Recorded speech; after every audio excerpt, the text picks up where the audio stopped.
project. Before that, is it possible for you to come and check out the workmanship on the site that I'm working on at this moment?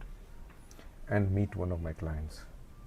Oh no, we don't have time. Oh, I just needed a price. They filter themselves out.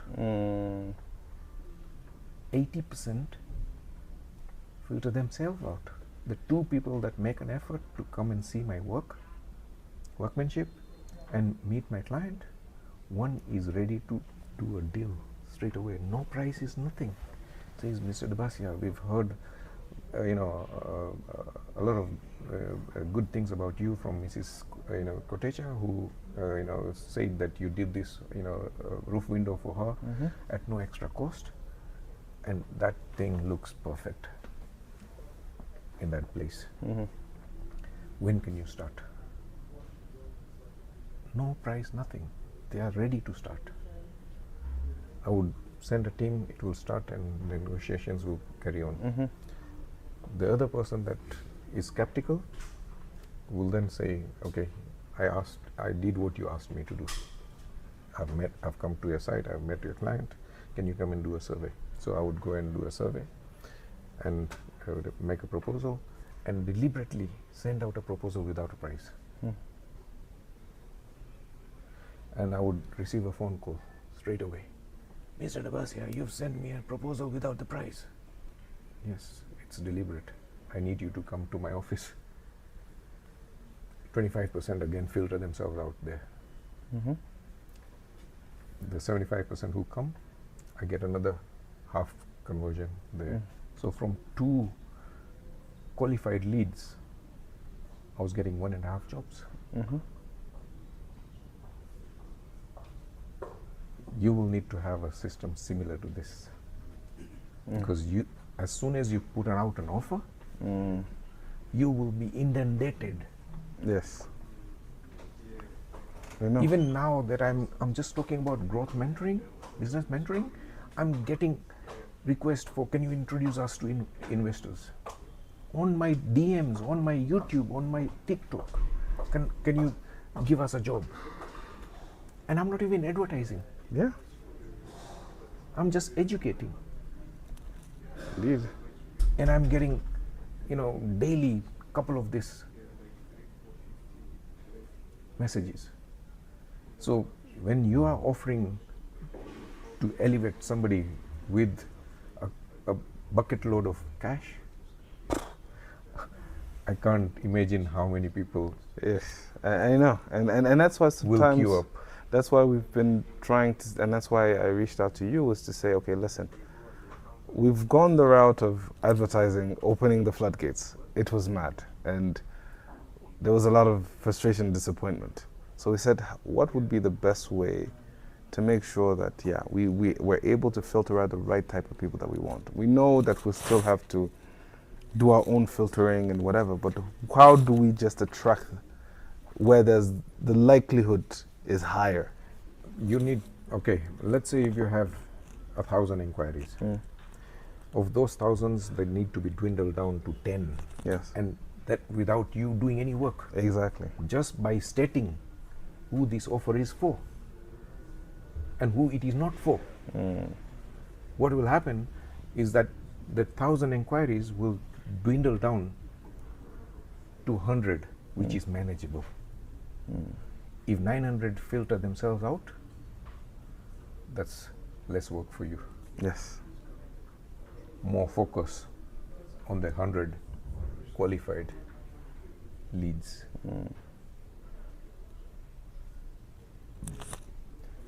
Sure. Because it is in the, and there is another thing that is, you could do a score app. You ask 10-15 qualifying questions, and from that, the answers, we can do you a score of which is the most likely candidate you should talk to.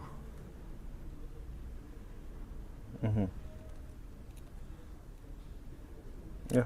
And that again is another filter, but you have to introduce resistance. Yes. The right amount of friction. Yes. It should not be open to all. Tom, Dick and Harry. Yes.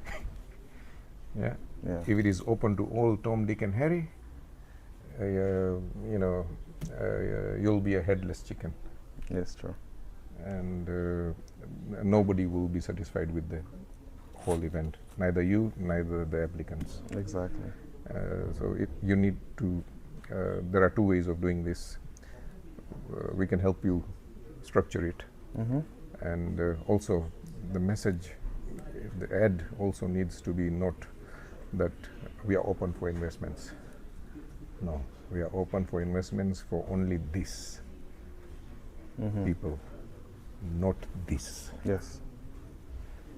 That needs to be clearly stated, Okay. and that will,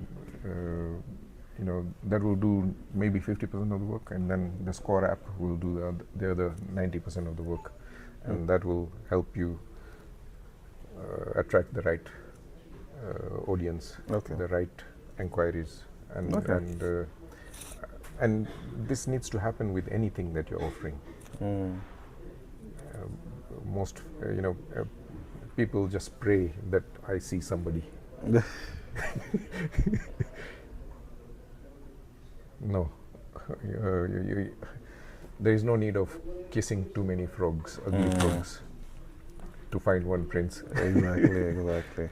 There is a way of filtering things out, and if you can structure it in such a way that it does the job, then it will make your task of finding the right talent, the right companies, far more easier. Okay. Yeah, and okay, tell the audience what you do.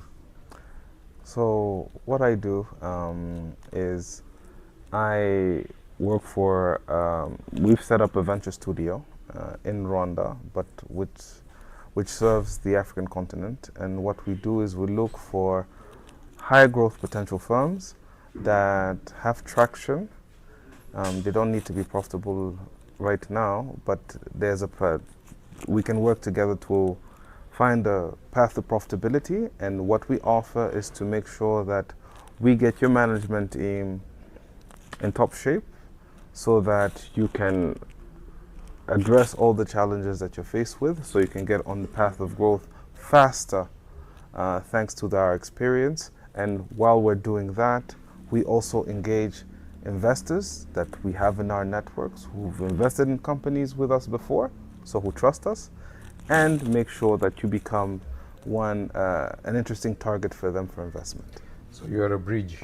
Yes. Between investors and potential startups. Yes. Okay. There was another thing. Okay, now that you've come here and this is a New Year's offer that we are offering you, I want you to. How many people do you manage? So right now there's two of us. Okay. Right. So me, I do mainly the management coaching. My colleague does the advisory part. And yeah, we have for now one client. That's it. One thing that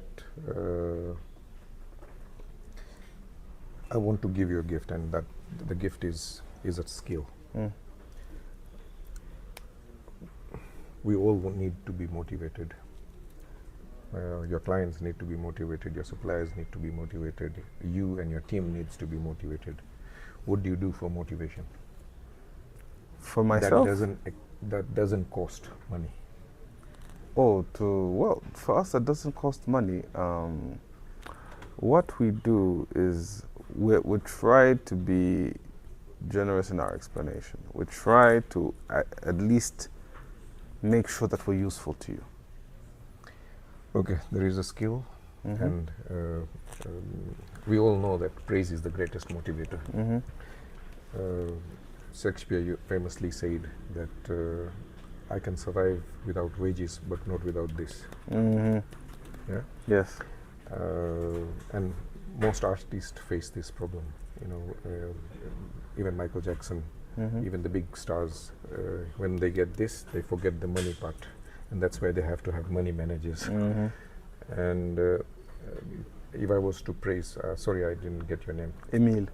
If I was to praise Emile for being a good listener, the evaluative way that 99% of the world does it badly goes like this, and that I would say is a bad style.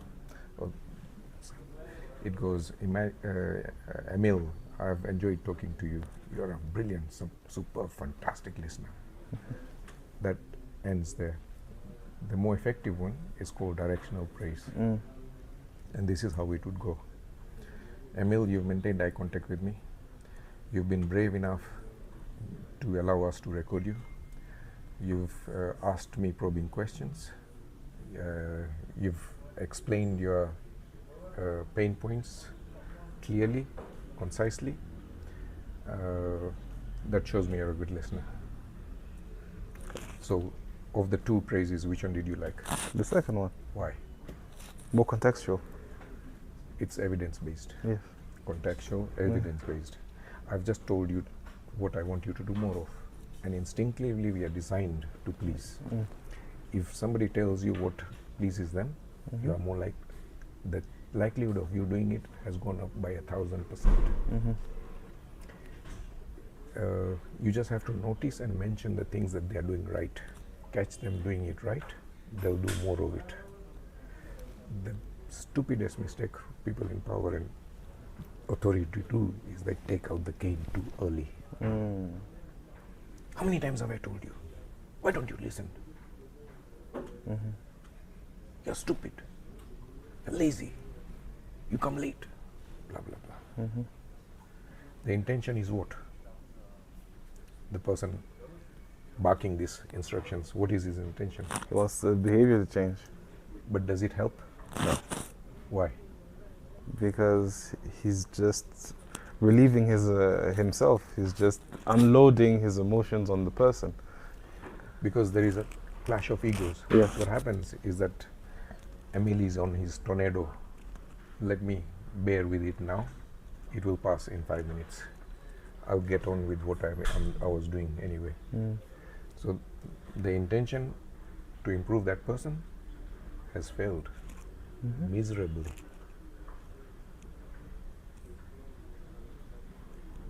Instead, if you catch them doing it right, it doesn't matter even if it is in a small direction. Let's say the guy has a habit of coming 30 minutes late, and the day you see him and make eye contact, he's only 10 minutes late.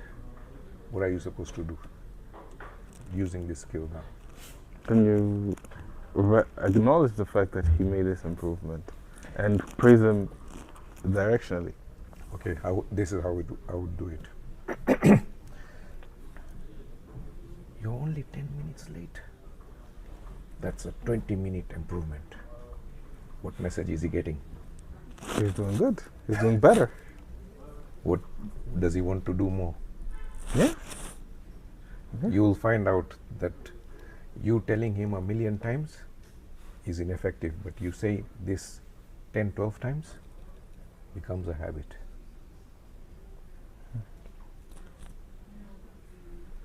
This is my gift to you, Emil. Thank you very much. Thank you for Appreciate coming it. down. And let's find a way to work together. Sure. And if there are ways that I can also help you in identifying people who need mentorship, and if there's anything else you're interested in, please feel free. We will. Let's do that in the next meeting. Sure. Thank you. Thank you. Yeah. Thank you for coming down. My name is Harish Devasya. I teach business owners how to grow their businesses. Most reasons why business owners don't grow is that their purpose, their message, and their price are not clear. There is no clarity in purpose, there is no clarity in message, there is no clarity in pricing. And that's the reason why most businessmen don't succeed to the level that they need to succeed to. Yeah.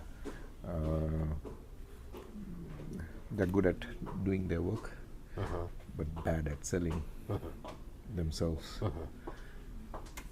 to their potential clients and even to their existing clients. Where do you stand in this? That's a good question. I would see we have the product, Mm-hmm. we know what we want, Okay. but we don't know how to communicate to So you're finding it difficult to sell yourself, right or sell your product. their products, definitely. So for many reasons, because we've been in Rwanda for 3 years. I work for a company called Article 26. It's founded by a German company called Maxbank. So we provide trainings in project management, brings to agile, and we have also another one we created that is called Project Management Associate. That basically Is it combines with that big German guy who used to be a banker? a banker, probably not. Okay. Yeah, it's a different one. So we've been in Rwanda offering our service for company, for mainly public institutions, NGOs, and universities, and we are good at it. But we provide this service for free for the 3 categories I mentioned. So we cover the cost of training and certification. And now we want to connect to private companies because we want to make money. So we've been spending money. We want also how can we make You money. want to transition from giving free services to monetizing, charging for. But we want to keep both. Okay. We want to keep both. So basically, by keeping both, public institutions, NGOs, universities, they keep benefiting from our services for free. And you make it better Yeah, because yeah. you have users. Definitely. So it's more of sustainability. Like Okay. instead of always getting money from Europe, how can we get money from our country? Generate cash Right. locally. Definitely. Okay. So that is the challenge. So we've been trying to sell. It's been, I would say, Okay. almost 3 months. Let me give you an example, and you then try and sell it in the similar way. We've got a client called Joroge. He's a clearing and forwarding agent. This is how he used to introduce himself. And he used to say, "My name is Joroge. I am a CEO of this company. I am located in this location, blah, blah, blah." I said, "Joroge, stop it. Tell me what you do, who for, and why you're different." The guy had to scratch his head. I see. But Yeah. he did come up with something in which we helped him refine it. And this is how it went. He says that I can help business owners clear their containers in 2 days compared to 20 days. I said, that's something sellable. I can sell it. It's a solution. I said, what's the benefit of that? Let's add another line to it.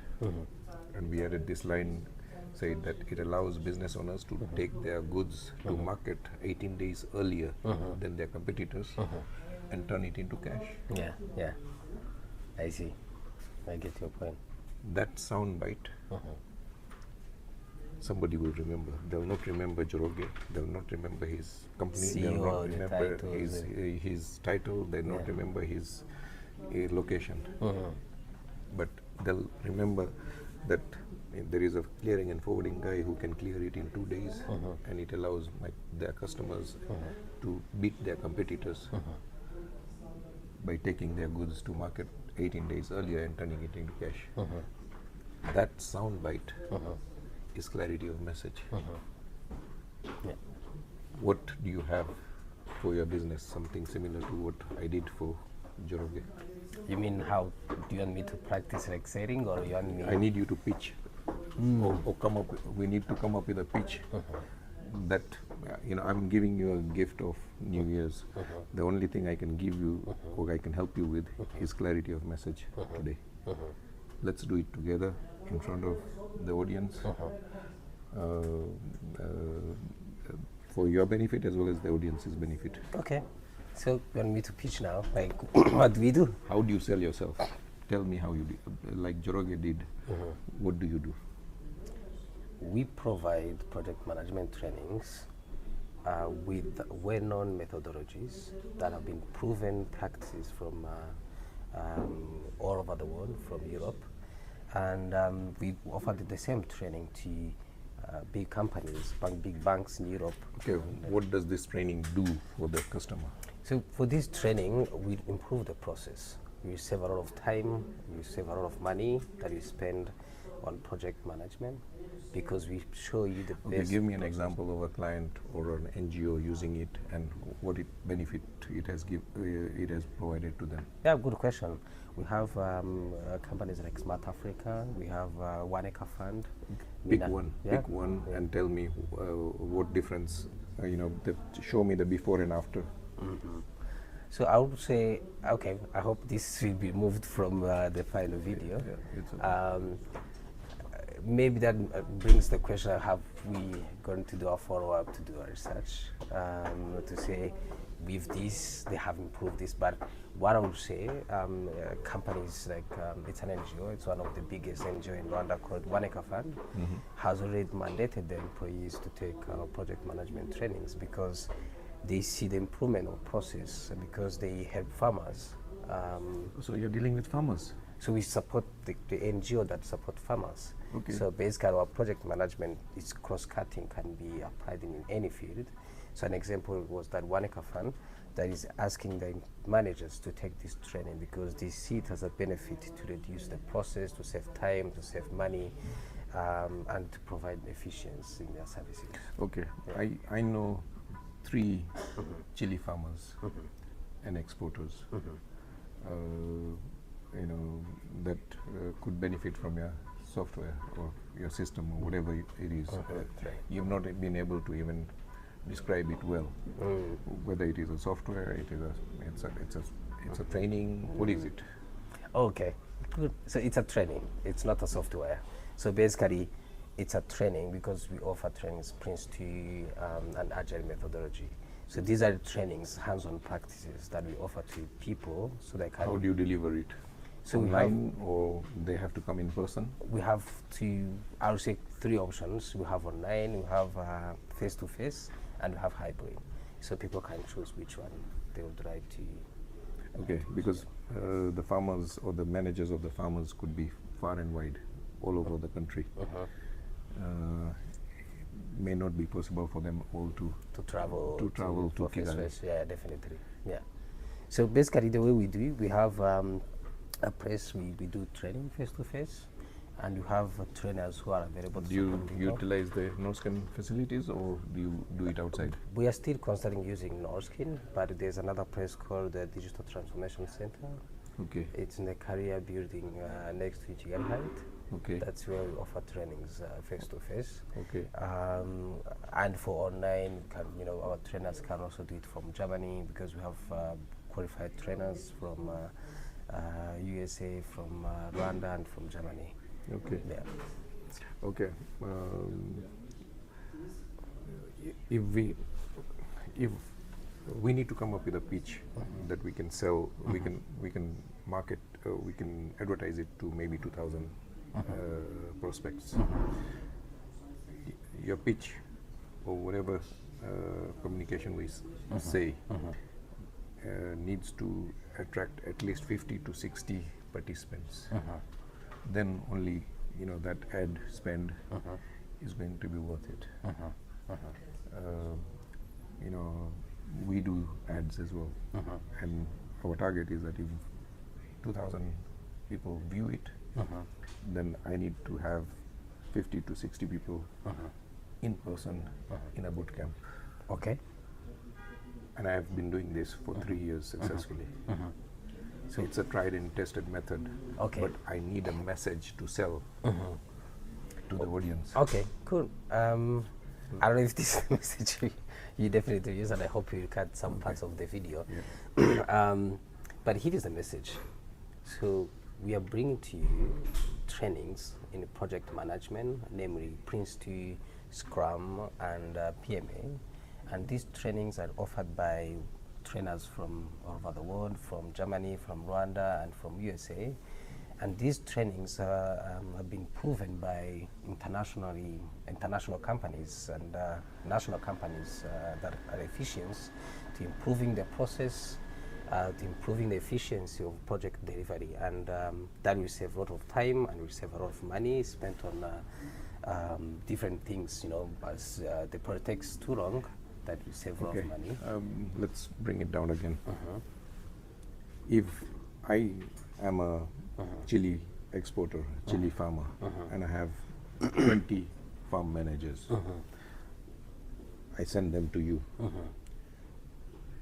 They've been doing what they've been doing. They come to you. When they come, return back to me. How improved will they be? I need to show transformation. I can sell transformation, and you can sell transformation. The biggest transformation that nature provides is called metamorphosis, where a green, ugly, crawling caterpillar turns into a butterfly, that's colorful, can soar the skies in grace and in color. Yeah.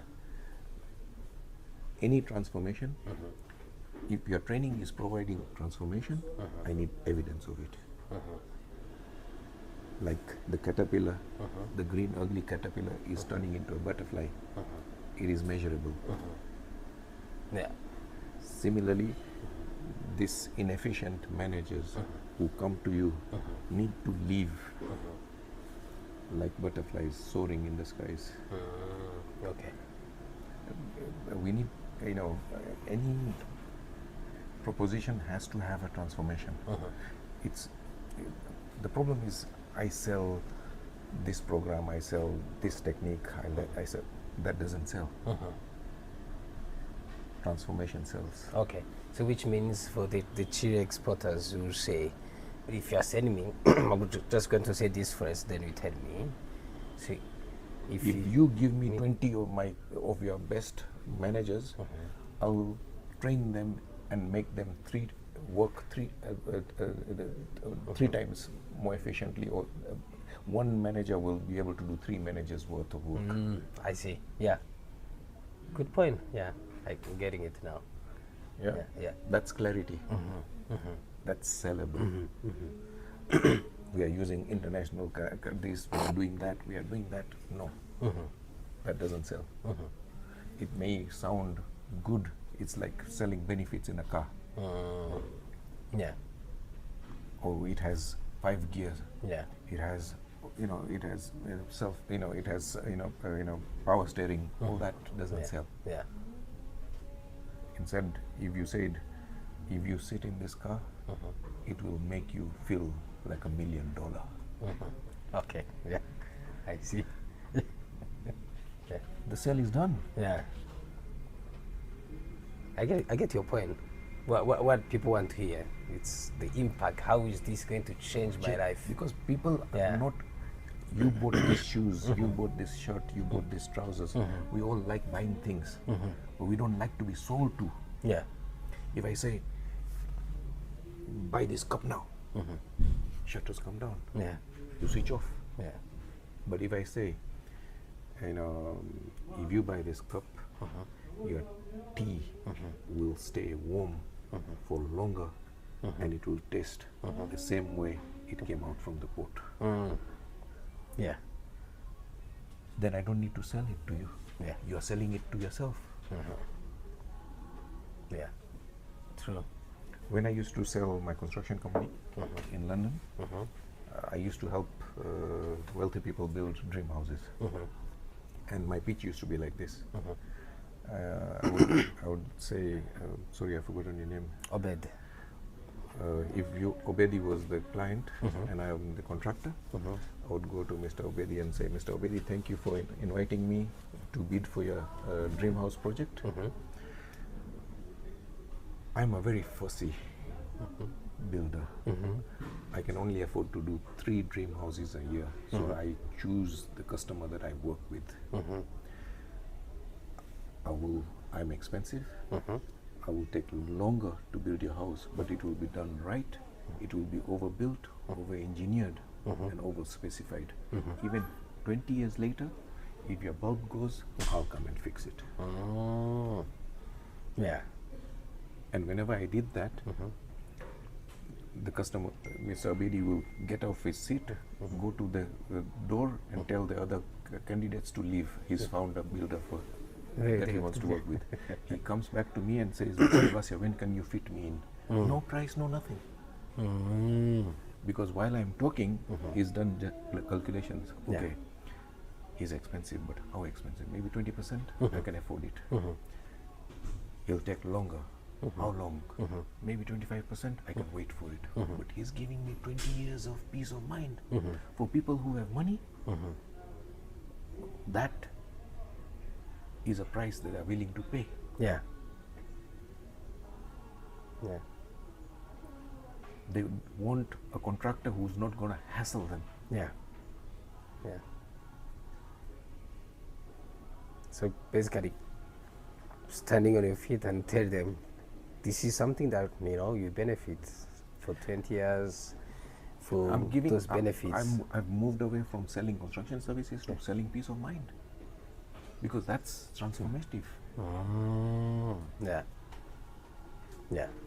You need to stop selling your features, your benefits, your trainers, and sell a transformation. I'm taking my customer from being worried about who the builder is going to be, how they're going to be stretched, how they're going to be hassled, and I'm giving them a solution. Yeah. Okay, that's a good point. Which actually, I don't know if I can take you a few steps back. How best to find yourself in such conversation? Because I'm a business mentor. I help businesses grow. You may have reached at maybe 100,000 and you want to get to 1 million. You need a different operating system. What took you to 100,000 is not going to take you to 1 million USD. Yeah, definitely. You need a different operating system. And it is the same with everything. Any business that wants to grow needs to clarify its message, its purpose, and its price. If you do To double your revenue or profit, which one would you choose? Profit.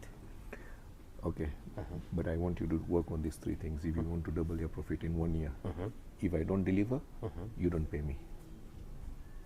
That's my guarantee. Okay. Okay.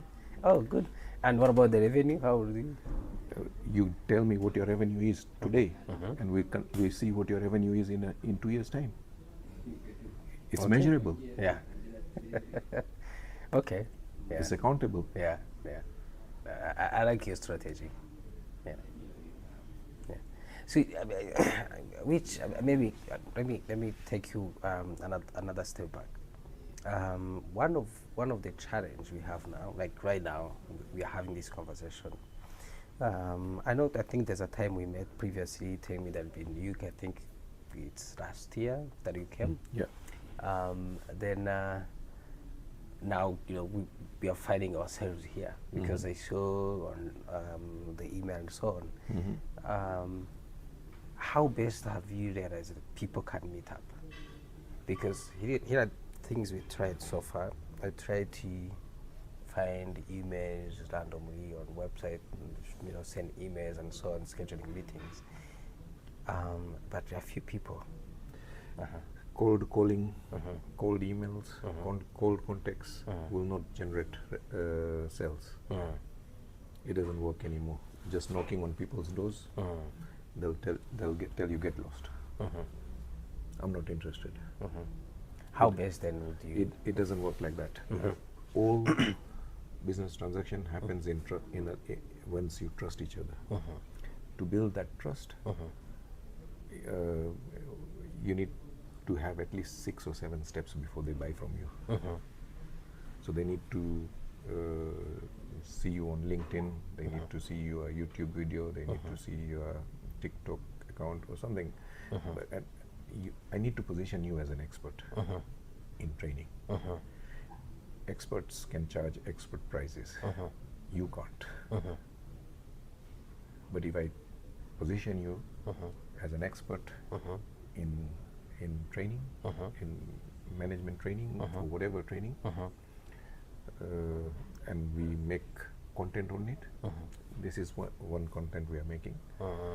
Okay. So that can be posted on social media, it can be posted on your YouTube channel, it can be posted on many on your emails. But once we clarify your message, you need to keep using it everywhere.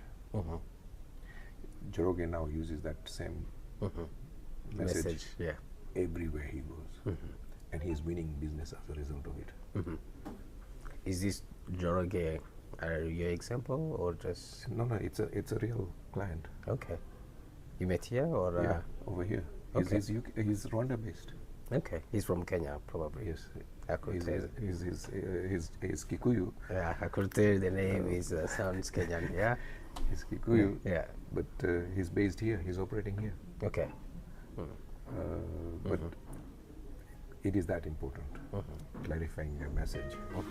Yeah, we need to book another meeting to clarify the message, but you get the idea. If you want people to stand and notice you, then you need to stand out. So basically, tell me, how do you work? So basically, so you help me to create the message, Yes, I also help you market it. and you help me to market the message. Yeah. So Okay. we have social media experts over here that will create the content for you and post it for you. Okay. So And the leads that it generates, we will tell you how to close on them. okay. Because the biggest problem is not having leads, it's the closing. So if I was to, can you give me that phone? If I was to, you are a customer and I'm selling you this phone. Yeah, you'll have to remind me your name again. Obed, it's okay. Yeah. Obed. Yeah. Obedi, of the phones that I have in my shop, why did you choose the most expensive one? Because it has features that that can help my life, make my life easier. What are you going to use it for? Pictures, videos, apart from like what a regular phone does, like calling and Okay. and be able to connect So to my you are laptop. you want to create content using this phone. What is it for, personal use or business use? Both. This is the right phone for you. It has been discounted from 700 to 500.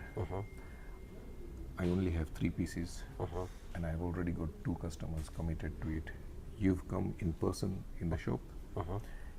If you want it, I can give it to you if the price of 500 is acceptable. Can we shake on it?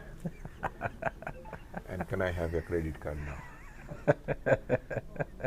This is closing. Yeah. Yeah. I see. I see. I see you're really a good salesperson. Yeah. Yeah. I can see. So basically, the way you do, you create the content, you spread the content, and then we help you draft a pitch or a closing deal so how you can close it. Yeah. So that they've already bought it before they come and see you.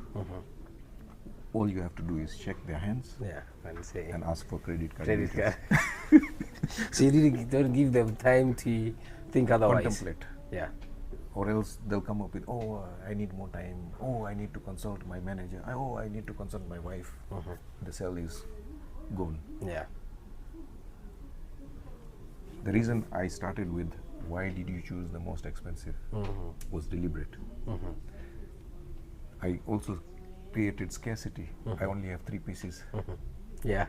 And yet you have a lot of pieces. Yeah. I could, and there already someone had they request them online. Yeah.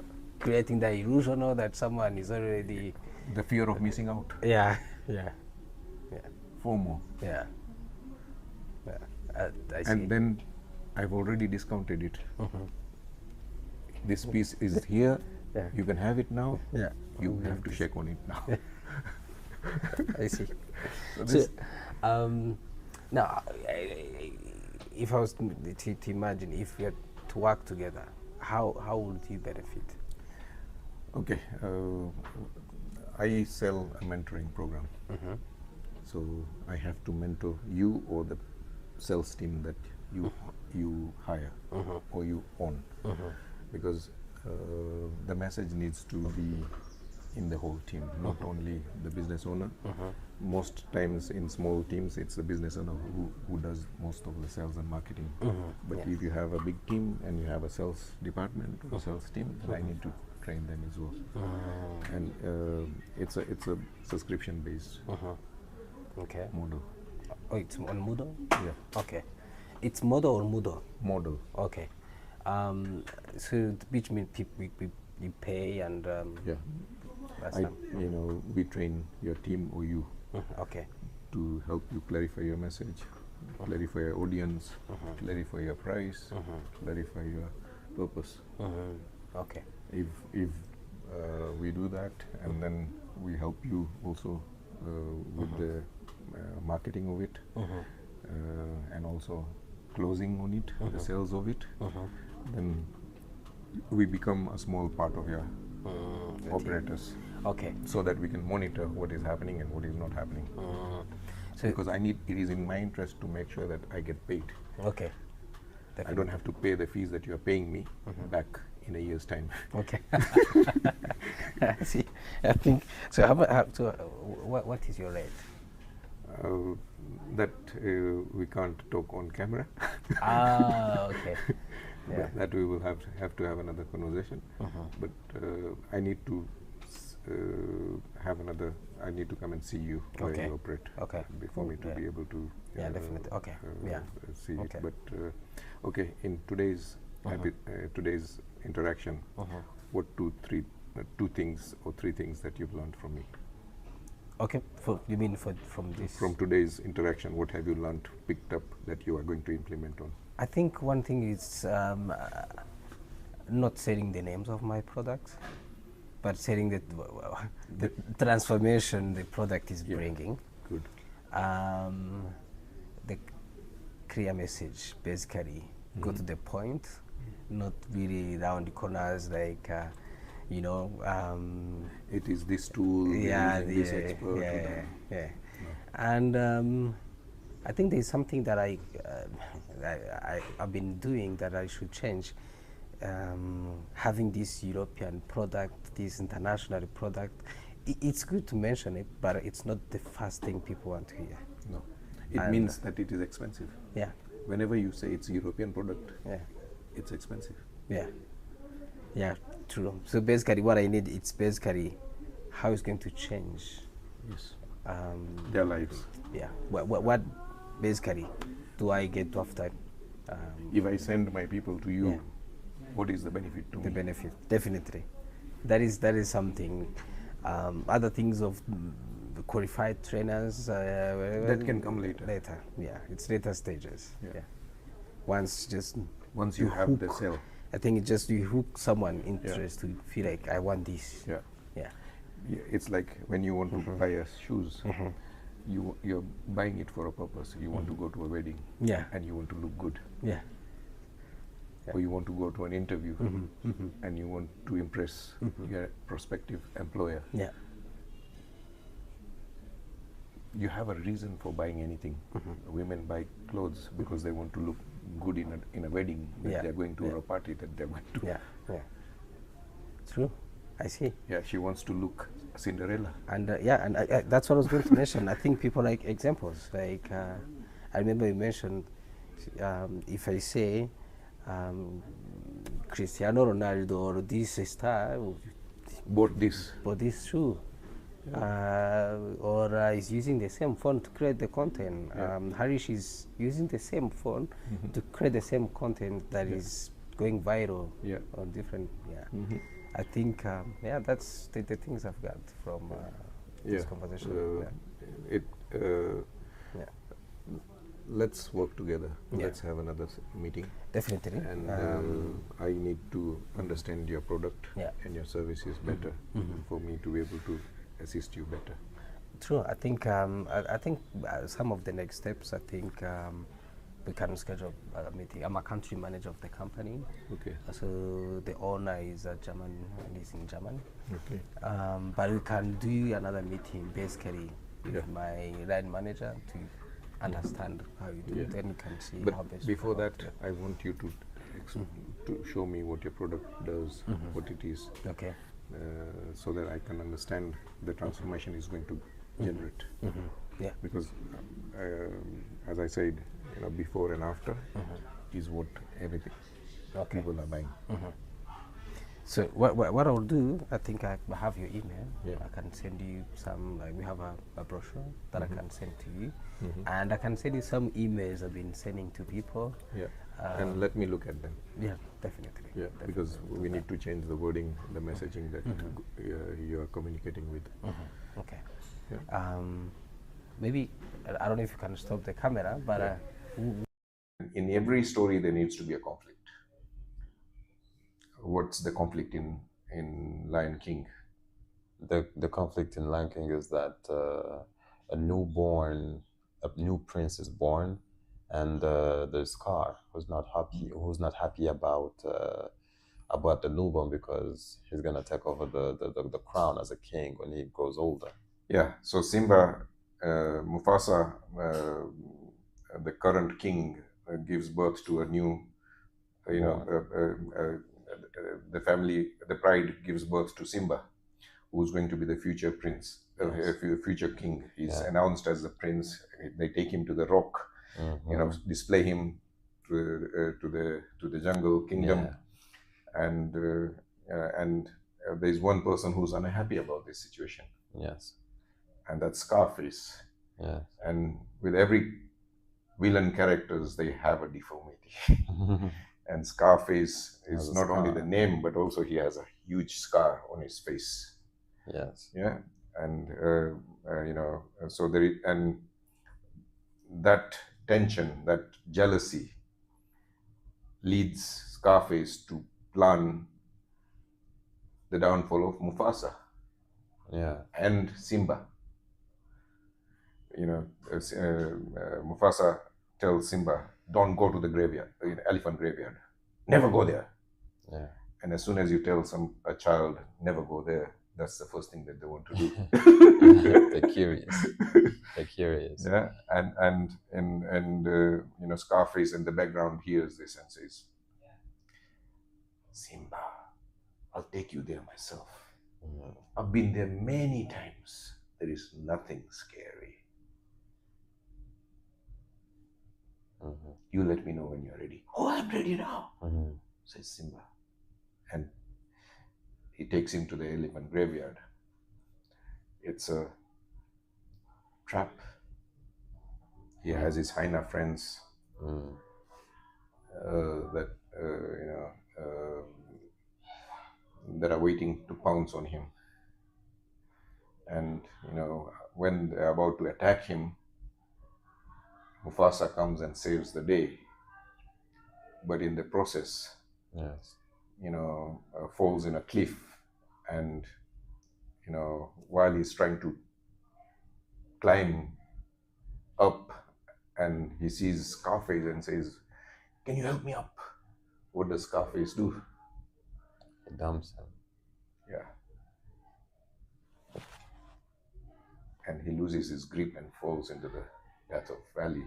Yes. And who blames himself for that tragedy? Especially Simba, because he was prevented by his father not to go. Now he went, his father died. Yes. And because of that, he's now disillusioned. Yes. He's in denial, that is a huge loss or a setback that drives him away from the pride. He's no longer fit to show his face to this pride. Out of shame, he goes into the wilderness. Yes. Away from the pride. And he's happy with his Pembe friend and the Kasuku friend and all that. He's enjoying himself, and then a catalyst appears in the form of his previous childhood girlfriend, Nala. And they recognize each other, they fall in love, they have a short romance. And Nala then says, "Simba, the pride is starving, the jungle is dying, the kingdom is crumbling. You need to come back. You are the rightful king. Scarface is starved, and his hyena friends are starving the jungle, the pride, we are barely surviving. Yes. And Simba hears this and says, no, no, no, I'm happy here. I don't want to be a king. I don't want anything. I don't want to come there. Yeah. But, Nala says that I have no choice. I have to go because the pride is dependent on me. I'm the youngest, the most powerful. So I'm going there, but, I'm disappointed in you, Simba. Yes. Take the call and, bring him in. Yeah.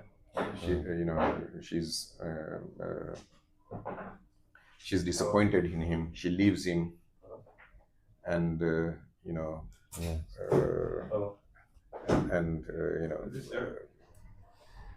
So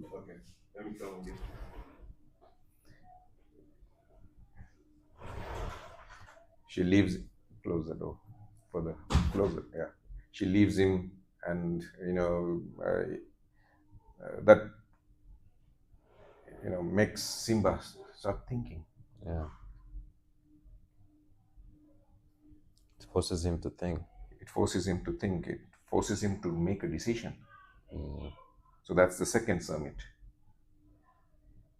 This The is loss and setback was the first summit. The second summit is now this lousy hero needs to be a true hero now. He has to make the decision to go and confront Scarface and his hyena crew. Yeah. Yes. Yeah. Yeah, So, when he reaches there, he's ridiculed. Here comes the rightful king. Let's see how powerful he is. Let's see what he can do. And the hyenas attack him. Initially, he's losing. But then he finds the courage, fends them off, and then attacks Scarface. Yes. Wins the day. Yes. And the pride is restored. The jungle is restored. Yeah. And then he becomes a hero. And the circle of life continues. Yeah. He's gonna give birth to a little baby, and then the same thing happens again. Yeah. Yes. So again, it's so the win is the third summit. Restoring the pride, restoring the jungle balance, and all that is the third summit. So this is a tri-summit, storytelling formula. Is it something that you can use in your field? Yes, very much, very much. How? How can you implement this in your work? In my work, I can definitely implement this in my work as they say every movement has a meaning. Okay. Yeah, every movement in dance. So in choreography, in dance, every movement has a. Yes. So similar to the word the metamorphosis, you say that you're crawling first. Yeah.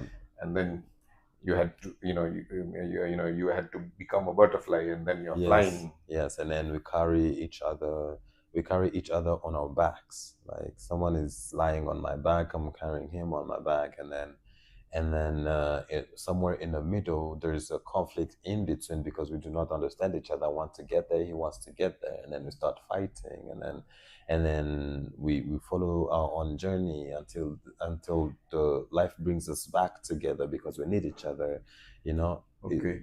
And every hand gesture, every word, every finger point has to have a meaning. Like you said earlier about what was it again? We are dancing for the people. We're pleasing ourselves too. Okay. So you're dancing for the audience. Yes. Okay. Yes. The story is for the people. Like it might not.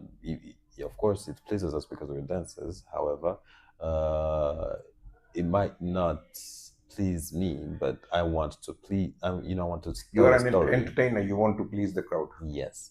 So I believe this this will definitely help my creation, my creative movement. As in, I really have to think about it more often. You see that's what happened, but it happened unconsciously. It happened unconsciously. Like I did have a story, but that's not You what I didn't know you didn't based. know the meaning of it. You didn't know Yes, the structure yes, of it. yeah. I did not know the structure of it, and I did not base off of that until I met you. Okay. Now Yeah. it makes sense. It's clear now that I really have to. Yeah. Okay. One thing you mentioned about every movement has gesture, every finger, every eye, blink has a. That is very common in the Eastern culture. You have the Bharatnatyam dances, or the Japanese dances, or the sumo dances, or all of them have every finger movement, every lip movement, every eye blink, every head turn has a meaning. Yes, it and does. and it's one of the oldest and most well defined art is dance and music. Yes. When you go to an Indian or a Hindu or Eastern culture temple, all the columns, entrances are full with statues of dancers and Yes. musicians, Yes. because that's the highest art form that humans have created, and it's the best to welcome somebody's important. So if a president visited uh, you at your house, how would you entertain them? By dancing and singing. Yes. Which is what's done mostly at the airport. There's always choreographies, people dancing when somebody comes to visit the country. Yeah. Because that's the highest form of art that the humans have created, and it is also a very useful tool in elaborating on a story, giving it some movement rather than just using words. You're also using actions. Actions, yes. You're using movement. You're using music. Yeah. And in movies, music, apart from the moving images, you also have music to enhance the mood, to enhance the fear, the excitement, all these things. And Bollywood has a successful formula of using dance and music within the films. Yes, yes, they do. Yeah, and it's getting popular throughout the world. Not only Indian viewers are watching it, but also rest of East East Asia is watching it, as well as Middle East, and now Western countries are also watching Bollywood. Yeah, yeah, it's famous now. Yeah. Okay. I'm glad that I was able to teach you this Price Summit. If you want to go into detail on this Price Summit, then there is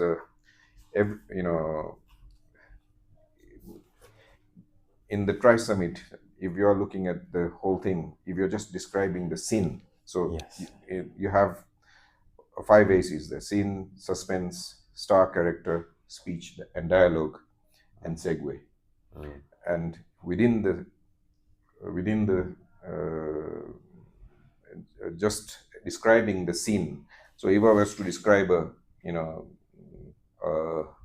kitchen scene, then I would say it was 2004 April, English summer day. It was midday. The day was hot and bright, and the sunlight was shining onto the stainless steel, kitchen utensils and kitchen, cladding, which made the kitchen even brighter than the daylight outside because of the reflections of the sunlight. Then because it's a kitchen and it's a busy kitchen, you have to describe the noises. Yeah. What sort of noises do you hear in a kitchen? Well, mostly boiling Burning so cooking, oh, gas firing, Yeah. then utensils Yes. banging, Yeah. and Break. people busy and somebody chopping, Yeah. Or somebody breaking glasses. yeah, utensils or whatever. And then in the visuals you see, okay, there's the tall white, with a white apron, the master chef with his master chef hat, Yeah. and you know he's visibly angry and telling off somebody. How many times have I told you this? Why don't you listen? And so there is that emotion. And Yeah. because it's a kitchen, you also have to describe the smells, because every kitchen, food and smell go together. Yeah. So this is an Indian kitchen, so it is smelling of spices, saffron, cloves, chili. Yeah. So that just in describing the scene, there's so much involved. Similarly, in every story, you need to have not only the scene, then you have to have the suspense, the stars, the speech, segue. So for every single element of the story, there are 3 levels of teaching. Yes. And I hear you're going to go to Germany Yes. to perform. Yeah, to perform. Okay, and is the dance based on a story or event or what? The dance is actually based on let's say learning men in feminism. Okay. Yeah. So it's basically the theme is how does men perceive feminism in Rwanda? Do we cope with it? And basically saying the word feminism does not exist in the Kinyarwanda language. So the performance is about learning how we as men perceive feminism in Rwanda. Okay, and is this a big issue in your culture, in the Rwandese culture? Well, yeah, it's kind of challenging, and it's contradicting. Like in The a way, stereotype, because, men. yeah. Some men are okay with it. Some men are also against it. Even like, for example, when we talk about feminism, it straight up goes to women all of the time. They think we're talking about women power. However, I personally think that the dialogue is for men and women, because well, we believe men has power and women are somehow housewives. And sometimes culturally it's we brought up like that, we grew like that, we have seen our mothers at home and cooking meals and stuff, our mothers But I protecting see, the family. I've been living in Rwanda for nearly 2 months now, and I see women in the workplace as much as men. Is this a problem? Is this a current problem? Because I see more women in the workplace in Rwanda. Your parliament has the highest women representation. Yeah. Women are doing most of the sales in every shop, in every in every industry. Yeah. Visually, yes. Like if you come and look at how everything is going, yes, it's even on border. I see more women being being on borders than men. Yeah, the equality is actually being put in action. However, but how does men see that? Are they happy with it? Do they not think the women are taking over? That's okay. So that's there is still that's the struggle. The society has to get adjusted to this new reality. Yes. And also, was it there before? I mean, is it being brought by the Westerns, or did we have it before? Are we coping well with it? Me personally, yes, I'm coping well with it. But however, is it disturbing the homes? Is a woman does a woman now think that she cannot do certain things at home? Does she think that a man is supposed to do this at home and not do that at home? Does a woman, like it's all the study that we're doing, and it's going to be projected on stage in Germany for performances. And hopefully, if we come back as well, we'll be performing at Les Pas. It all Okay. Yeah. They acquired all these skills on the streets And then make them excellent workers in USA. in foreign countries. Yeah, foreign country. I heard about it a lot. Yeah. And many companies in USA. Not only that, now that you talking about this immigrants, I went to Sweden Yeah. just before coming here. Sorry, Norway. Yeah, okay. And in Norway, they have some vending machines for recycling.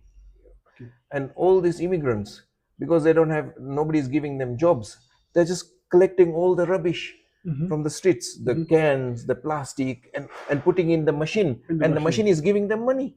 Okay, okay. Okay, I see. Because the local people don't want to do that. Yeah. These people are going to the beaches, they're going to the, to the shopping malls, they're going to the streets, collecting all this. And they saw opportunities that the local one couldn't see or didn't want to do it. Yeah. Okay. So that is a strong thing that we can make our youngsters to learn about and to train them. Spotting opportunities, exploring opportunities, how to leverage those opportunities to make someone successful is trainable. I think you can agree with me on that part because we lived it. Yes. We lived it. Yeah. I was born in India, came to Nairobi at the age of 9 and went to UK at the age of 25. I've seen populations working in different ways in all 3 continents. Okay.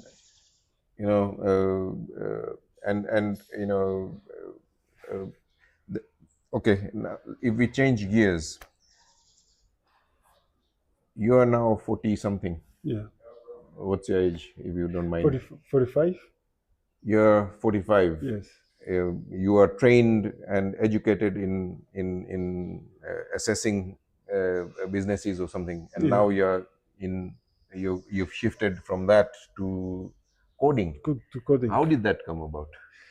Okay, when you're I started my career long before I studied economics. Okay. in secondary school, and even in university.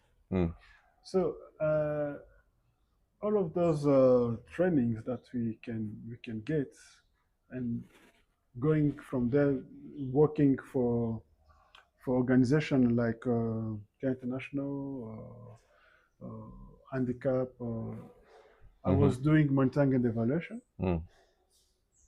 So you can find many opportunities of learning how the society works, human behavior, how you can change human behavior by advocating, like GBV, gender-based violence. You can run an organization that can make people aware that GBV is there and set the solutions that can address to that problem.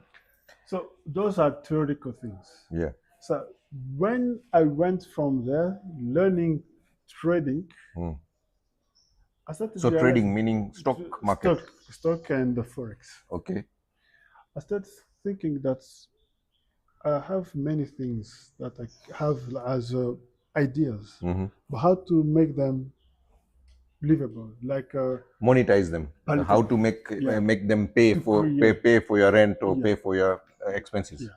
Okay. The one thing that I saw, the way you can create and bring to life your idea is by coding.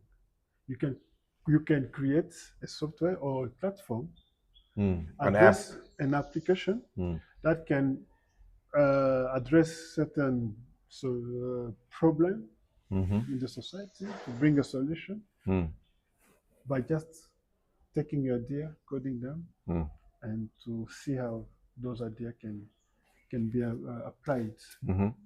in creating solutions to the Okay. population.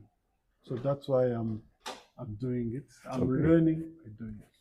Okay, so it's not only about going to a course and then Just leave it without any, okay.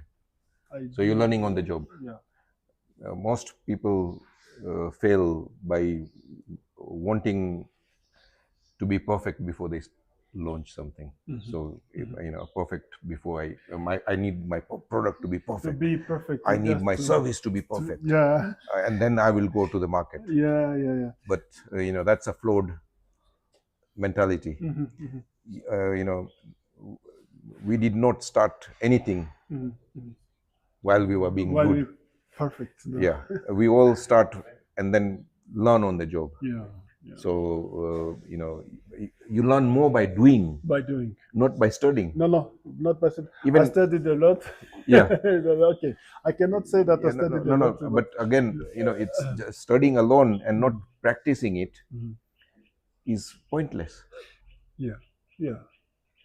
What is the point of having, a pot of knowledge Without that you cannot use you cannot use. Yeah. or you don't use it? Yeah. That's why I said part of the solution that have. I think for me, I think many people, not only coders or people studied IT.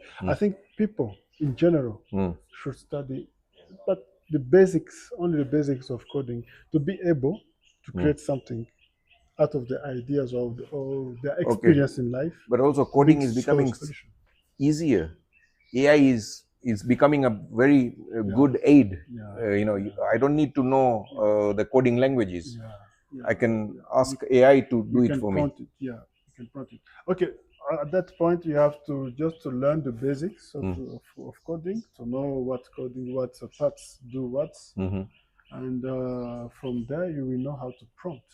Okay, so prompting is a very important subject in AI because you have to prompt it as if you are talking to a human being.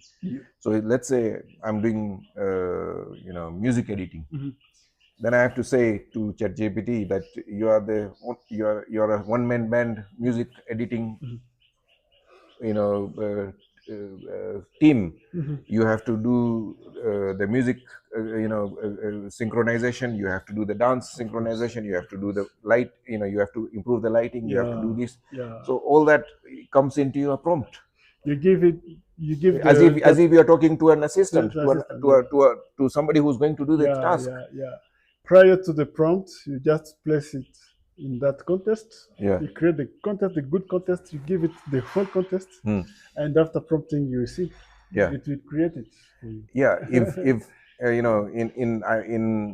data analytics they say rubbish in, rubbish out. Did you study? Do you have a background in accountancy? Yes. I'm not an accountant, but in business you have to know accounts. Okay. Because your accountant does your books, and then you have to adjust it. Yeah. You have to tell him not like this, like that. Yeah, you said it because it is a accounting terminology. Okay. Many accountants like to say rubbish in, rubbish out, garbage in, garbage out. Okay. Yeah. Okay. Yeah, but it's with all data points. Okay. If your data is not is not specific, you're not going to get anything. Okay. If it is not debugged, it is not specific, it's not pure, then whatever you do with it. One thing I want to point about the AI is like it is it is just it's a debugging. Like many people tend to say that AI will make people lazy, but I think it will not be like that because for using it, first of all, you have to be knowledgeable about what you want to be to make it create. I see it as a enabler. It's a tool. Yeah. It's similar to our mobile phones. Yeah. It's similar to social media. It is similar to internet. Yeah. We have become more productive using internet. We've educated more people using the internet than anything else. So AI is similar. It's another tool that human beings need to use, Yeah. and it's a much more powerful tool than any tools that we have used in the past. But it is still, end of the day, a tool. It is a tool, and people should know how to use it, because Yes, how to use it is also a skill. it's a skill. It's a skill that needs to be acquired. It's a skill. And AI will never work or replace people. Okay, no technology is going to replace human beings. Yeah. Okay, it may replace some, AI combined with robotics may replace, a lot of repetitive, Yeah. jobs Yeah. or repetitive tasks. Yeah. But even general AI will not be able to be emotional. It will not. Never. It will not be able to. Okay, To replicate. selling, convincing people, No. communicating, and storytelling and all these things are human, skills that will not be replaced pretty Absolutely. soon. And Absolutely. even AI is in its infancy at the moment. It will develop We will much. see. It will develop much further. It will develop in other things to think fast and to create. It's improving, Yeah, and it's improving Yeah. exponentially. Yeah. So that's why I took that opportunity to use even AI in coding, and to learn fast and start to think how to create things or services that I knew that people need while I was working in my career. Yeah. Things that can help people, like how you can create a platform that can help those who are unbanked to be banked. Okay. So, is that an issue in Rwanda? Yeah, it is an issue, and okay, the gap is closing very fast because of this mobile Momo, Okay. because many people can put and push the money easily Okay. from. But Momo is not counted as an accounting software. You can't take your Momo account to a bank and say this is my credit worthiness proof. I think we will come to that point that where Momo will even be able to give you a credit score, Okay. because we have Mokash. Do you heard about Mokash? No. Mokash, it is a way of getting a loan from Momo. Okay. Yeah, you can apply Okay. and you can get like 10,000 francs Okay. to 50,000, 7,000, even 1 million. So microfinancing Microfinance. will take place using Momo data. Yeah, it's already there. It's already there. So it is like Momo itself, Memtien, is like a bank. It is at the Yeah, moment. yeah, It's a transactional bank. Yeah. It is still limited. It It's doesn't still allow you to limited. do savings. It doesn't allow you to do Yeah. transfers, Yeah. international transfers. Yeah. And I have this idea to create a platform where women, like women selling vegetables, Okay. they can save their money collectively. Also cooperative. Okay. And they used to do it, but it is not formal. It is unstructured. Okay. Sometimes they end up losing their savings. Yeah. By one member who can steal the. Okay, the unbanked issue has been resolved by two major economies, China and India. I know the Indian case very well. Yeah. The Indian government forced banks to accept, people to open accounts without any deposits. Okay. In India. Every citizen needed to have a bank account, whether they had money or not. Okay. Yeah. So that worked wondrous. Okay. And then all the benefits that the government was giving, food aid or medical aid or whatever aid, it would only go to somebody with an account. If you don't have an account, no benefit for you. Okay. I understand now. So and then people thought, okay, these are poor people. What are they going to do with these accounts? This account. And they were surprised that because now they have an account, they can do more business. They can travel more. They can do many things, and they started putting little Lot of, savings, yeah. Mhm. And you know you're talking about engaging nearly 400 to 500 million That's a lot. Indians That's into a the lot. banking system. That's a lot. And the other thing that they did innovative is that they used QR codes. Mm-hmm. They know QR code now. They even a vegetables stall woman would have a QR code, and you can pay with your phone. Wow. And the transaction fees up to 2,000 rupees or something is nothing. Okay. Okay. So the access of on smartphones in India is more advanced than Yes. Even because European and Australian and Canadian, governments are using it because India has open sourced this, technology Mhm. to any country that wants it. Oh, okay. Okay. Okay. If Rwanda wants to, adapt the UPI and the QR code The QR systems, codes, yeah. then it can adapt it. It doesn't have to be the government led. It can be private led as well. Okay. Okay. Okay. Okay. I see it because my platform, what I'm thinking of creating, it is in that sense of making the payments or contribution, that Okay. saving contribution, Okay. be able to be easy. Mm-hmm. Like because sometimes you can find someone in the cooperative, someone can have a smartphone and another will have a dumb phone. Mm-hmm. So the other one we have to push to Momo, like using USSD. Mm-hmm. It is an old technology, the old way, Mm. and it will But be there will also, be a discrepancy of. and Momo is very complex.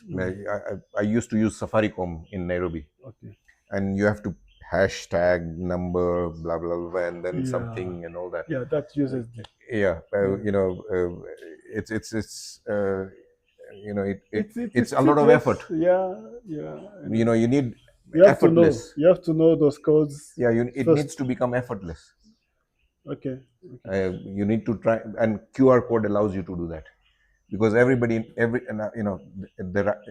adoption of smartphones is going to rise, and Yeah. smartphones are becoming cheaper. Okay.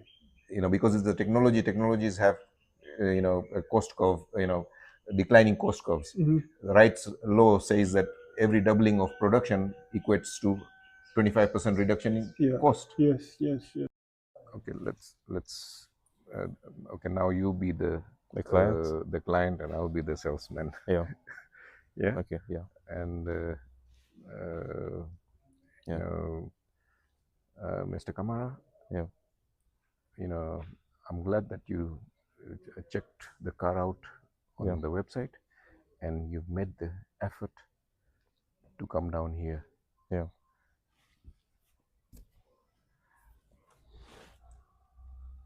Why? I'm curious. Yeah. Why you chose this twin cab? Yeah. In a Toyota twin cab, it's not the cheapest. Yeah. And it's what are you going to use it for, and why this particular car? I happen to be in construction and I have many sites across the country. So it's easier for me to carry equipment and materials that I'll use to sites. Okay, with and it can also carry 5 people as well. Yeah. So you're gonna use it for family as well as for work. Yeah. Okay. And why this model? Why this car? I happen to like Toyotas because they are much reliable. They are strong. They last a long time. That's Yes, why I went for the they are Toyota. the first one to turn up in person. Yeah. So there's a queue of 3 people. Yeah. Why should I sell this car to you and not the other 2? I mean, I arrived here first, so it's I either appreciate it. I appreciate it. yeah. and but I, you know, okay, what should I, what can you do for me to, for me to allow you to jump the queue? I can pay now, if Okay. yeah. I hope you're not going to ask me discounts. But because we are friends and I arrived early, could you do something for me? A small discount? I'm glad that you use the word small. Yeah. You're serious. It shows me you're serious in buying this, and you're serious to jump the queue. Yeah. Okay. I cannot do a discount on the price, but I can give you a full tank, so that, you know, you'll get 500 miles complimentary of Yeah. Mr. Dabasia. Yeah. The full tank will give you 500 miles.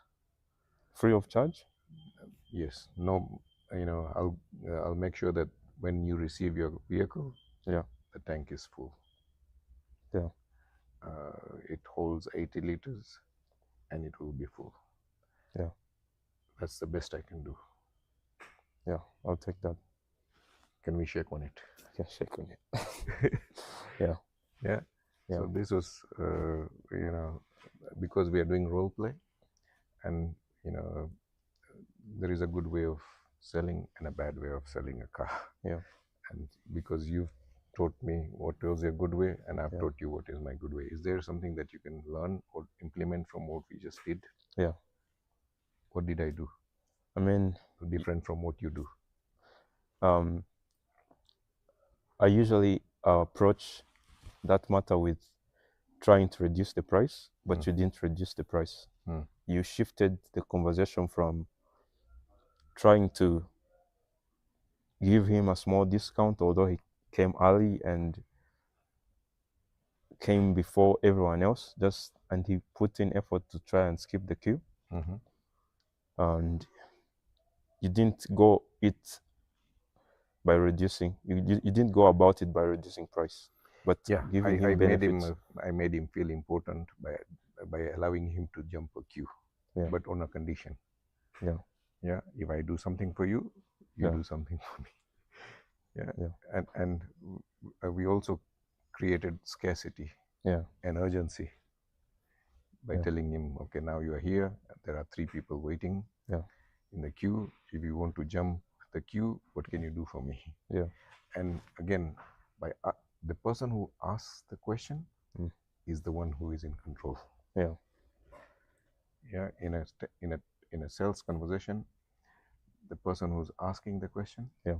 is in control. If your customer is asking the question, what price can you do for me? Yeah. Can you put in the insurance? Can you put in the full tank? If they are doing the asking and you're doing the justifying, Yeah. they are in control. Yeah.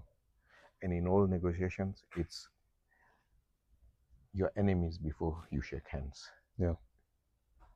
Yeah, you don't have to see him up there. You don't have to see him down here. You just, why don't you see him eye to eye? Yeah. Yeah, when you're looking at each other eye to eye, you know, you can read the person's body language. Yeah. I can, from your body language, I can see whether you're keen, how interested you are in. Yeah. And the reason why I asked you, what are you using it for? Yeah. Why this expensive car? Yeah. And you did the justifying, you did the selling. Yeah. To yourself. I literally sold it to myself. Yes. Yeah. By me asking you the questions, leading questions, Yeah. you're selling it to yourself. Yeah. Why? Yeah. Why expensive? Yeah. What are you going to use it for? Yeah. Would you say having the leverage of saying no in a negotiation is important, or? Okay. Yes. You can say, don't say no to the purchase. Say no to the discount. Say no to the added services. Yeah. Say no to floor mats. Yeah. Yeah. Don't kill Yeah. the sale. Just kill the items that he's Yeah. asking for. Yeah. Kill the discount, Yeah. kill the full tank, kill something else, kill the free insurance, kill everything else, but not the sale. Yeah.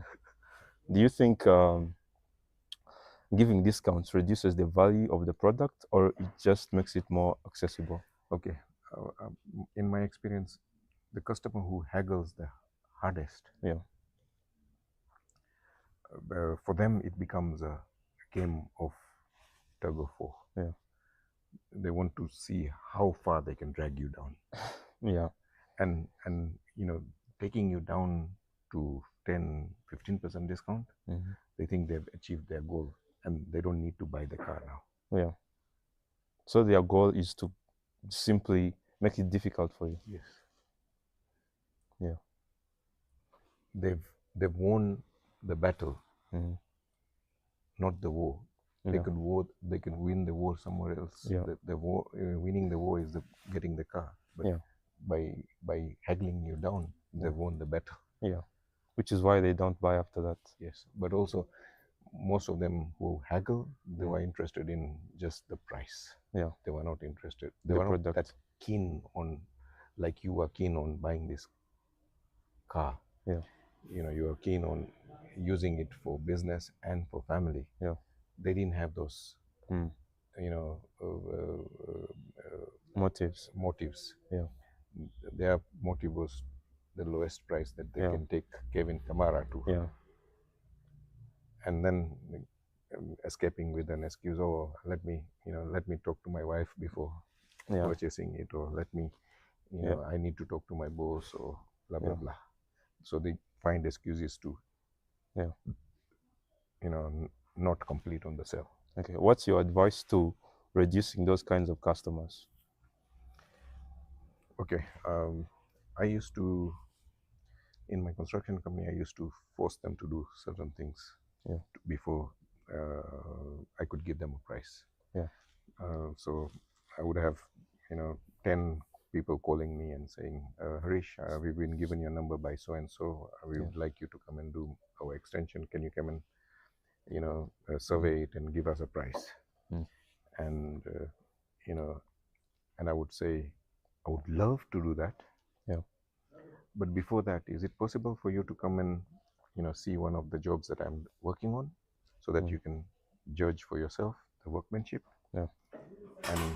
And meet at least one of my previous clients, before we can proceed, before we can talk about price. Yeah. And the 8 out of 10 people will say, oh no, I just wanted a price. Oh no, I don't have time. I don't. Oh no, blah blah blah. And they'll disqualify themselves from the equation. Yeah.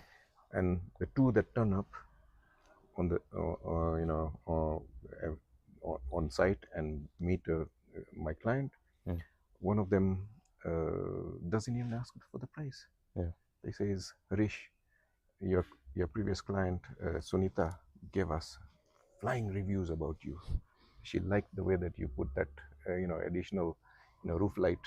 That wasn't part of the contract, and you didn't charge them for it. She's talking very highly of you. We would like you to start our work. No price is, they want me to start. When can you start, Mr. Debasia? No price, no nothing. That person's job, I will accept it straight away. I'll send people on site, and we will do the negotiations later. And then there will be one guy who would, of the two, one guy would say, okay, now can you come and do the survey and give us a price? So I would work on go and do a survey, work on the price. And while doing survey, I will also understand what is the motive behind, behind the construction. Is it they need more room? Is it that, they want a bigger kitchen? What is it that they want to do? So I'll understand their motive behind the build. And so and once the price is ready, I don't email it, I don't text it, I don't Yeah. fax it, nothing. Invoice it. No. Once the quotation is ready, Yeah. I invite them back to my office. So they don't get it on message or email. They just have No. to come back again. Yes. Yeah. They have to come and see me at my office to receive the price. And when I present it to them, I will explain the price and why. Yeah. And what are the things that were not included in the quotation. that you are still going to do, or what you're not going to do, or why, so I will explain it before I hand it over to them. Yeah.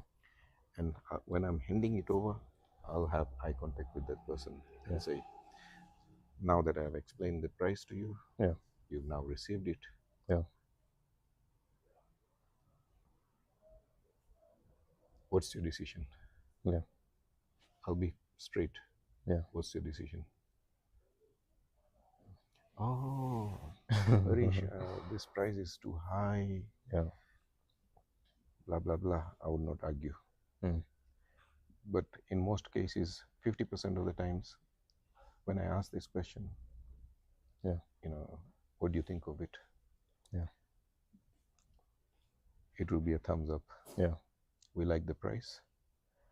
We like that your previous clients gave you access to the property. Yeah. They've spoken ravingly about you. Yeah. And yes, let's do it. When can you start? So 50, I from 2 people that arrive on site and meet my clients, I get 1.5 jobs. Yeah. And that was the best thing I did. I created a filter system to avoid time wasters, people who just wanted a price. Yeah. And is there something that you can do in your car salesman like this? Yeah. I did this for the construction industry. Is there something similar? Can you set up a system similar to this with your car salesman? Yes. Your car dealership? Yeah. So they're supposed to, you need to give them a call and say, okay, can you talk to my previous client, Jacob, so and so. Yeah. He bought a pickup like you, that you're interested. Yeah. Get his feedback before we can discuss price. Yeah. Why do you think it's important to do that? It creates a more trust, and it moves the focus from the price to more about the value they are getting. True. Yeah. Yeah. If your customers are, are willing to talk about you, then they're definitely happy about the sale. Yeah. The purchase. Yeah. And they like you as a salesman. Yeah. And so that validates you as a profession. Yeah. As a professional person. Yeah. And it makes the sale much easier. And once they do that, they will definitely come to you. That lead is now qualified lead. Yeah. People phoning you and sending you messages, they're unqualified leads. Yeah. How important is doing after sales services for clients, especially like giving them? Most people give gifts like sweaters, hats. What do you think about experiences like taking your clients to tennis courts? Okay, I think once the sale is done, you want to build friendship with that customer. And giving them hats or jumpers is not going to do that. Yeah, it doesn't. It doesn't. It doesn't. Make connections. It makes them feel good that they've got something, but it's not. You want repeat business. You want repeat clients. You want your clients to become your friends, and not only friends. They need to become your fans. They need to start marketing you. Okay, it's a very good question that, enduring businesses follow systems, processes, and frameworks. Why are they important? It's because when a business needs to scale. If all the knowledge is in one man's brain, then the 1,000 staff are dependent on him. And can one man be able to attend to 1,000 people? He can't. What he has in his brain, he needs to put it on paper. He needs to create a framework, a structure, a system that then he teaches to his managers. For 1,000 people, he will have maybe 100 managers. Once the managers learn it, they pass it on to the sub-managers and things like that. And that way, everybody is following the same script. Everybody is following the same system. And once you systemize something, your efficiency, your productivity increases exponentially. But it is a very hard thing to do. There was an incident where Chipotle chicken or something, one of these big, fast foods, instead of saying, thank you at the end of a transaction, they changed it and said, it was my pleasure. So instead of saying thank you, once they've served the customer and they've received the payment and goods and whatnot, they just wanted to change it to it's my pleasure. And it took them 4 years to implement this one single change. That's how difficult, taking an idea from the owner to a marketing suite to the shops and to the shops to the staff in the shop. It's not an easy thing to do, but it can be done, and but it only you have a system to implement it. So this was a very small change. We are talking about complex changes. Then things will fall apart if you don't have a system.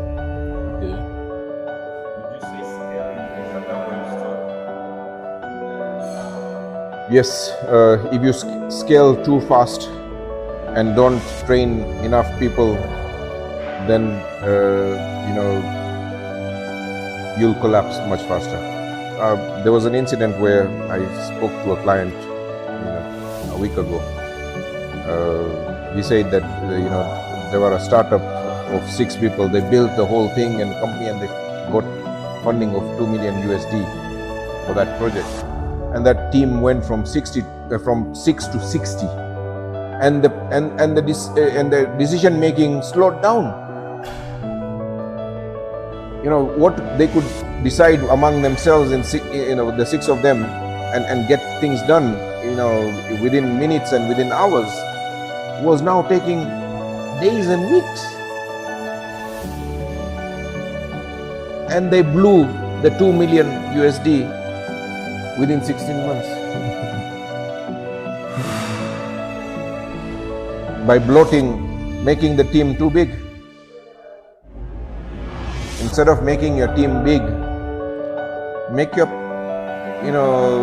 team lean. There was an example where you did an interview, Kevin Karama, of that Caucasian gentleman who went from 8 staff to 3 using AI. Sure. Yes. He reduced his staff count from a team of 8 to 3 and replaced the 5 people with AI. His turnover and his profit doubled. So your advice would be, instead of scaling it to more people, scale it to investing that money in AI? Into technology, it's easier to, it's much harder to teach and train people. Yes, there are things that only humans can do, that you keep it to that, but whatever that a machine can do, you should make the machine do it. because machines don't get tired, don't need to go for a break. You get it? Yeah. And this new age of AI and robotics is going to make labor so abundant and so cheap. uh, it's going to turn the current economic model upside down, and whoever dominates that that company, and that person will be the richest person that throughout history of mankind. Okay. Or as you said, or I'm Eric. Yes, or I do poultry farming as a side thing. I have other things I do. I have a side job I do, like play tennis, and then after in the weekends I go to do some works on my family. So, are reflecting on our poultry farming, or in our country, many people, if you say you're doing farming, they say farming is for people who are not educated. Okay, so But as I have studied our statistics, or there is a quote we have: if you don't count, we don't count. So where the world is going, we have to do things as a business. Many people do like poultry farming. It's like a hobby. yes, a simple thing you can do at home. Chicken can have eggs. You can do omelette, but it's a business you can do. Not only like raising eggs, you can do it for meats, because our nowadays they have said in Rwanda our population is boosting up. Yeah, Many it's people- growing. You're yes, a young population, and it's growing fast. yes. Okay. Many people used to rely on cow meats, Okay. but someone used to say, let's see how the cow can be produced, things, and then they have said, or to get a cow from a baby cow up to a cow that can Slaughtered. yes, Uh-huh. it can take like 2 years. Okay. So that means the population need meats, Mhm. and you don't have enough cows. So someone said the only thing you can do is to cover the gap. By to cover the gap, you have to implement other stuff to eat. Okay. There is chicken, there is fish, but let me focus on chickens. So chickens are, we can do our broilers for meats, and in 42 days you can have like our From a from chick brooding, yes, from a chick to being taken to a slaughterhouse in 42 yes, days.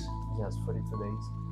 Okay. Because our due to the feeding and everything they do for the chicken, it have like the average weight. It have like 1.7 kgs. Okay. And that's a perfect Okay.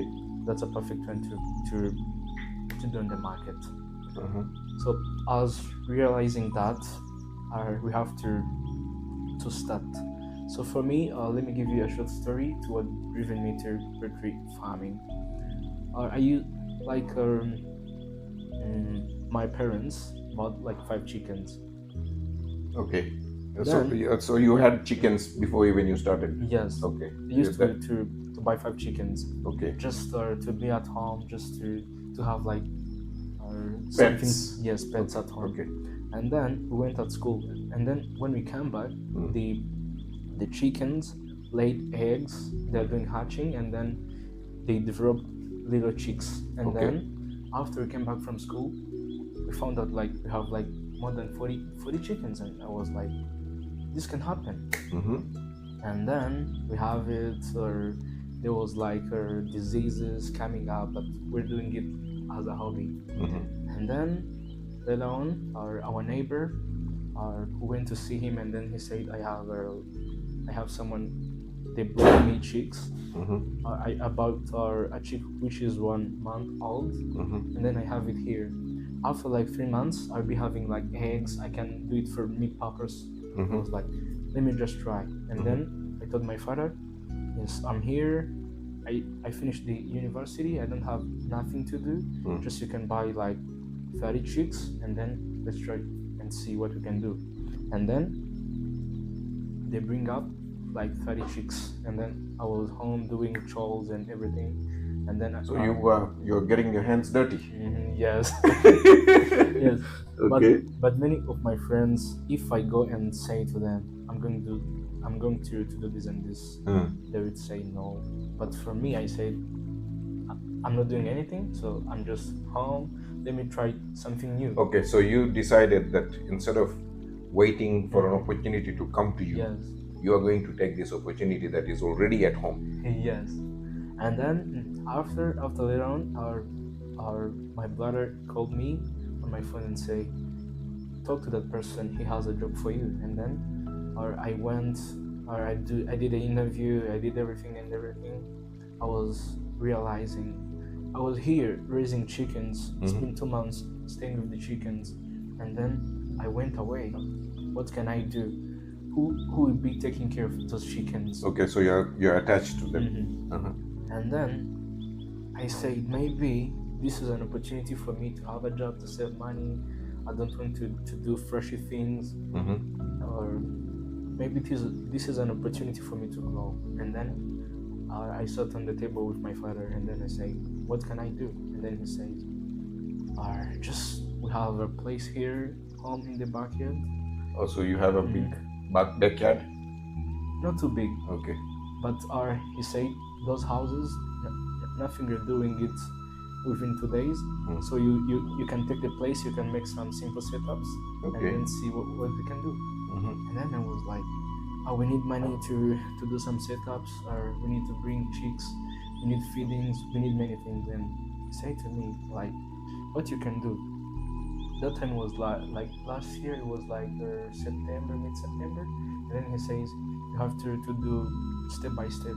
You have to do the setup within the house, and then you have to bring the feeders, drinkers, or you have to know where you can buy feeds, because as you're seeing it as a business, you need to do it professional. Okay, but now that you have your chicken set up and everything, how are you selling your produce? So the eggs and the chicken, how are you selling it? Who are you selling it to? And how talk me through the process of you picking the eggs. Where are you taking them? My eggs are, my mom has like a simple shop.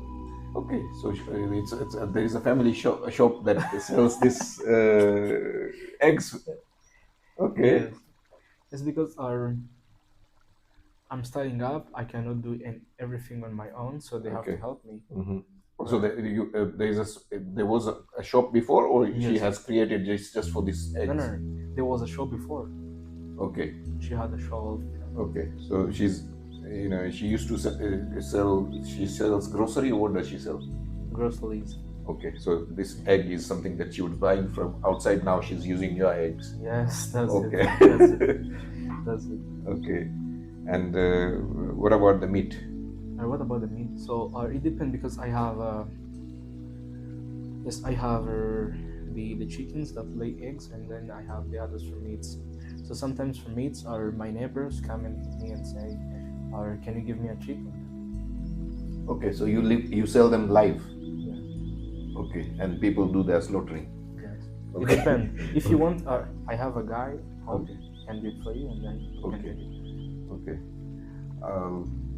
Now, okay. Is there a way you can, you are an IT literate person. You are, you are an educated man. Is there a way you can, document what you do to create a personal brand around poultry farming? Yes, I can. And share. You going to pick the eggs.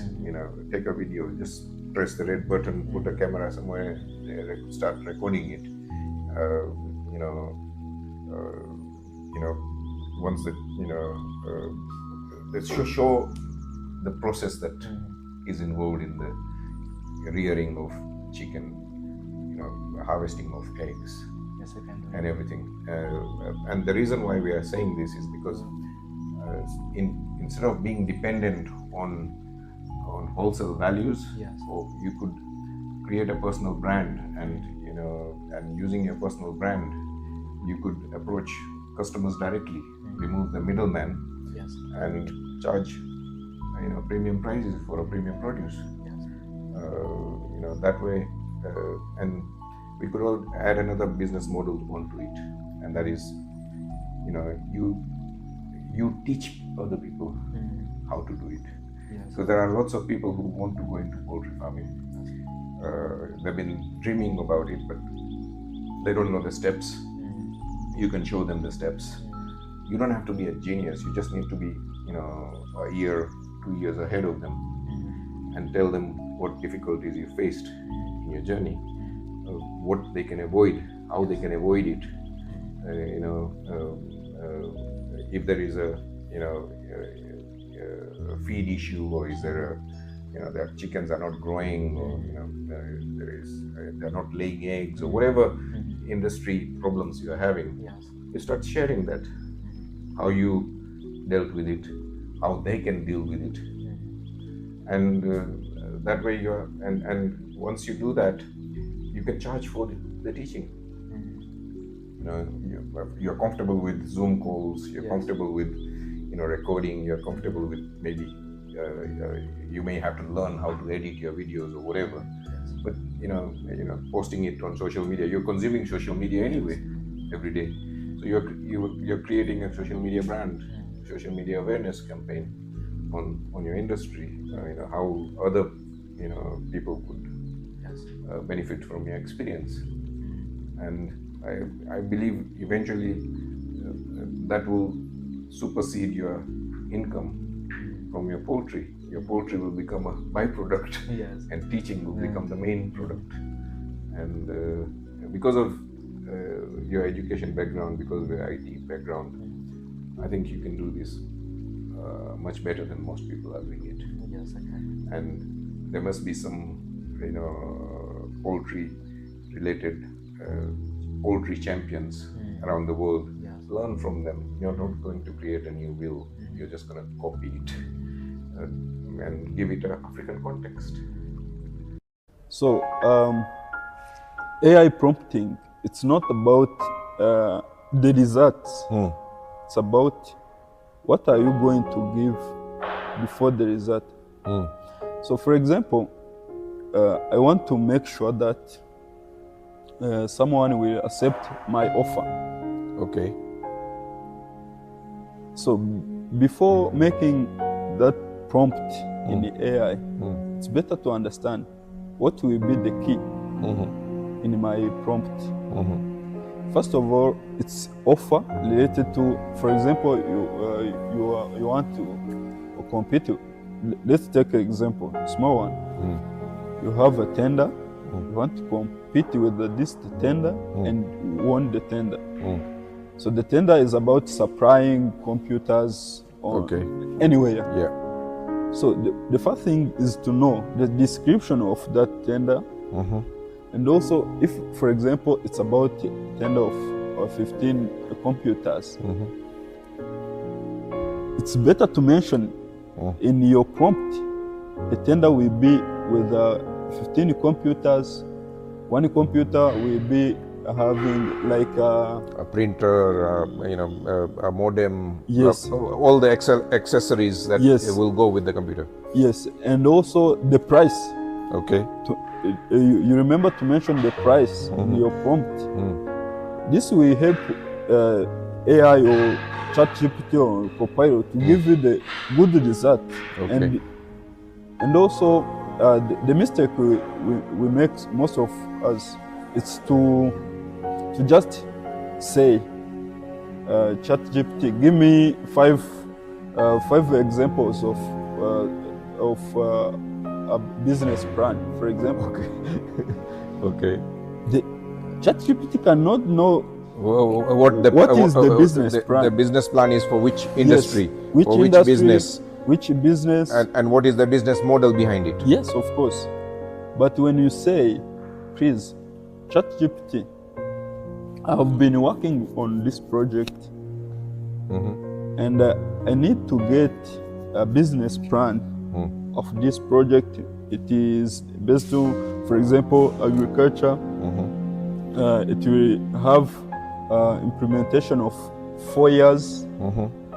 The project will be based on this location, and the total cost will be this.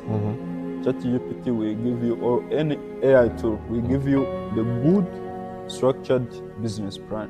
Okay. So on my side, I think that will be the good way So just in simple way, it's just to think, what are you going to ask? And what is the information, the key one, the key information I'm going to ask this AI tool.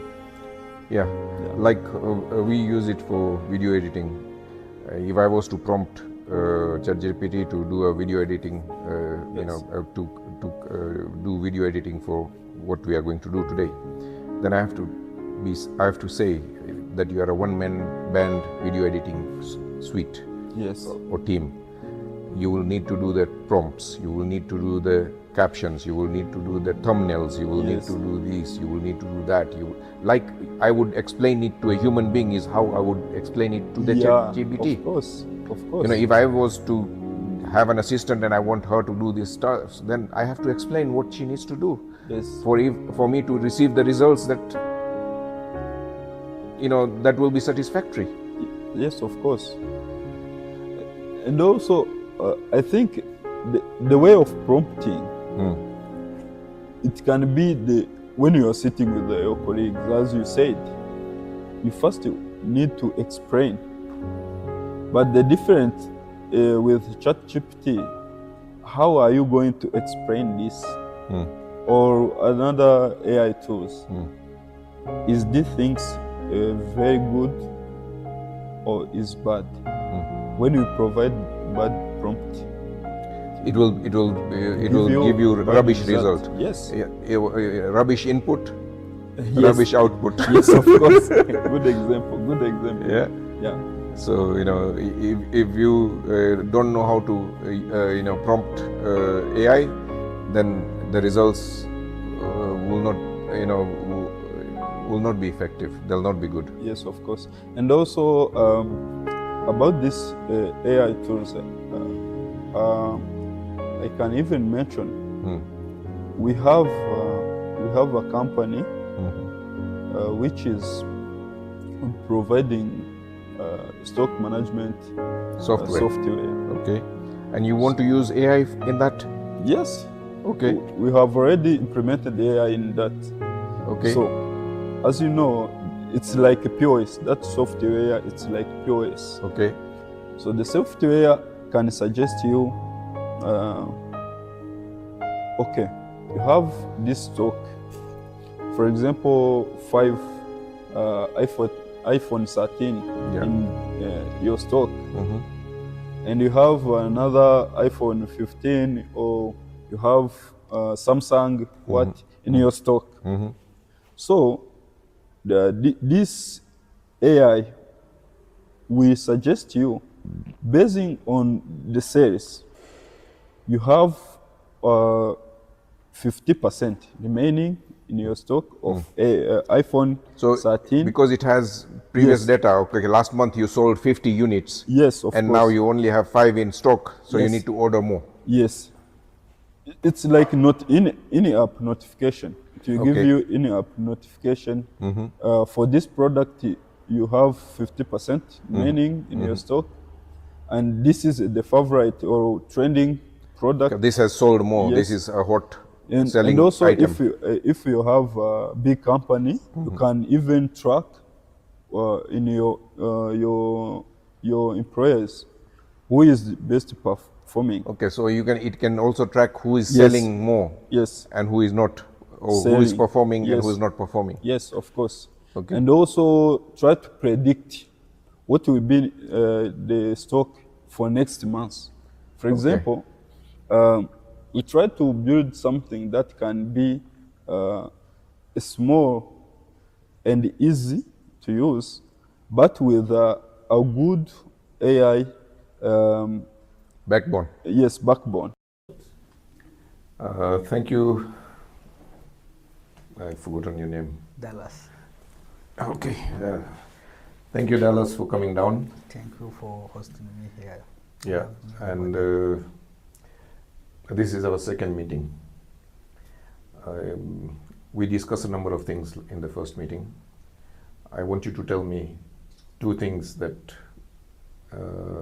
you learned from me and have implemented on. Yeah, thank you very much. I really appreciate from the bottom of my heart.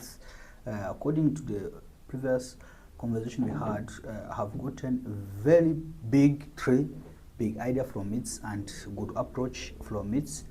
For example, first one I can say, the strategy I used from beginning of my business and where business is now, I have seen it is very difficult to do more than what I have done if I keep still Okay, so you've come to a strategy. limit. Yes, like limit of.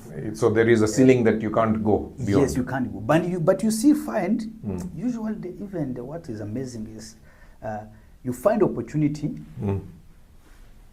but once you are putting it in that same strategy, profit is still same like one you have been making last year. Okay, so we are coming to an end of 2025. You learned a few things. What are you going to implement in 2026? How is 2026 going to be different for you? First of all, it is a new strategy as like a new year. Okay. Yes. Okay, so New Year's resolution, yeah, New Year's strategy. Yeah. Okay. Not only that, as we discussed, I was a person who used to be very feared of camera, but now I'm looking at it and there's no problem having it. Yeah. Which means this 2026, I have something I can share to people according to experience in their businesses. I have many things to give to the people, as even you say that more you give, the more you get as well. Yeah. And I've been very close to give you that to don't tell anybody how things works, how my business works and whatever. But according to the idea you told me, now I'm going to change that. And in 2026, I come with what Ferge camera as well. I've been doing it. I'm glad you are brave enough to face your fear and overcome it. First time we spoke, you said no cameras, please. I'm afraid of cameras. And one of the reasons why you used was that I get a lot of negative feedback. So a lot of people procrastinate going on camera because they feel, what is my family going to say about me? What is my father going to say about me? What is my wife going to say about me? What is my children going to think about me? Nobody cares. And as long as you're making money, they'll all think good about it. Yeah, at the end to justify the meaning. Yeah, so it was a fear that it was up here. It didn't exist in reality. You overcome it by just changing your thoughts on it, changing the values you attach to it.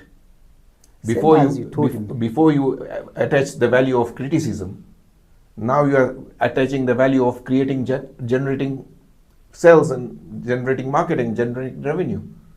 You're using it as a tool. So that's one thing. You mentioned there were 3 things that you learned. Continue. Sorry for disturbing. Second things I learned, it was referred to an example of like if somebody want to give you a gift, you have right to take it or not take it. Okay, so it is up to the receiver to accept the gift or reject it. Okay? Yes. And what were you, in what context did I say this? In the context, it was about I told you that I fear camera because of some people come and just drop bad comments like, your voice is not to be taken out or whatever. So what you told me is, take it as a gift. But this gift of that comment, you are the one who have donated and say, is it gift I can take? Or I don't need to take it. If I don't take it, it will be kept for somebody who gave me that gift. But if I take it, it becomes yours. It becomes mine. So that was a second notch I got from it. Yes. Yeah, so this was in the context of criticism. So if somebody criticizes you and says you're a donkey, you don't know nothing, you're stupid, it is up to you as the receiver to accept it. Am I a donkey? Do I have big ears? Do I have a tail? No, I don't. You can keep your criticism to yourself. Thank you. I don't need it. Yeah? Yeah. So, okay, that's the second thing. Now, let's go to the final one. Yeah. The third one was about, let me say it's like a bad strategy. I was thinking, I will be behind of the scene and I will brand my company. But I'm not going to brand myself. Okay, so you thought Yes. as a way of hiding, you were using your company brand so that you don't have to show your face. Yes. My company work, but mine, I don't need to. At the end of the day, you are doing the work, but you're using the company logo, company brand, so that you don't have to be seen. You can hide behind it. Okay, and how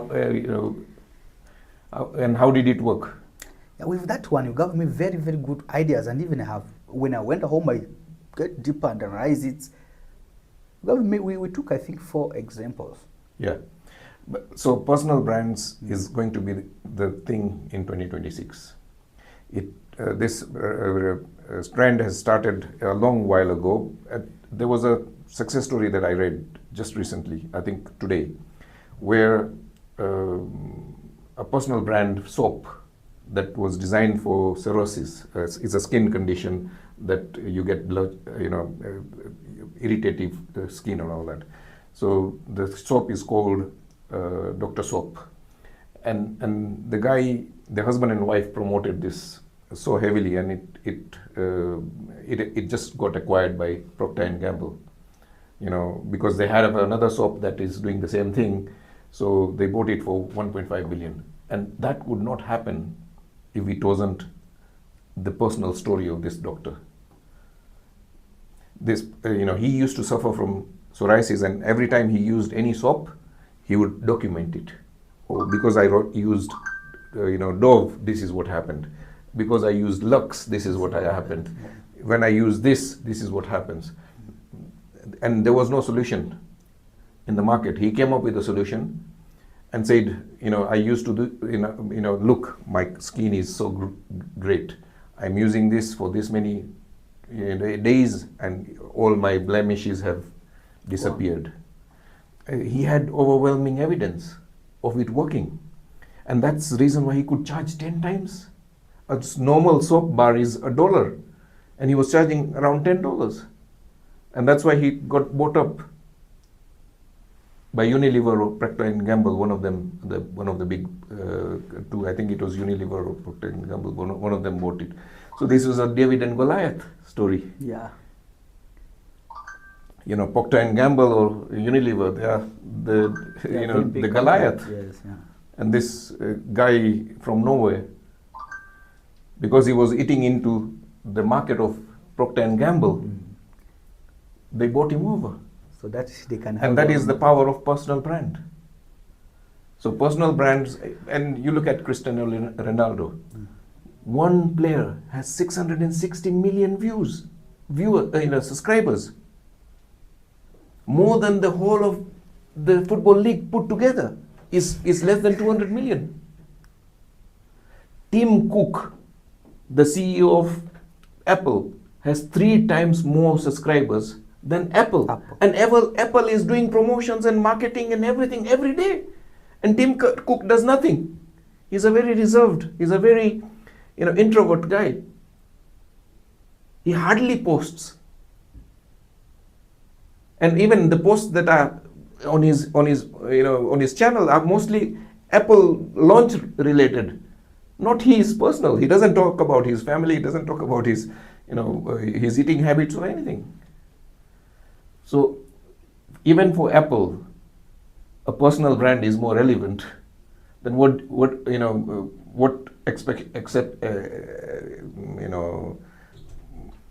why should we be any different? If for football, Cristiano Ronaldo is a better ambassador than Manchester United or Real Madrid or whatever, for your own product, for your own services, there is no better ambassador. There is no better sales and marketing person than you. And they'll connect more to you than your brand, than your company brand. Because a company is not a person. The company has no eating habits. The company has no, lifestyle choices. You do. And that's why people connect to you. Because you are a human being. Tim Cook is a human being. That's why they connect to him, not to the Apple brand. So personal brand is going to be the next big thing that is going to blow out in 2026. If you don't have a personal brand strategy, then you'll be left behind. And if you need any help on that, we can help you at B2A system. You also delayed the launch of your products. Yes. Why? I wanted to make it perfect, like 100%. But that perfection, I'm trying Okay, to. what is the product? Tell the audience what the Yeah, product is and why you delayed it. Yeah, I have a product called Booker.life. It is a marketplace that provide accommodation to worker, renter, photographer, spa, massage, and manpowers and skilled laborers. Yeah, and It's a lot of things. Yeah, it's a lot of things. In one platform, Yeah, in one platform. one website. Yes. Okay. Yeah, that, we dread to launch it because we wanted to make it perfect. But the issues with, according to the correction I got in from you, was, are you making it perfect for who? You are not a client, you are a provider. Where are you getting the ideas for what the client will need? If you don't launch and the client gives you the reviews that maybe this one is not working good, this one is not working good, then you collect. How are you going to position yourself as the producer? As a client. Yes, as a client, Yeah. and also act as a producer, which means I'm making my brain to overthink while living is a long door. Yeah, so a classic example is Apple launched Apple One. Apple One was an inferior product. iPhone 17. It took them 17 years to get to iPhone 17. And you want to get to iPhone 17 from day one. That doesn't work. And that all from your own little brain. You can launch it, do a beta testing with 500 or 1,000 people, and they'll give you the feedback. Oh, this works for me. This doesn't work. Oh, this one has this glitch. This has this problem. Oh, whenever I'm booking an accommodation, I don't see this or I don't see that. That's a far superior. You will be able to make a far superior product much faster by doing this. And if you build something that is perfect in your brain and you go take it to market and the market spits at it, what are you going to do? Yeah? I'm gonna use that strategy you told me. I will look for what the client are saying. I see what we can correct. So I see even what can fit, because other things is, I don't think like anything client tell you, you have to do it. No, you have to accept it or reject it. Okay, this guy is complaining about, no sleepers in my apartments. Sorry, we are not a 5-star. We can't provide sleepers for you. You don't have to take that feedback, because that's not the level of service that you are charging or providing. This is just an example, but every price point has a service level. Somebody who is paying 3-star cannot expect to get sleepers in his bedroom. Yeah. Or like the breakfast they might provide on the 5-star hotel, if you come and expect it. Yeah, it will be a continental breakfast. Bed and breakfast service. Yeah. Yeah, it's gonna be. Which means you have to vary how much you are paying according to the services you are receiving. No. If people deliberately chose 3-star because they wanted it to save money, or they didn't have the money to pay for a 5-star. So if they have paid 3-star money and expecting 5-star service, there is some mismatch. There is a mismatch of expectations, and you don't have to entertain that. That is also the reason I got in from you by that day. Yes. We took an example for the phone, bargaining of the phone. I think if you're okay, you can share to my viewers so they understand. Okay, can I have that phone? Okay. You're going to be the customer that wants to buy this phone. Yeah. And and you like haggling, you like discounts. Yeah, and I will try and sell it to you without giving you a discount. Let's do this role play. Okay. What's the offer of how much you charge this phone? I want it. Dallas, I have many more phones. What is the reason why you're choosing this most expensive one? According to what I have seen from the catalog, the storage, the way it's working, even the recommendation from the people who have been using it, and even to the what I want to do, because I want to be storing my video as a content creator. So, and some of them are big, so this phone I think can fit. That's why I'm very interested on it. True, it is one of the best in the range, and I like your taste. I like that you're using it for business. In business, you want something that is reliable, that won't break, that won't run out of storage very quickly. It's a very good choice. Yeah. So, but I'm also glad that you're not using the D word, the discount. This is one piece I have in the store. I have 3 clients waiting. No, please, I need a discount. I need a discount, please.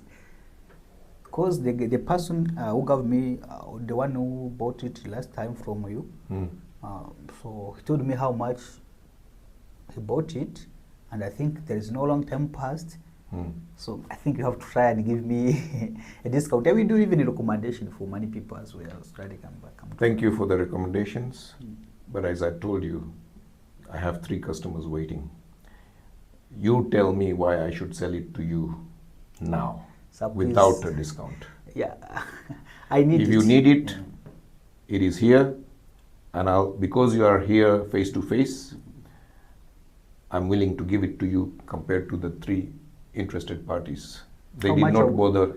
How much you want to charge me for this? The original price is 700. You and I have agreed to 500. This is the deal now. If you leave now, that deal is gone, and I'll sell it to somebody else. Sir, please have 400. I'm afraid no deal here.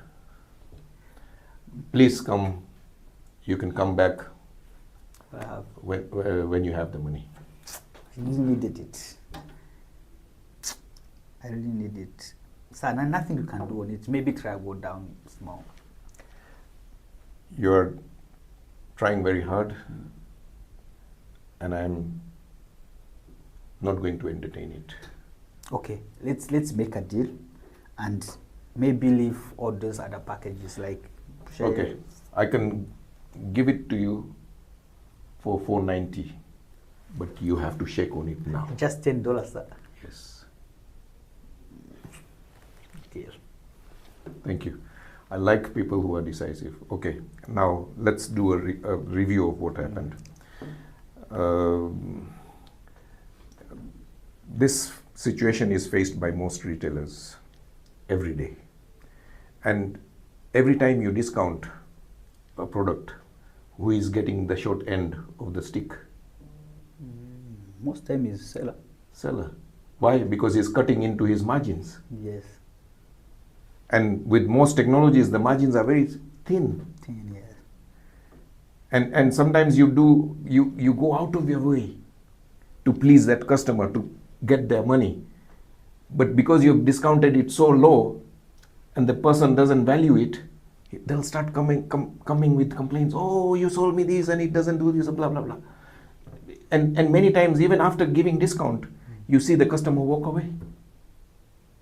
And you've spent half an hour convincing that person. Why? Because you devalued yourself. By giving discounts, you're devaluing. And if I gave you a discount and it was only £10, but I want you to shake on it now and give me your credit card. Don't be shy. Once the deal, the handshake is done, ask for a payment there and then, or else that deal also goes away. Which means you don't have to be shy in the money. No. Okay. Supermarkets charge you fixed prices. Why are you paying?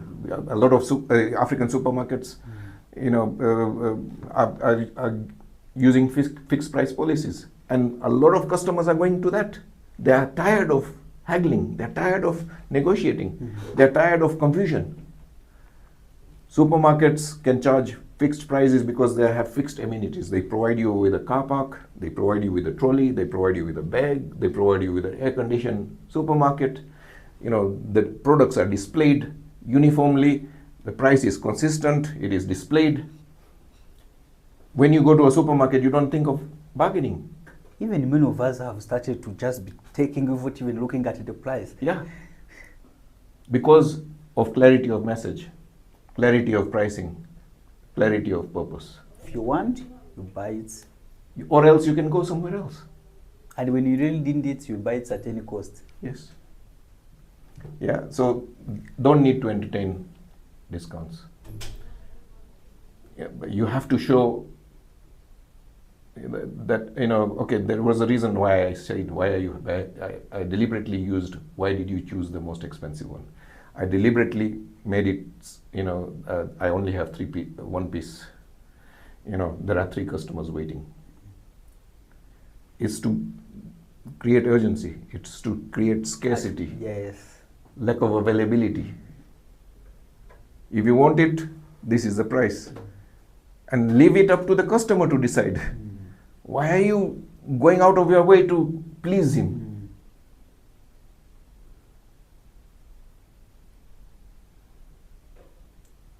And cut your margins.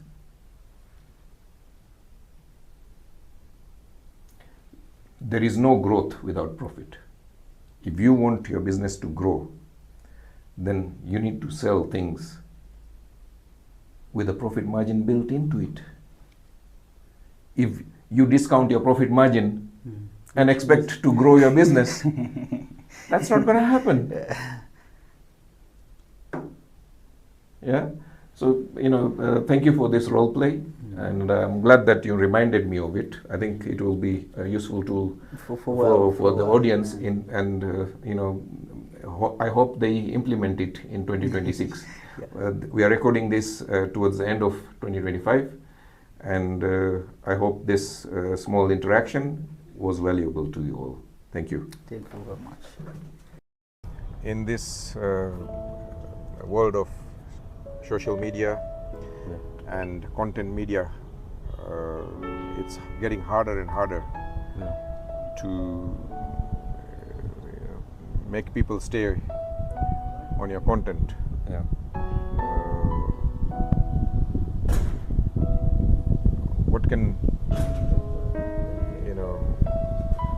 What can somebody do to grab people's attention? Let's say you're selling fitness. Yeah. How would you sell it online? If I was selling fitness, I would try to stop people scrolling by posing a question, something like that. Okay, pose a question. Pose a fitness-related question.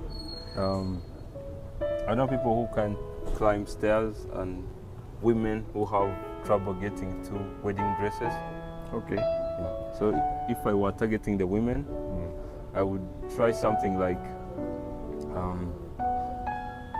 how to help you lose your weight, something. Okay.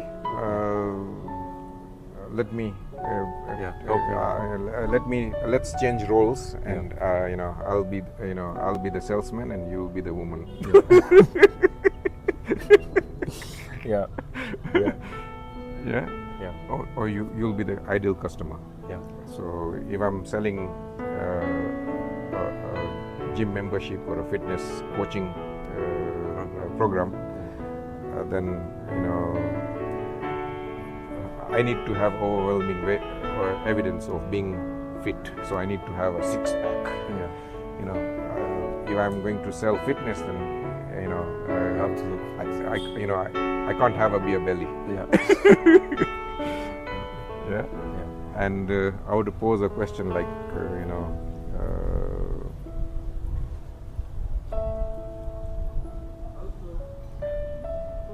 there's an upcoming wedding Yeah. and you feel that you're not going to fit into the dress. What can you do? Or would you like to fit into your wedding dress again? Something like that. So, you know, it's a question, and again, the question needs to be framed in a way that the wedding is okay. It will be. Would you like to, you know, reduce 3 sizes so that you can fit into your wedding dresses? Yeah. That sounds much better. Yeah. And our or my fitness coaching can can help you achieve that in 3 months. Yeah. Something like that. So it has to be outcome oriented. The question needs to be framed on a problem and a solution, and your service becomes the solution provider. Yeah. So, you know, your fitness program or something like that becomes the solution for them to be able to, you know, fit into a wedding dress and look pretty. Yeah. You know, she's been chosen as a bridesmaid or something. She has an important role, you know, of carrying the bouquet or so, or she's close to the bride, or she's nowadays they have a harem of bridesmaids. They have 10, 12 bridesmaids. All the friends from everywhere. Yeah, they all become bridesmaid, and they all wear matching dresses and everything, and for an event like that, all women want to make an effort. They want to look good. Yeah, and they want to not only look good for the wedding, but also for the cameras. Yeah. So, a wedding is a good, attending a wedding is a good, reason for somebody to make an effort to lose Weight. 3 sizes down, or something like that. And so, you have to start with a question and make it one with high probability of agreement. And make it about an outcome they want. So they want to look good on camera. They want to fit into that size 4, 4 sizes below. Make it about an outcome that your solution provides.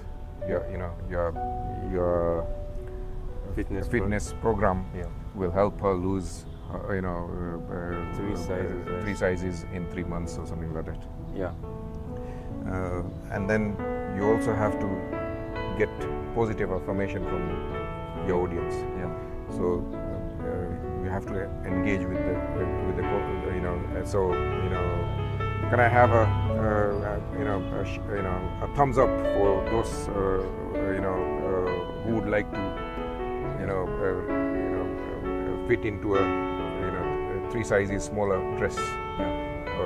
So in public it would be raise your hands if you want, you would like to fit into a size 3. Or for audience online, it has to be wave your hand, or put a thumbs up or a heart, or type in 1, or something like that. And then you have to repeat it again. You have to do 2 positive affirmations. Raise your hand, and the second one is, it's an optional, but I see that if you want the person to get the message, then you have to repeat the positive affirmations twice. And you would say, say I. If you want to reduce your weight by so and so kilo, or reduce your size by 3 sizes, or say for the social media it will be type yes, or say I, type I, something like that. So that's how you hook people into your content. Yeah, and this same format can be used in live presentation, it can be used on social media, and it can be used also on written text. Yeah, because what happens is that questions force the audience to answer, to start answering it. It engages with the audience much faster than anything else, than saying boring facts. Yeah, you know, being healthy is so nice, is so good for you. Yeah. Being healthy, you know, you will lower your cholesterol, will lower your blood sugar, will, you know, we all know it. Yeah, but that's not gonna keep people will scroll away. Yeah, it has to be something engaging, it has to be something, you know, something that has a sense of urgency. Yeah, it's not about lecturing, it's not about, you know, it is something that is a goal oriented. Yeah, an outcome oriented, an outcome they want. Yeah, you know, we all want to lower our cholesterol, but we know that just being fit is not going to lower your cholesterol. Yeah. Interview. We are in Kigali at Norscan, our offices. Eunice has been working with me for a while, and we are coming to an end of the 2025. Let's see what Eunice has in plan for 2026 and what he wants to leave in 2025. Tell me one thing that you want to not bring with you to 2026. Okay, thank you. First of all, I want to say thank you for this opportunity you give me to explain myself. And to be back on that question asking me, the things I really want to avoid it on my 2025. Okay. So that thing I want to leave it for 2025 before I get 26. And this is my wasting time first, because if I remember myself, I used to wasting a lot of time enjoy with my brother, watching the movie, doing the fun things, I think, more than to be concentrate on my personal challenges. So I really want to avoid the procrastination, right? And as I can challenge myself to be on the right place I should be. Okay, so what I can sense from what you're saying is that you're consuming a lot of content. Exactly. You're watching movies with your brother. Exactly. You know, you're checking a TikTok or YouTube or whatever. Exactly. Humans can't exist in vacuum. If you're going to leave something, you need to replace it with something. Exactly. Okay, if you're going not be consuming more content, what are you going to do? How are you going to replace it? What are you going to replace it with? Okay.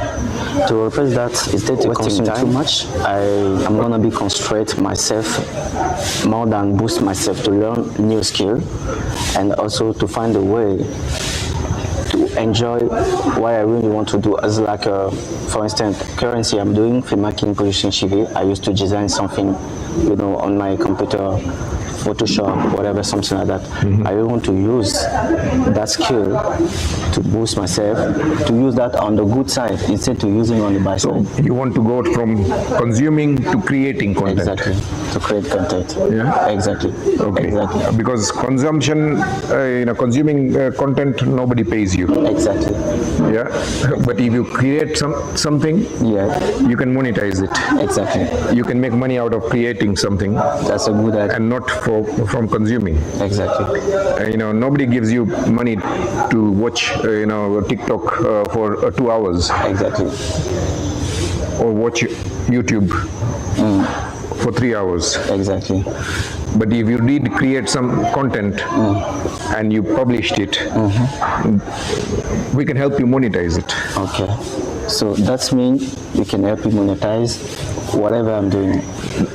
Monetize your creations. Exactly. Not your consumption. Nobody can help you monetize your consumption. Exactly. Yeah. Okay. But somebody can help you monetize your creations. Exactly. Yeah. So okay, you wanna. So that's a good goal. Okay. I like that goal. Okay. Okay. Now what? That's what you are going to leave, Okay. and what you are going to create. Okay. Second thing, what you wanna do in the new year. So that thing I expect to do on 2026, I mean the New Year's, I really want to target my God. Target my God, I mean like, you know, as you mentioned before, most of the youth like me, the youngest people like me, used just to enjoy most of the things on the social media. It's tend to create on self. Yeah, they're consuming a lot of social media. Exactly. Yeah. I tend to expect to challenge to see how can I can be that kind of people. I'm gonna give you the example for the Kaisena, even as she speaks, she's gonna be here in Kigali. Most of the young people think that, oh, I see that thing the Kaisena do is amazing. I wanna be like him, but it doesn't matter. Okay. Now I know he's a content creator. He's a live streamer. Yeah. Okay. So what do you want to do? Be like him? No, I'm not. I was just taking the example to explain the vision for most of the young people like me. Okay. So you used to enjoy a lot of things to watch. I want to be that man. I want to expect to be on top level that guy, but they doesn't really want to know. They don't know how to take themselves from zero to be on the top level. Okay, everybody suffers from this dilemma. They want to be like their idols. They want to be like their superstars. Exactly. But it's a pipe dream. Exactly. You think, I would like to be like that, but what actions are you taking to get there? Just dreaming is not going to get you there. You need to, you need to make it happen. Exactly. You need to, so what steps are you taking to get there? The way you should follow to. You need to have a roadmap to get there. You need to have, just a dream, just an idea. Okay. Without implementation, it's just an idea. It's junk. There's nothing. That's right. I get 10 ideas a day. How many do I act on? Maybe none. Okay. Absolutely. Yeah. So it's not having. It's the world is not short of ideas. What it is short of is people who can implement it, follow through. What are you going to do to follow through in 2026? The thing I'm gonna do, I expect to do in 2026, is just to be different. And to be different, you need to do the different things. You need to run fast. Something. Okay, by taking the same actions and expecting different results, it's not going to happen. Exactly. It's insanity. Yeah. If you want different results, you need to take different actions. Exactly. I'm glad that you recognize that. Now, tell the audience what different actions are you going to take. Okay. We are taking them on a journey of Eunice's transformation. Exactly. What is that transformation? How is it going to look like? What is it going to turn you into? Show us that. Tell us that. Okay. So, to being a different person in 2026, I need to take different action by first learn new skill. Good. That's a good goal. Yeah. Okay. Be specific now. Exactly. What new skill do you want to learn? The new skill I want to learn about it is like to tell myself I don't need that thing before doing that kind of stuff. I'm gonna take on me for 2026 is like to being a different person, to learn a new skill, and to learn about the people who can inspire me, right? I can Explain. no Or experiment. Okay. Yeah, Uh-huh. yeah. Okay. Can inspire me and can also boost me every day. To can tell me. Good. Yeah, it's a good thing. If you want different results, you need to have different company. Exactly. You need to change the company that you are The overall- surrounding. If you surround yourself with losers, what do you become? Become a loser. If you surround yourself with winners, Yeah, you become winner. so changing your company, changing your environment, Yeah. and changing your goals. Exactly. Also changing my different connection too. Yeah. So it's again company. If you keep good company, you become good. Exactly, sir. You are an average of, if you keep company of rich people, you become rich. Exactly. Exactly. If you keep a company of poor people and expect to be rich, Exactly. I'm afraid it won't happen. Yeah. That's true. That's true. So good. You're going to change your company. Exactly. You're going to stay, keep company of skilled people that you can learn from. Exactly. Yeah. Exactly. That's a good goal. I wish you best luck Thank you so much. in your And endeavor. also, I encourage a lot of people, a lot of younger people like me, to challenge themselves, to avoid the wasting time. Thank you, Vares, for coming down. Nice to meet you. Tell us what you do and where are you from? Oh, I am Latali Vares from Cameroon, and I am a food technician. So I do everything from food processing, food preservation. And today I just met with Arish, and he wanted us to discuss about a very concerning matter. So Yeah, I came across a number of. Rwanda has become famous for exporting chilies, dry chilies, red chilies, and but they're not getting premium prices. What is happening is that the chilies, you get premium prices in the Far East markets, because they have this hot pot culture, where you put your meat or whatever in a boiling pot in front of you. You cook your own food. It's that culture, but and they use a particular type of red chili, and Kigali or Rwanda has been exporting a lot of these chilies, mainly to India and China. What is then China doing is that it's regrading it, taking away the brown chili which are class said third grade or fourth grade, and keeping the red ones as premium quality and selling it to China, to Korea and Japan. It is something that the chili farmers locally can do. I think there is a problem in how they are drying it or how they are curing it that is making it go brown. I don't know the science behind it, but if the Chinese or other producers can maintain the color, the red color of the chili, and get paid premium prices, why should Rwanda be left out? yeah, sure. Rwanda, and they already dry chilies. It just there is no preservative required. No, nothing is required. They could the Chinese are vacuum packing it, grading it, vacuum packing it. The Rwandese can do that. You've been in packaging, so tell us about what entails in vacuum packing. Okay. So first of all, to start with, the browning process starts from the harvesting. So chili is something that is really affected by the sun. Okay. Yeah. So when you're harvesting Is it sensitive to light yeah, or to sure. heat? Which is It's it? sensitive to UV light and visible light.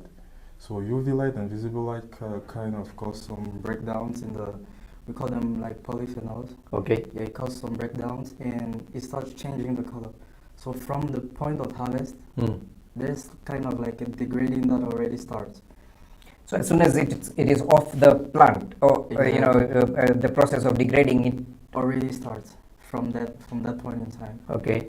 So from the harvesting, they have to make sure they kind of harvest and keep it in like dark containers or dark containers. polythene or something. Exactly. Okay. So that the sun doesn't like kind of affect the product. So they need to make put in a dark room. Yeah, in a dark room. Like Okay. the plants, I mean, I don't know how they harvest it, but the plants need to like kind of like No, no, the plants are in open. They have picked up the chilies. Yeah, I mean, now they are taking it into a drying facility. The drying facility needs to be covered. covered. Yeah, that's the first thing. Okay. Yeah. So in during the drying process, they need to make it as short as possible. So they need to shrink down the drying process. So if they need to get to 6% humidity, Yeah. they need to get that instead of waiting for a week or 2 weeks. Exactly. They can do that like in 2-3 days. Okay. Yeah. So because we have a common misconception about drying. Drying is not mostly a problem. The heat is not the heat is not the main. No, temperature is not the issue. Yeah, temperature is not the issue. Ah. The main issue about drying is ventilation. Okay. So we can do that like at room temperature, but it needs like some very good ventilation.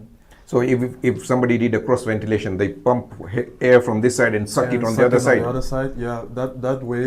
Because what happens is that as much as the chili is liberating like water, it needs like ventilation to. So as soon as the water comes out of the carcass of the chili, yeah, it needs to be blown away. It needs to be blown away for the drying process to go out to shrink very fast. Okay. Exactly. So it's not about the heat; it's more about the ventilation. Okay. That is the second thing, because when the drying process is too long, with the water inside, it gives room for the microorganisms inside to use the fungus, water. Bacteria. Exactly. There'll be mold. There'll be mold and there'll be browning. Like because water is the microorganisms that are responsible for the browning. Yeah. Everything lives on water. Exactly. Okay. So the water is like a medium for them to continue to thrive. Yeah. That's the first thing, and the second thing is the heat. The heat doesn't need to be very high because it is not even good for the aroma of the chili. So the aroma is also affected by temperature? Yeah, the aroma is also affected by temperature. So the smell of the chili or the taste of the chili?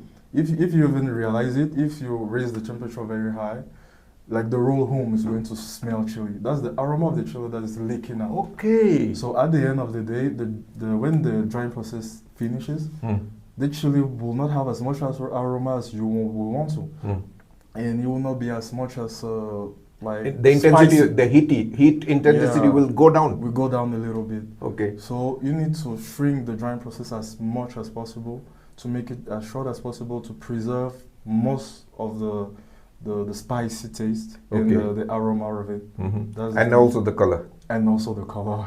Yeah, because the color is what is giving them the premium prices. Effectively. But also, I didn't realize that also the intensity of the heat. The intensity of the heat is really critical too. Yeah. So the taste, the spiciness, the heat of the chili, not the temperature. Not the temperature. Okay. And the third thing is the conservation. So when you vacuum pack it, from then, even when vacuum packed, even when dried and vacuum packed, it is still sensitive to light. So you should also package it back again in a dark container. In a dark container. So all the process should take place inside a closed environment until the packing. So immediately it's inside the box. Once it is boxed, also it should be in a dark box or something. In a box, like in a carton box, is okay. So when it's inside the carton box, then you can send it out and it can be. So like we have in the cold chain. You know, in refrigeration, you need to maintain the cold chain. If it goes about a certain temperature, if it is exposed to more light, if it is exposed to more temperature, then the quality will deteriorate. The quality will deteriorate. There's some kind of damaging that the light, it kind of affects the product by then. It is a solution that all, chili farmers and exporters in Rwanda need, and not only in Rwanda, but the whole of Africa. Yeah, sure. Can you provide these solutions? Can you become the solution provider? Oh, sure. There are some solutions provided. When you already know the problem, there's surely a way to solve it. In engineering, they say that identifying the problem is 90% of the work. Exactly. Fixing it is only 10%. It's only 10%. So as long as the problem is already identified, as long as you know exactly the problem, you can easily find out a solution. As I said already, like from the harvesting, they have to make sure it is kept on, it is protected from the What sun. is your background? You did some preservation in your country? Yeah, I did a lot as a food technician. I was working on these natural juices. You know, liquids are more like, the preservation of liquids are much more difficult. So we were making a lot of natural juices, and we weren't using preservative in any way. So you had sugarcane Yeah. juice, apple juice, orange juice. Exactly. Eh, And we weren't using any preservative, and we could hold the product for like a year. The natural juices. So which juices, namely, were you working on? We're working mainly on pineapple juice. That was the main product that we're working on. That has a lot of sugar content. Exactly. But we were capable of preserving it for like a year without using any preservative. That was really, at the start of it was really tough because we really needed to, the sugar content, as you mentioned, was really a problem because microorganisms thrive in sugar and water. And water, yeah. So it was kind of tough for the start. So, but we managed to keep it. In Rwanda, the chili is exported dry. Yeah. So it's not So fresh. dry is like very easy. It's much more easier than wet. Than wet. Or fresh. Or fresh. Exactly. Yeah. Okay. So the brand we're working on is Dreams. It's like a very famous brand in Cameroon. The name of the juice is Dreams. Okay. So it's very famous in Cameroon. I mean, if you go to any website. West Africa. Yeah. Okay. If you go to any website and you type Dreams Cameroon, I think you're gonna find the product right there. Okay. It's all across. But also, markets. Rwanda can do the same. Yeah, Rwanda has also a lot of fertile land, a lot of fruits. Exactly. That go bad if they are not processed. Yeah, just so I mean that's a project that I came to Rwanda kind of to implement that kind of project right here. So I'm still working on it. So that I think in some few months maybe I'll be able to address that. Like Let's that start on with market. the chili first. Yeah, sure. It's dry. We are addressing light sensitivity. Yeah. We are addressing temperature. They are easier to manage than than microbes and sugar. Like the weight environment there, that's much harder. Yeah, there are a few chili exporters that I have come across. I'll introduce them to you. And we want to document this process. I want you to interact with the farmers, go to the field, and everything you do, I want it documented. Sure. So that it doesn't only benefit the few Rwandan farmers over here, but it becomes a global solution. Yeah, it becomes an African solution first, Rwandese solution first, and then a global solution later. Global solution later. Because the demand for spicy foods is increasing. It's not, even the Europeans have started adapting to spicy foods. Yeah. You go to London and the Caucasians. Favorite dish is butter chicken. Oh, an Indian butter chicken curry. Yeah, is become the most preferred or a favorite that's English food. I never really knew that. I thought like chili was always something like African. Yeah. No, it's a global phenomena, Yeah. and I think it has also some health benefits. I think it helps dementia, reduce dementia and Parkinson's and other Even diseases for that. flu, it's kind of beneficial for flu. Okay. You can even give chili like a small doses to kids. It helps in like the immune system. Okay. It's really good. It's Yeah. really beneficial. So, but let's make sure that the chili that people are consuming is grade 1, Exactly. and the farmers are receiving They're top-notch paying. prices. Exactly. Yeah? Rather than substandard 3rd grade, 4th grade brown chilies that have diminished value, diminished potency. The temperature, the heat, the sensitivity, the spiciness, the color is faded, or the aroma or the smell has faded. That's faded away. Yeah, let's make it possible. Let's make it happen for the Rwandese farmers first. Yeah, that's Thank you for coming down. Thank you. Yeah. Okay, nice to meet you. Yeah.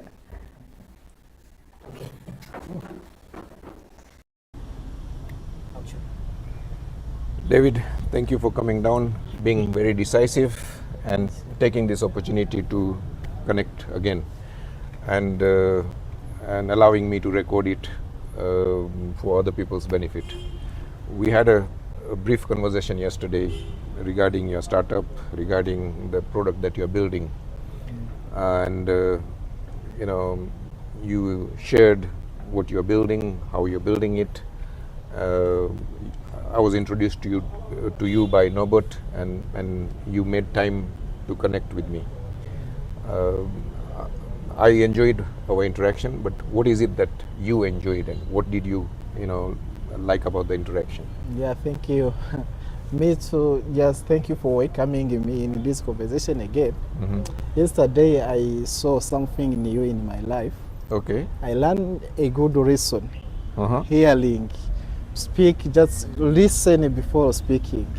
I enjoyed more just how you can just listen me. You take a lot of time hearing what am I sharing you. For the first time meeting, yes, means I know what I know. Time is very expensive. Okay. More than anything, especially for you, which are in some ages advanced. Yeah. Yeah. For me, yesterday I saw a new things in life. I enjoyed how you take a time and listening me very well, very well. I enjoyed and I learned just because in my heart it's beating me, and how can I just take that in practice? Okay, the skill I used yesterday is called reflective listening. In reflective listening, you are supposed to allow the person who is speaking to speak freely without interruptions. And then, for things that you're not clear, you say, David, I heard what you said, but why did you wait so long to go to market with it? Because you explained how you build this product, and it took you so long to build it, and you are waiting for it to get perfect. And my question was, why did you wait so long to go to market with it? Yeah. Why could you not go to market with it as you are building it? Yes. And by asking you, and by trying to be in your shoe, Yeah. by imagining what you are going through, I just rephrased or mirrored what you are feeling, Yes. and that is more engaging. It's more connecting. Yeah. If I were to do a role play here and say, somebody comes to you and says, "I hate you." Yeah, instead of saying, "Why? Why do you hate me? I do so much for you," blah blah blah. That is confrontation. That's not going to result in anything meaningful. Yeah. It may end up in Beating. punching each other. But instead, if I was to do it this way, I can see you're visibly angry. I can see it in your body language, in your tone. What is it that has triggered this anger, this hatred? That's a more meaningful question than why? Why are you angry with me? Why you hate me? Yeah, sure. That is gonna result in resentment. It is gonna result in more anger, more hatred. To demystify that, the approach is that I can see that you're visibly angry. I can see, in your eyes, in your tone. Yeah. And can you explain what I have done wrong? You genuinely don't know what you have done wrong. Yeah. Sometimes you know it is. Yes. So, but that's a way. That's a technique. But God gives us one mouth and 2 ears for a reason. We are supposed to talk less and listen more. That is why you have one mouth. Yes. If God wanted us to talk more, yeah. Yeah. We can start from 2 years. Okay. Yeah. God gives us 2 ears and 1 mouth deliberately, because 2 ears means we have to listen double and speak less. You know, we have a tendency of empty talk, useless talk, Yes. Sure. that has no meaning, that has no purpose, that has no direction. Yes. Sure. You know, we have to avoid that. You know, and by putting emphasis on what you're listening, you know, stops you from talking rubbish. You have to balance what you are telling me. You have to balance what you are listening. Yeah. Before you, in your mouth come just saying other things or Yeah, we need to control. respond. We need to filter what comes out of our mouth. Oh wow. Yeah, but also we need to avoid talking trash. Just talking for the sense of talking. Sure. Instead of doing that, if you paid attention to what people are saying, you'll get further. Sure. Listening is a skill that one needs to master, Yeah. and it's a much powerful tool than talking. Yeah. Sure. For the younger generation, we have the things that's in our heart to convince only by speaking. What is, what am I? How can I say this? Just for younger generation, a lot of people use to speak. That's what is listening from media. What is listening? He wants just all things to tell to all those things to speak in one time, just without just filtering. What am I going to say? What am I going to share? Why am I going to share that thing in this time? What choice may I choose at this right time? That's why yesterday I enjoyed to see your face, enjoyed how you respond to me. Remember, you asked that question you told. Why do you stay this time doing this thing without you go on at market? I take time and reflecting. Why? I used to tell many people by my mouth, but I didn't take a step to go at market. So Why? you are preaching it to others, but not practicing it. Yes, that is Okay. the young. Yesterday, I saw in your face, and I realized that I must go on market. Yeah. When you're building a product, especially a software product, it's much easier to go to market on the build stage and get feedback from your customers. Okay, this feature is not working, this feature is good, this feature I use more, and that gives you direction of how to develop your product further. Just relying on your own intuition or copying something, and thinking that is the market fit. No, market fit can only be experienced by taking it to market. Sure. Yeah, and let's go back to listening. People think that listening is all about words. It isn't. One thing that you mentioned and you noticed is that I was paying attention. Sure. I was listening attentively, with intents, with purpose. That is body language that you interpreted. In listening, it is said that 70% of communication is body language. 70%. 70%. Tone. Do this. Can you do this? 20% is tone. Words is only 7%. Oh my God. Word is only 7%, and we keep uttering nonsense. Sure. And thinking that is important. It isn't. Words portray less than your body language, eye contact, tone, listening intently, reflectively listening. Yeah, sure. These are skills that any entrepreneur has to master if he wants to increase his sales and marketing. Yeah, sure. Your customer needs to be heard, Yes. not you to them to hear you. Yes. But you hear them. You have to hear your customer's pain. Sure. If you know what your customer is suffering from and design a solution for them, they become your first customer. Yeah, sure. They become your guinea pig. Sure. So you say, I'm building this product because I from your conversation, I think this is the pain that you are suffering from. Yeah, it was my suffering first, and my neighbor and friends suffering.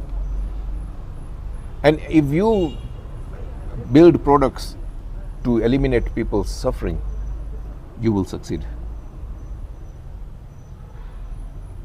As business owners, our primary job is to provide solutions for people's pain, not build things that are in your mind. You wake up in the morning and you think something and you go and design it without see what impact will. No, that's that's delusion. That's delusion. And as business owners, we can't afford to be delusional. We have to have a purpose. One thing I liked about the conversation yesterday is that we need to relate your solution to a problem in society. Your problem was eliminating human errors in trading. Yes, human. So your software deals with eliminating human errors of fear, greed, whatever. Emotions, of taking entries and exiting from the market positions that you have, you are in, and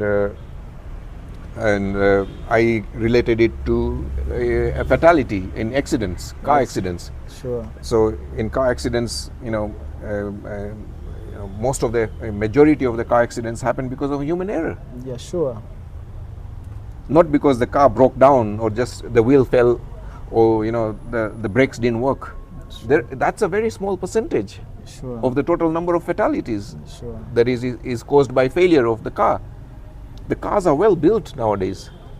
Yeah, it is just that's like 99. It is human errors. It is human error mostly, and this this new generation of AI based drivers and robo taxis is going to eliminate that. Robo taxis will be far superior, transport mode than human driven cars. Sure. But your solution is geared towards eliminating human errors. Focus on that. So when you are presenting your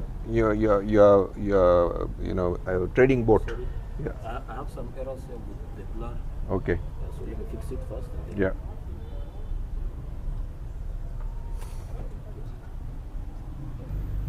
Okay, it's good. You are providing a tool to avoid human errors in trading. Whether it is forex, whether it is stocks, whether it is other derivatives or whatever it is, and you have to relate it to car fatality. If, instead of talking about your products, features and benefits, transition them from making errors. I have lost a lot of money in day trading, personally. Sure. I've lost over 30,000 GBP pounds on day trading, and I've made a lot of money on the long term. Sure. Holding. Holding. Buying and holding. Yes, sure. And I would say, if you don't know stocks, then just invest in something that you would buy. If you think that you should buy a Tesla, then invest in Tesla stock. Sure. And hold it.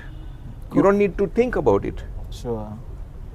But if you're doing day trading, or you're doing monthly trading, or you're doing quarterly trading, then human errors is the biggest reason for people losing money. Yeah, Sure. I personally can relate to that. I've lost 30,000 pounds on day trading because of my emotions. Yeah, sure. Yeah, that is what just we come out with AI to avoid those errors, human error, emotions. I see that's how trend is goes up, and I think that is a good time to exit. Then while you are exiting, because you are in day trader or 1 minute time frame, and that trend to become just reversed, it reversed directly, and you lose the money. Yeah, this robot. And how does your whole robot help us? Why is it superior to humans? Yes, does that robot it take a decision based on like 1,000 indicators. Okay, a human mind cannot comprehend that. Yes, it can only comprehend three things. Three things or one in that time, in this small time. Okay. And that decision it's based on other past decision memorized itself. Human being, he can't memorize things and implement directly in a small second. No. Yeah, that is how the bot just software. And also, it is to make a decision based to the past performance of that happening in that market. Okay. Yeah, it take a decision just to stop. I cannot go in this market. Whatever you see with your eyes, me as a robot, I can't go enter in this market because I see in 1,000 reasons you are see. As human, you are seeing one thing, but robot can see 100 things. It's a useful tool, what you're building, but I don't wait for it to be perfect. Go to market with it. Yeah, sure. You know, show it to some investors, show it to some corporate investors, some bankers. Let them play with it. Sure. Let them play with it. Let them give you feedback on how you can improve it. Sure. But I want you to go to market sooner than you think. Sure. You know, we want your 2026 to be fruitful. And it can only be fruitful if you focus now, stop focusing on the build and start focusing on the sales and marketing. Okay. Yeah, that's good. And in your sales and marketing, your pitch should be that, you know, in most trading scenarios, people lose money because they follow their emotions. Sure. My robot eliminates human errors and increase your profits. Sure. So we need to work on it to make it more compelling. Sure. But this is what you have to say. Sure. You don't sell the benefits and you don't talk about just the features and the benefits. Sure. Relate it to some, something like the car accident, figures, and they may have no connection, but you have to relate it because the human brain only understands comparisons. Okay, thank you very much. Yeah. Yeah. Yesterday also, back a little to yesterday, you asked a question. Why do you wait? Why do you wait just things to be perfect? Even human people is not perfect in all things. And I try to just to reflect in that sentence, and I come in myself. I see that I'm not perfect. Me too, I'm not perfect. And the other things I see every day, there is improvement on. We was talking about iPhone. iPhone every just 2 years or 1 year. Every year they are improving. Yeah. The first iPhone was not perfect. Yes. Steve Jobs did not produce a perfect product. Every year it is becoming perfect. Sure. So iPhone 17 or 16, whatever the range number is going on, I don't own an iPhone, so but whatever 15 or 16, that is a far superior product than the iPhone 1. Sure. The same thing could be to your software. Sure. So your software, the launch software doesn't have to be perfect. It just needs to function. Sure. It was through releasing the first iPhone that they realized that the battery capacity was less. They need to increase the battery capacity. The screen was small. They need to increase the screen. The camera was shitty. Yeah, sure. You mean it is just the customer or client feedback that is helping them improve every year. Yeah, sure. If iPhone can use this strategy, why not you? I may use this strategy, sure. That is what I was telling you. The younger generation, we have emotions of fearing first to go and market. How that people will say this product, it is not, when we compare to other products which are take on the market like 16 or 17 or that's whatever years long. Okay, but everybody has to start somewhere. Yeah, sure. iPhone had to start somewhere. Sure. Why, you have to also start somewhere. Sure. And with interacting with the customers and getting feedback is when you will build a better product next year. Sure. And then the year after and the year after. Yeah. So this notion that my product or my service or my bot has to be perfect is rubbish. Sure. Yeah. If you don't go to market, your product is useless. You may build the best product, best software, best bot. If you are not able to take it to market, where are you going to make money from?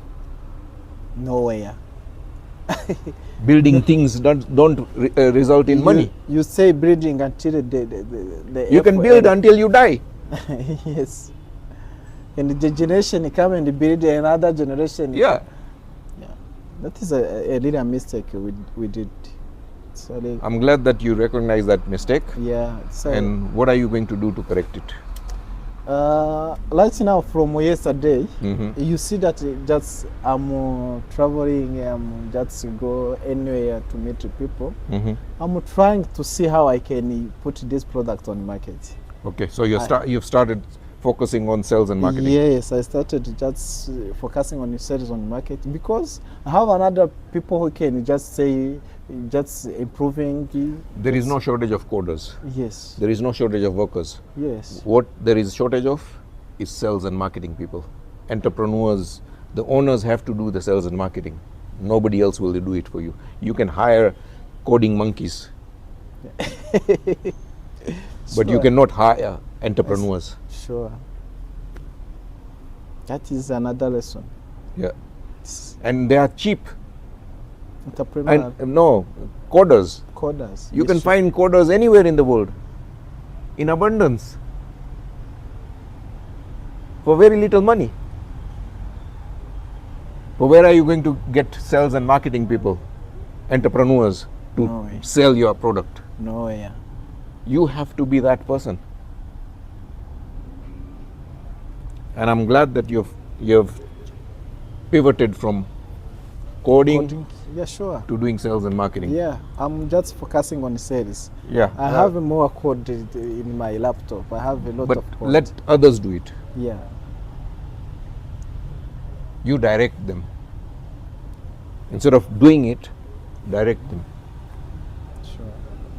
Delegate it. And you focus on sales and marketing. Focus on interacting with customers, what you're doing. You had a meeting a couple of meetings this morning. Yes. That's the way to go. Sure. Yeah, and let's document this progress. Let's do this on a weekly basis. Yeah, sure. It means it is a consistent, just to see a progress of just of one entrepreneur. You be that entrepreneur that we share the progress of every week. Sure. How are you getting on? Then we have to also, I have to create a phrase that encompasses what you are doing, what your product is doing, Sure. That people can relate to. I'll give you an example of what we did with a clearing and forwarding, agent. He introduced himself and said, "My name is Joroge. I am a CEO of this company. I'm located in this location. Blah blah blah." I said, "Joroge, stop it. Tell me what you do. Who for, and why are you different?" He had to scratch his head. But he did come up with some things that we helped him refine it. He said, "Okay, I can clear somebody's container in 2 days compared to 20 days. I said, "Start with that." Yes. But what is the benefit to it? So we added, okay, then this is how it goes. I can help business owners clear their stuck containers from the port in 2 days compared to 20 days. That allows them to take their goods to market and turn it into cash 18 days earlier.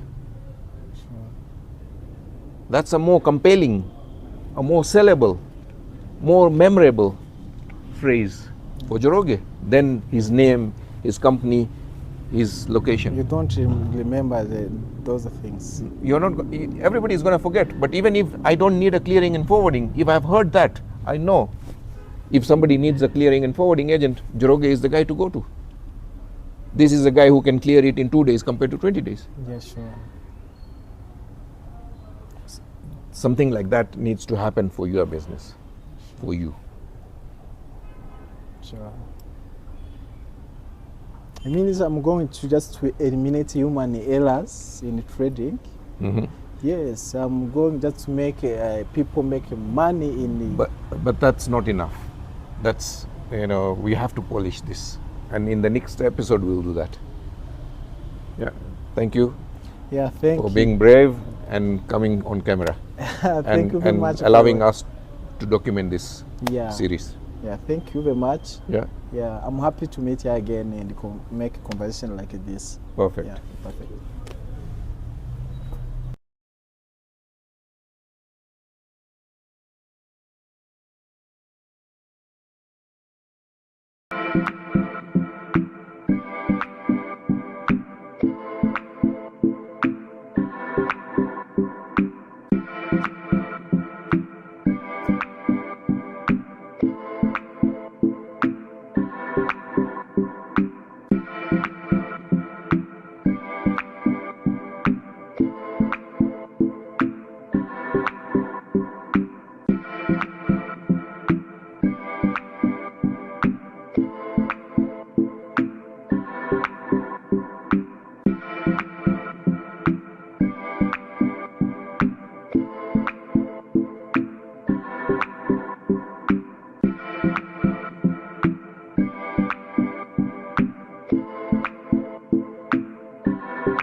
Hi, Rule.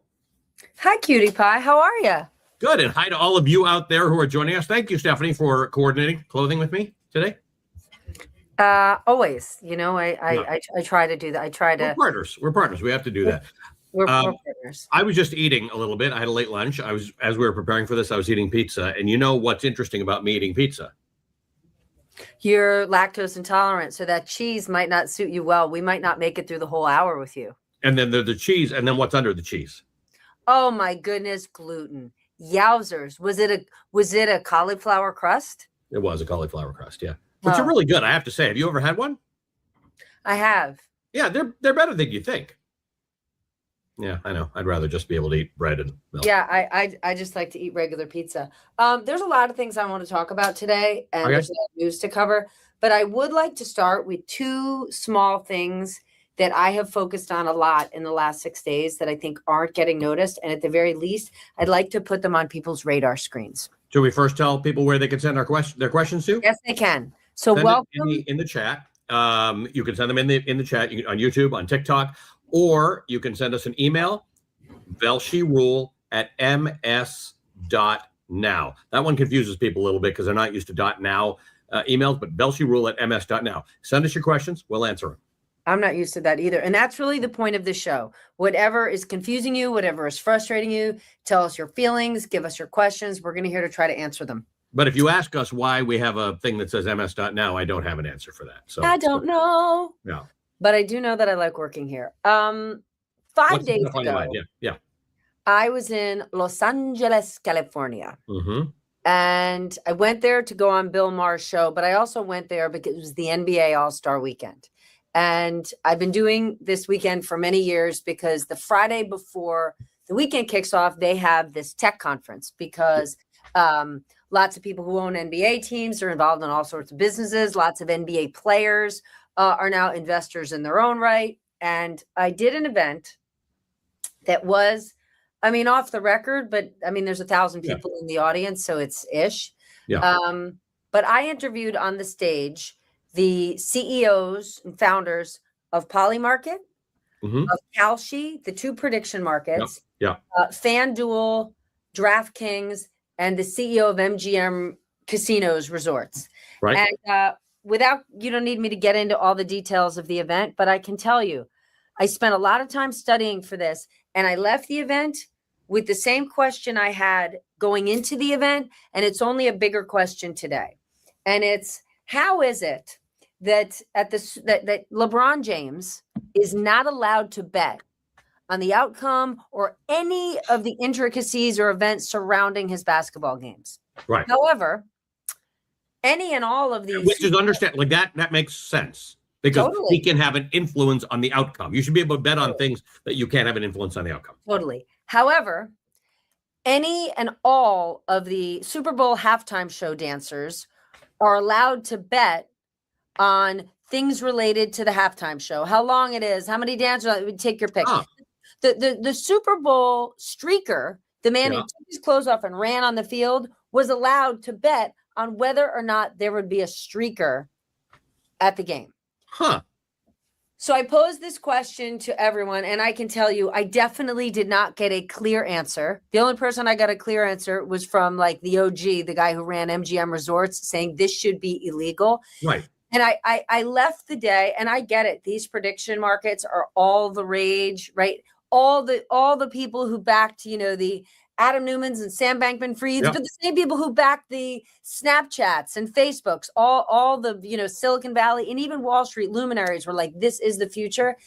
And I left still saying, at best, this is some sort of regulatory arbitrage, that these prediction markets exist in certain states and traditional betting exists in other states. And I bring it up today because we're only seeing more pushback, right? This is governed by the CFTC, which is somewhat obscure because the CFTC actually falls under the Department of Agriculture, which makes almost no sense. Yeah.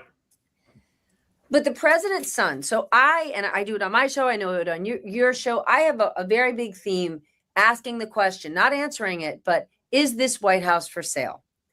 Donald Trump Jr., okay? Yeah. The president's eldest son is an advisor to Polymarket, okay? Right. Currently has an ID that swipes in that building, okay? Yeah. It's unclear how much money he put in or didn't put in this company, but he's clearly incentivized to see this company succeed. And crossing the news today is there is more push that states will not be able to regulate prediction markets. And this to me is absolutely crazy because gambling is one of the most regulated business. It's why you don't have casinos in every single state. Right. It's why it's a super regulated business. Yeah. It's super regulated. They pay an enormous amount of taxes. Enormous. Yeah. And even the FanDuels and DraftKings of the world are now getting into prediction markets in the states where they can't have legal betting. And I just want to put this on everyone's radars that this is happening. I know nobody here is paying attention to the intricacies. No, but they should be. They should be. I don't know who's going to be the permanent person doing this, but I'm basically fiddling with the election board on primary nights and things like that at MS Now. Mhm. And at other networks, in my opinion, they've confused the idea of polling and exit polling and tracking and votes with prediction markets, right? And it's fine. I get it. Like if people are betting that Pete Buttigieg is going to be the next president of the United States, that's fine. But people should understand that the betting markets are not an indication that Pete Buttigieg is going to be the next president of the United States. It just means a lot of people are betting that's going to happen. That's betting. It's the same as betting in a casino. It's the same as betting on sports. In theory, you're not supposed to have anything to do with it. And the regulation of this is super, super, super simple. You make it illegal to bet on something over which you can have influence on the outcome, right? Simple as In that. the same way that CEOs and officers of a company are Can't not insider allowed trade. Right? They're not allowed to trade, they can own stock in their company. They can be awarded stock as part of their compensation. They can't trade that cannot stock actively trade, and specifically around quiet periods. On the basis of non-material, non-public information. So if a athlete is betting on their own game, they have access to material non-public information, like that they're going to make themselves trip in the third quarter, or they're going to do something, going to throw a ball the wrong way. So the simple matter is the government regulates it, and then as you go to place a bet, every single bet you place on Kalshi or Polymarket, a little box pops up and say, I confirm that I understand that the law prevents me from participating in this. If I have access to material non-public information, I certify that I do not. Click. And by clicking, if you place that bet and you were lying, you're in trouble with the law. This isn't like we've been regulating things forever. We know how to do this. This isn't even complicated. The government said that would be fair because people bet on stuff. And they bet on whether we're going to bomb another boat off the Caribbean Sea. They bet on whether Venezuela is going to be, we were going to attack Venezuela. They bet on whether we're going to invade Iran or bomb Iran. That's stuff that if there are people who are close to this stuff, that's not fair. That they're telling their friends, hey, we're going to bomb Iran on Saturday, and then you somehow can place a bet on that. It sure feels like, listen, I can tell you, before the Fed chair was picked, insiders very, very close to the president that day, the Friday before, sort of at like noon, 1 o'clock, were flooding me with like, hey, I got a tip for you. It's really going to be Rick Reeder. It's really going to be Rick Reeder. It's going to be Rick Reeder. And I very rarely look at Polymarket. And I did that day. And all of a sudden, right, like within an hour after these sources close to the president were telling me, you saw the probability of Rick Reeder go from like 9% to 90%. Right. Were people betting on that? Do I know for sure? No. But would I bet a lot of money that they did? Yes. And I just want to alert this to our audience because we have an audience that really, really cares about this stuff. And to me, at the very least, you've got lawmakers railing against this. You've got the governor of Utah, Spencer Cox. You've got the former governor of New Jersey, Chris Christie. Richard Blumenthal of Connecticut. So people are railing against it, but I think this is not in focus for many people. And so while the barn door is open, everybody's running through it. And I just wanted to make people aware of that. And one other story that I think people may have Before missed. you move on to the other story, let me just reiterate something about this one. I'm not a gambler. I once in a while I might show up at a casino because I'm there to see someone, and I'll put a few coins into the slots, which are the worst odds, as you know, in a casino. But if you play the slots, or you buy a lottery ticket, or you play 21 at blackjack at the tables, you understand that everybody's got the same odds. The house has better odds than you do, but everybody on your side has the same odds. It is important to understand that if you bet on certain things in Polymarket or in Kalshi, some people, because of the lack of regulation, may have better odds than you do. That's just something to remember, that you're not playing with everybody else in the world. Kalshi and Polymarket would argue that they are finally balancing the game for the player. They would argue that for all these years, every time you walk into MGM or the Wynn or Caesars or whatever, you're walking in at a disadvantaged position. And so they would argue that traditional casinos want them shut down because they're finally evening the score. That's their lobbying argument. I don't necessarily buy it, but I'm saying that's the other side of their trade, that they're saying, well, The traditional betting universe doesn't like it because no longer are the odds in their favor. Right, but it doesn't matter because we can just be good regulators. We can just have good government that are good regulators and say something needs to be regulated here. Let's fix it, and then everybody can bet to their heart's content. Correct. Fairly. Can I give one more story before we get into other things? I would love that. Yeah. This goes right back to White House for sale. So remember, I know you've talked about it. We've talked about it here. The president in the last few weeks has put pressure on lawmakers. He wanted Penn Station named after him. He wants Dulles Airport named after him. I believe the airport in Palm Beach is about to be renamed. That's in the process of being renamed. That's right. And it was Chuck Schumer was trying to get the Gateway project here in New York reinstated, and Trump said, sure, I want Penn Station and Dulles named after me. Well, while this is happening, the Trump family business, their enterprise business, is now filing for trademarks of the Trump name. So if the Trump name is used for something, and it could be an airport or a bus station or a train station, or inside that airport, the bus gets revenue, the taxis, the umbrellas, the tote bags, that they would get revenue. Yes. Now, they would argue they're not proactively doing this to make money. They're doing it to protect against bad actors. But holy cow, golly gee, Ali Velshi. The timing's interesting, right? The timing is more than interesting. So let me tell you a story. Somebody started impersonating me on Twitter years ago, just using my name. And I contacted Twitter and I said, this is not me. And they're pretending to be me. And they said, well, your name's not trademarked. I said, well, that's interesting because my name's on my show and my name's my name. And I've got, my name all sorts of places. They said, well, you would have to get a trademark. So I got a trademark on my name, which I don't know how that happens because there are other people called Velshi, but I got a trademark on my name. I then provided the document to Twitter and they canceled that person's account.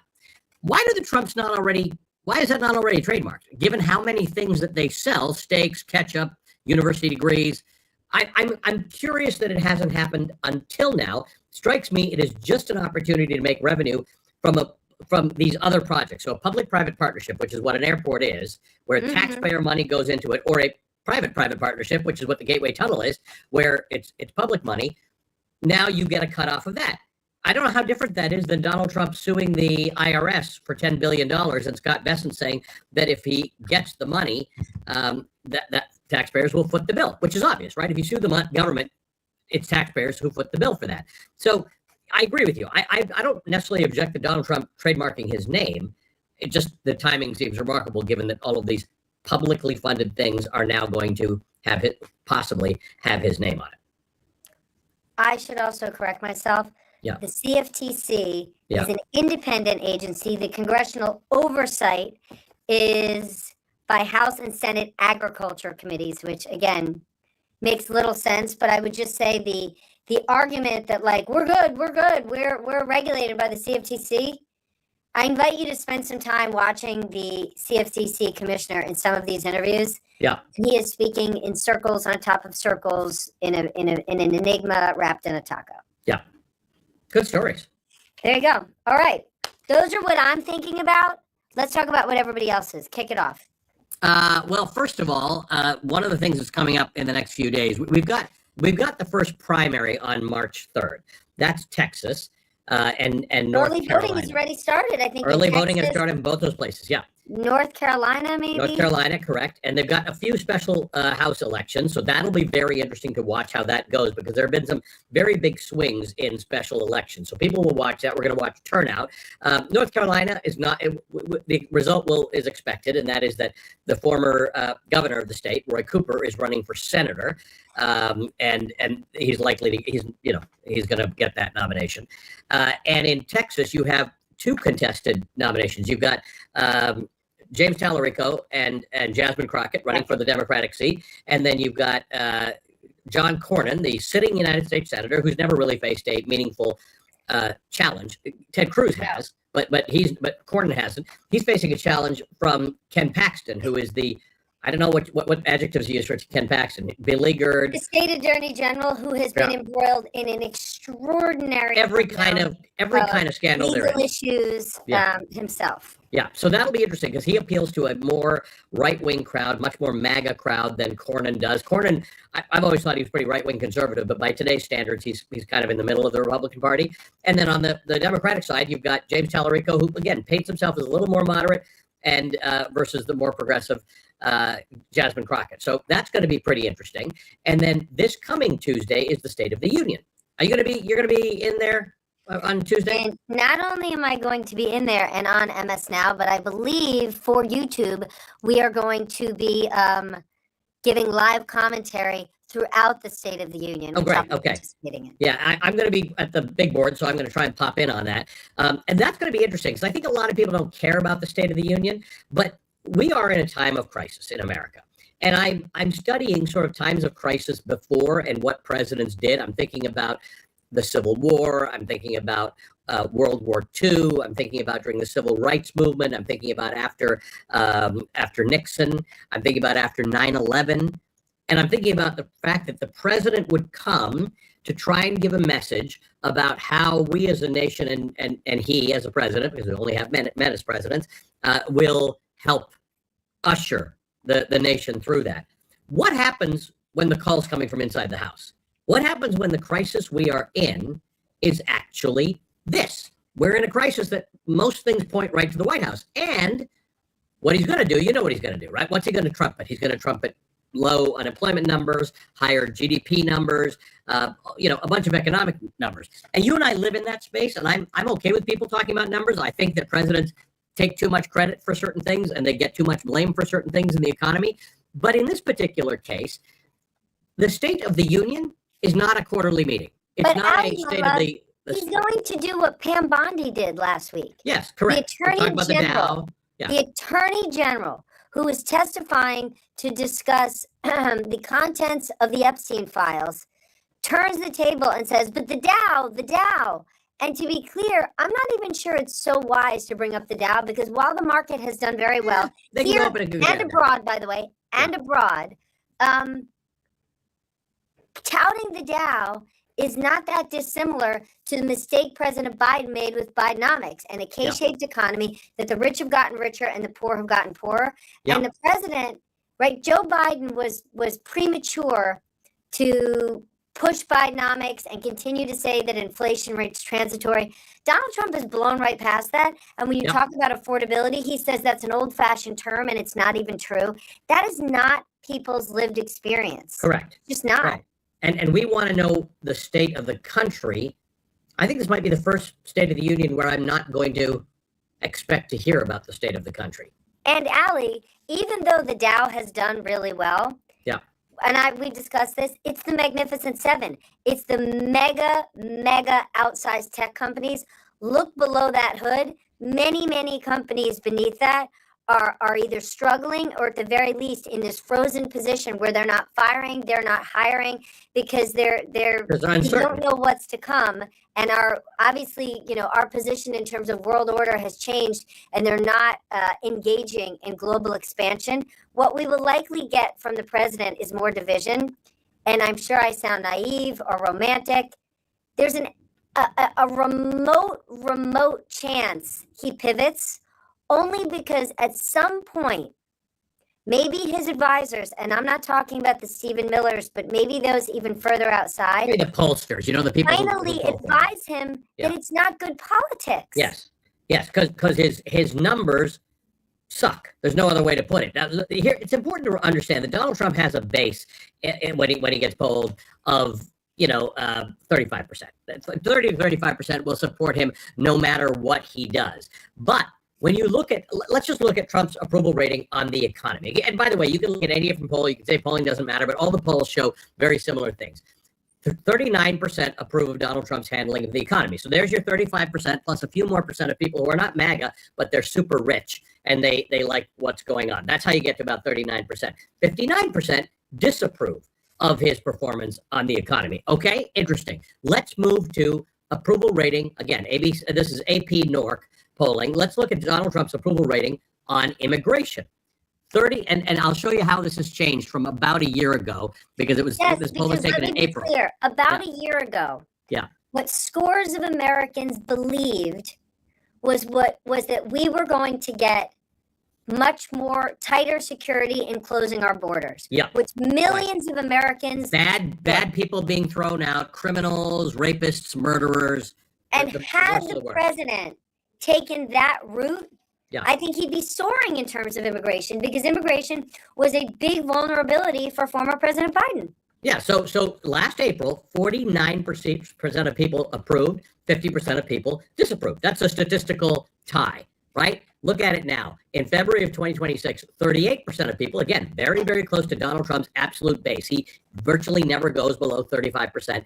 60% disapprove. Once you get well over 50% into the 60s, you're doing really, poorly. Now I just want to look at the overall approval rating of the president. Once again, the numbers are almost identical. 36% approve. That's Donald Trump's bottom line. That's his base. That's his floor.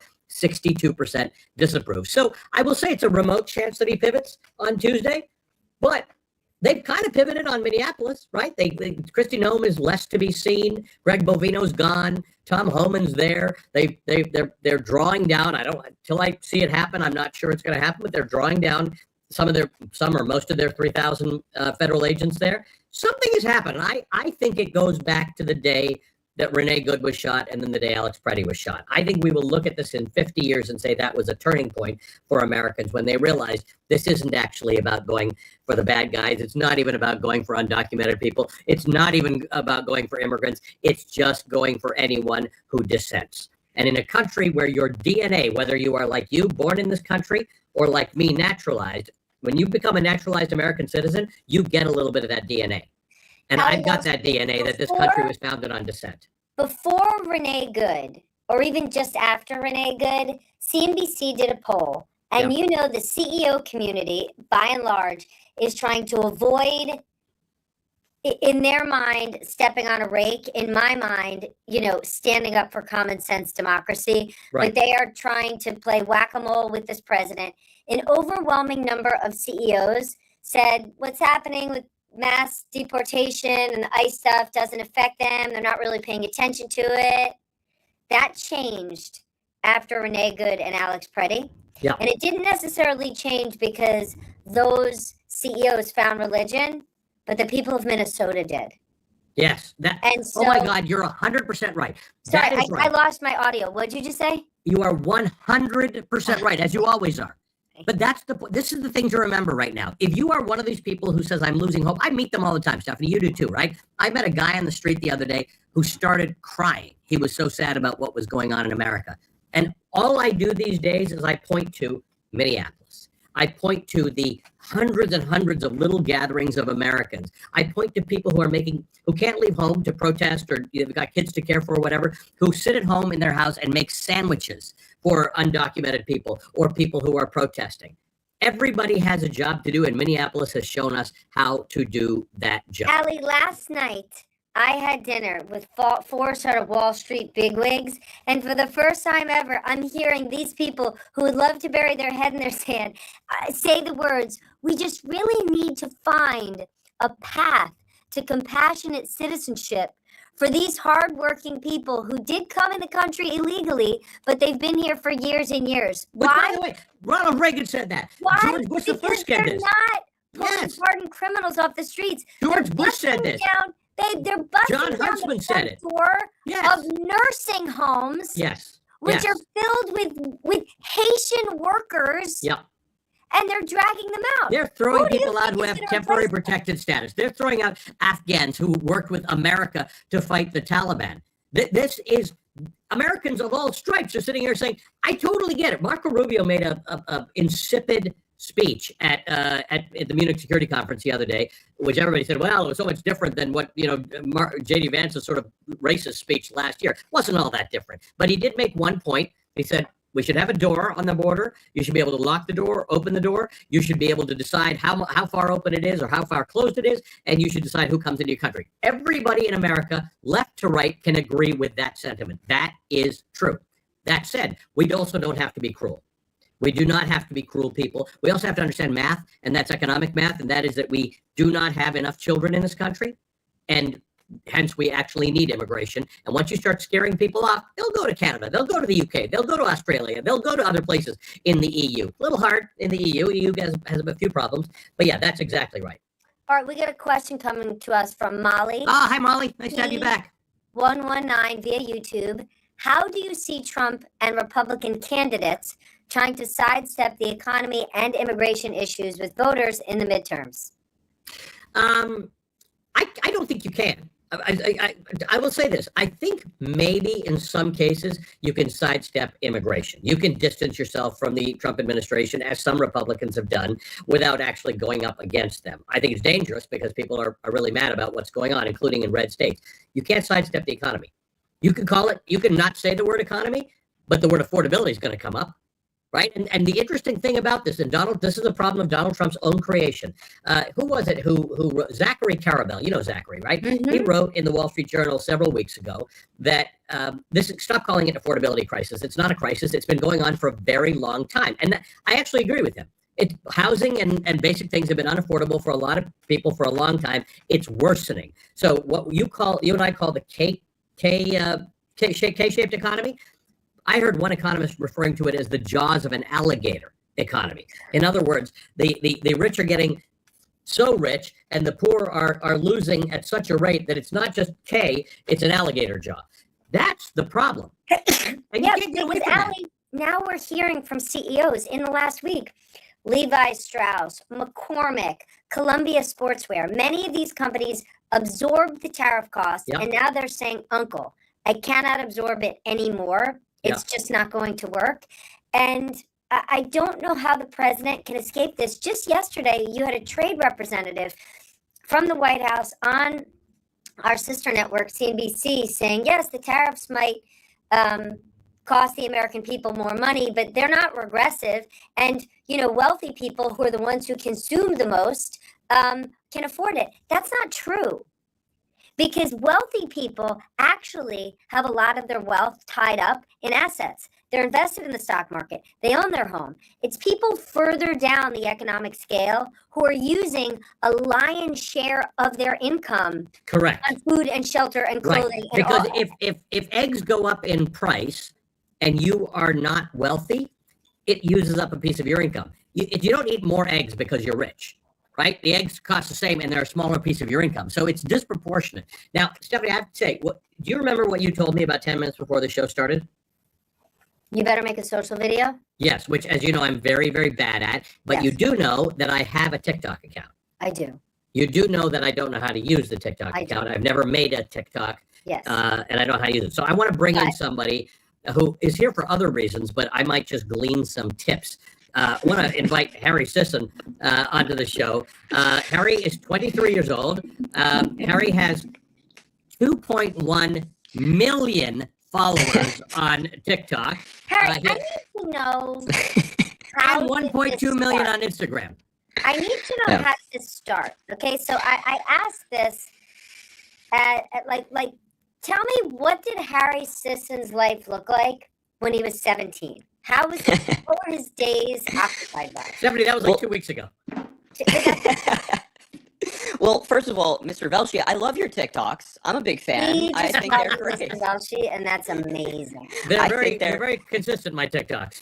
They're great. They're great. I think you guys are both awesome. But I started this when I was 17. I'm 23 now.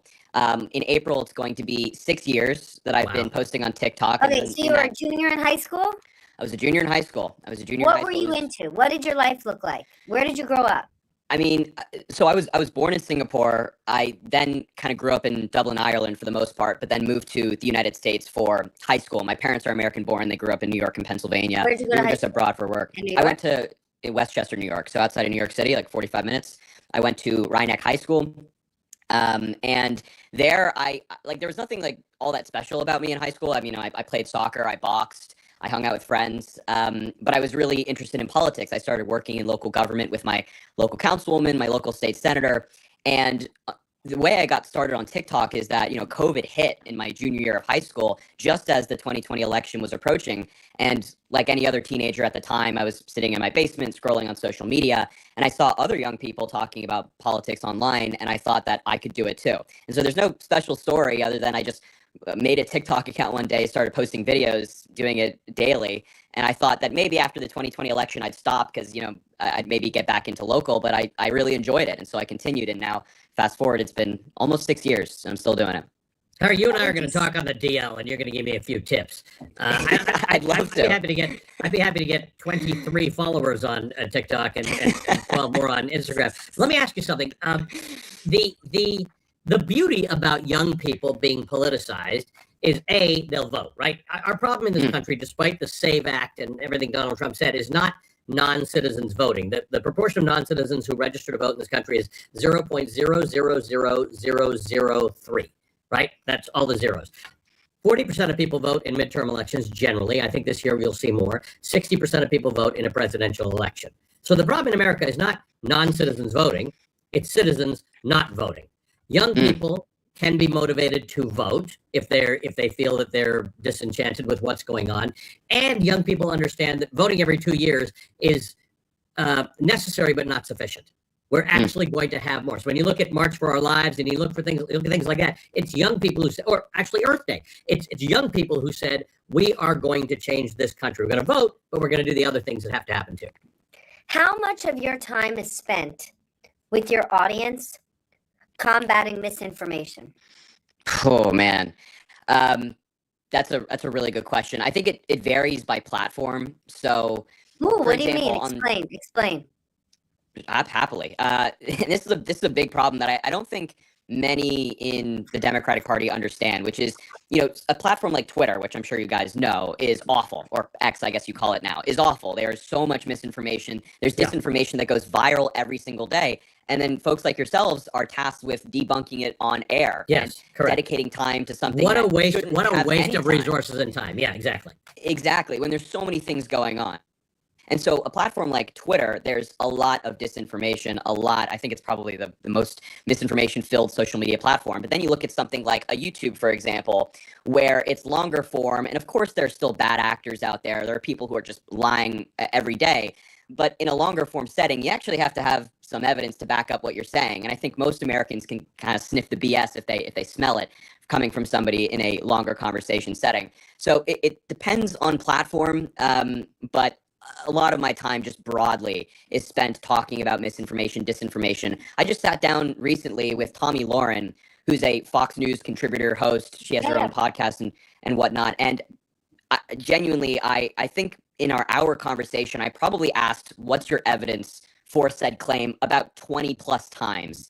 I mean, she was, and not to bash her in particular, I think this is a symptom of a broader problem, but talking about, voter fraud or Kilmar Abrego Garcia, immigration numbers and things like that. There's just so much disinformation. And it was unfortunate that I had to spend that time in that conversation, trying to get down to the nitty gritty of the facts, but it's where I think our politics lie today. Okay, here's what's super interesting. Let me ask some people. I want to just make sure that people know, because we've got you here, to ask us questions. If you can put them on TikTok, because of the three of us, at least he'll know how to retrieve them. You can ask us questions on YouTube in the chat. You can email us at velshirule@ms.now. We'd love to answer your questions. Go ahead, Eric. Here's what I think is really interesting about that. Back in 2016, for the first time ever, as traditional news anchors, we brought on lots of surrogates from Hillary Clinton's campaign, from Donald Trump's campaign. And on a daily basis, we were hit with a barrage with all those guests of lies, right? As soon as the interview would start, grass is blue and the sky is green. And there's only so many, even in your best form, to combat it. And so I can tell you that Ali and I, when we did a show together and we have shows separately, kind of made a decision that people can have difference of policies, they can have a difference of opinion. But if you're a known liar, if all you do is you're a spokesperson to spew, that we watch over and over, and you're spewing garbage, we're not going to platform you. But the problem is, us not platforming them is not enough, because between 2016 and today, they're way bigger than we are. Yeah, we're dwarfed by these other platforms where you have this unlimited time to spread this this misinformation. So I really want you, so sitting down with Tommy Lauren is very interesting, but I want you to help us explain, what is your strategy? Well, this is a question and a conversation I've been having behind the scenes with a lot of people in the Democratic Party and also creators. I think the solution, in my view, is new media is taking over, right? As you're talking about these Republican influencers, whoever it might be, they're blowing up in popularity, and also on the left. So new media needs to be prioritized and focused on by the Democratic Party. There needs to be investment, but that doesn't mean we forget about MS Now. It doesn't mean we forget about the journalists who are on the ground. The most successful way I think we can approach this is a collaboration, a unity between traditional journalists, people who work in the traditional space, and the new media space. I think that's the best way to combat all of the disinformation. There's no other way. I mean, if we're fractured and it's new media journalists going up against old media journalists and we're just clashing heads, that's more time wasted on a battle that doesn't need to happen when we could be combating the disinformation. And I also think that Democratic donors need to rethink their strategy. They can't just look at TV ads on a network and say, this is where we're going to put our money and this is what we think are going to get voters out. We in the Democratic content creation space are getting hammered by Republicans. I was recently at the Daily Wire headquarters in Tennessee for a bar fight segment I did with Michael Knowles, where I debated a bunch of Republicans. And I can't talk about their facility in depth because of an NDA, but it blows anything the Democratic Party has out of the water. I mean, they have everybody for everything that they need.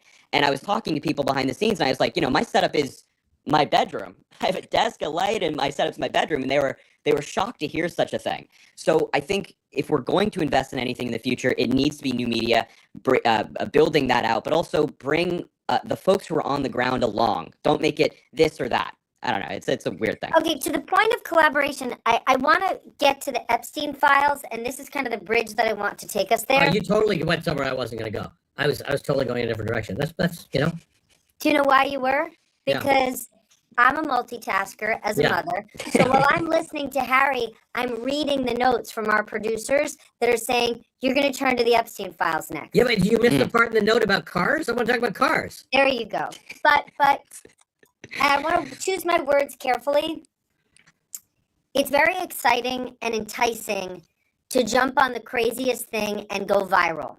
How much of a challenge is that in the new media space? Right? So Allie and I would love to jump on things sometimes, and we're luckily constrained, because our legal and standards department is standing on us saying, we're not going to move an inch until we truly understand this. As exciting as it is to jump on new things, how much of a challenge is it in the new media space that you've got all sorts of pop-up, I'm a journalist, I'm a this, I'm a that, jumping on things that might not be true. And as soon as you start pushing things that aren't true, credibility flies out the door. And that is the right question to be asking right now, because that's the second time you said that to me, Allie, just so you know. Second time.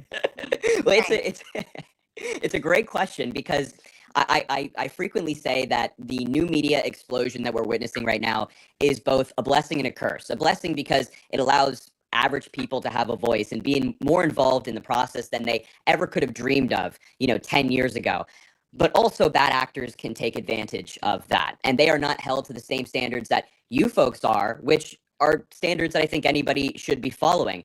And the other half of the curse is that, these bad actors, they don't have to verify any information. They can just go viral. And there's obviously an incentive to keep doing that. They get 10 million views by saying, oh, Joe Biden is in the Epstein files, or something that's just completely false. And they like, man, this formula works. I can keep doing this. I can keep doing this. And so there's a responsibility on both creators and followers to uplift people who are responsible with their platform, who focus on the facts, who don't play into disinformation, who don't just jump at any story that will get them views. But we're kind of in like a growing pain period right now, which is frustrating. But do people realize, as soon as you, and listen, vroom. As tempting as it is, and we're going to talk about these files, but as awful and hideous and unbelievable as the content of these files are, if you get it wrong, you lose all credibility. And the bad actors in this space, or the perpetrators of the bad behavior or the actual crimes, would love the coverage to be wrong. Well, I think the problem is, though, that the bad actors, they get things wrong all the time and they don't lose credibility. It's the people who focus on the facts, and then if they get something wrong once, they're done. But it's the bad actors who all they care about is the views, the follows, whatever it might be. They're pushing out so much misinformation, disinformation in a day that if they get something wrong, they delete it, never talk about it ever Or again. they just say, oh, I'm not a journalist, I'm a comedian. Yeah, exactly. They hide behind a different label every day to defend themselves and protect themselves from any criticism. It's a huge problem, and especially I hate to focus on the platform so much, but Twitter or X, where nobody cares. I mean, somebody pushes misinformation, it goes viral, and then the next day everybody's moved on, but you have 1 million, 2 million, 3 million, however many people are now under the impression that some absurd lie is actually a matter of fact. So to you, what are the most important platforms for you to be on to get your message out?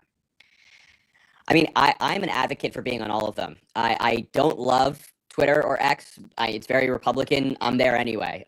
TikTok is going under some weird things right now. I'm there anyway. I'm on Instagram. I'm on YouTube. I'm on everywhere I can be. I don't think we should shy away from platforms. I love being in the trenches of the conversations with MAGA and going at them and kind of hopefully popping that worldview that they have, that bubble that they live in.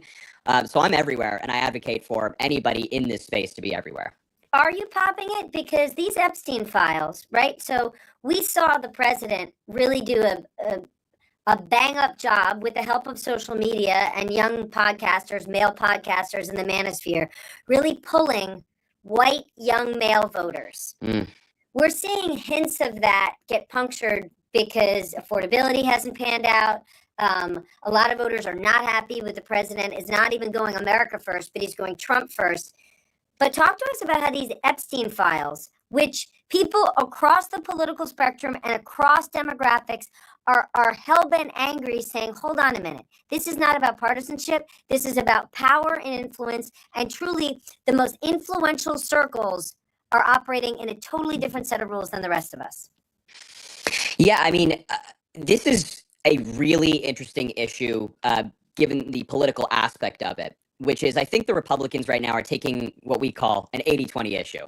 They're on the 20%, and the overwhelming majority of the American people are on the 80% side. I mean, there was just a poll today that said, 70% of Americans want the files, all of them, in their entirety, released, even if it implicates members of their own party. And what the Republicans are doing is taking the exact opposite of that position on an issue that a lot of people care about. I mean, we're talking about wealthy, powerful men who are walking free, whether it be in the United States and around the world, who did awful things to little girls. And Donald Trump is taking the position that, he doesn't want to embarrass them. He doesn't want them talked about in public. They might have something false said about them or whatever it might be. And so he's covering up the files. I don't think that meshes well with the American people. Whereas the Democrats, on the other hand, are saying, we don't care.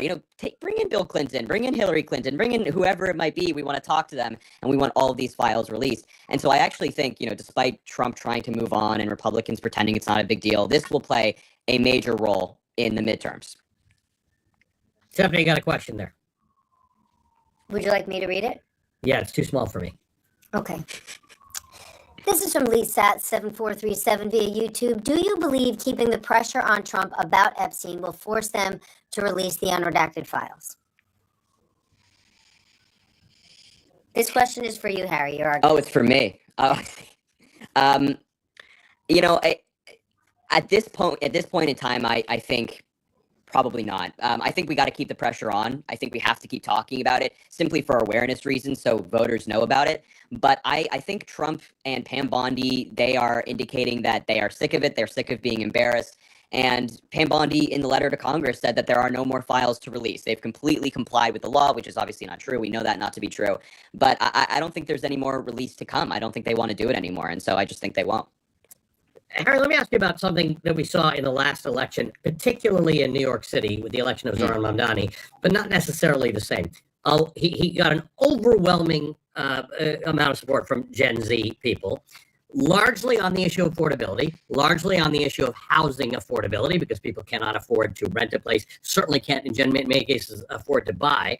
The cross-tabulations in the results, the exit polls versus the results, indicated that most of those Gen Z voters did not either share his ideological politics, did not consider themselves democratic socialists, didn't care about the ideology of the person they voted for. They wanted to vote for somebody who would improve their financial situation, which, by the way, is what happened with Donald Trump in 2024. Talk to me about this. How do you sort of evaluate where people in your generation are politically and ideologically versus what they want when they vote?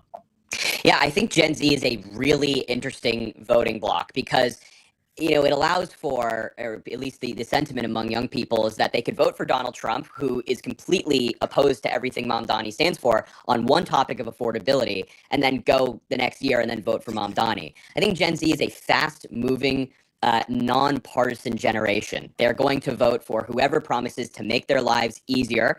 And unfortunately, I think Trump lied about that. I think Mamdani is actually making good on a lot of his promises. But Gen Z, I really don't think is as partisan as previous generations. And I think this trend will continue.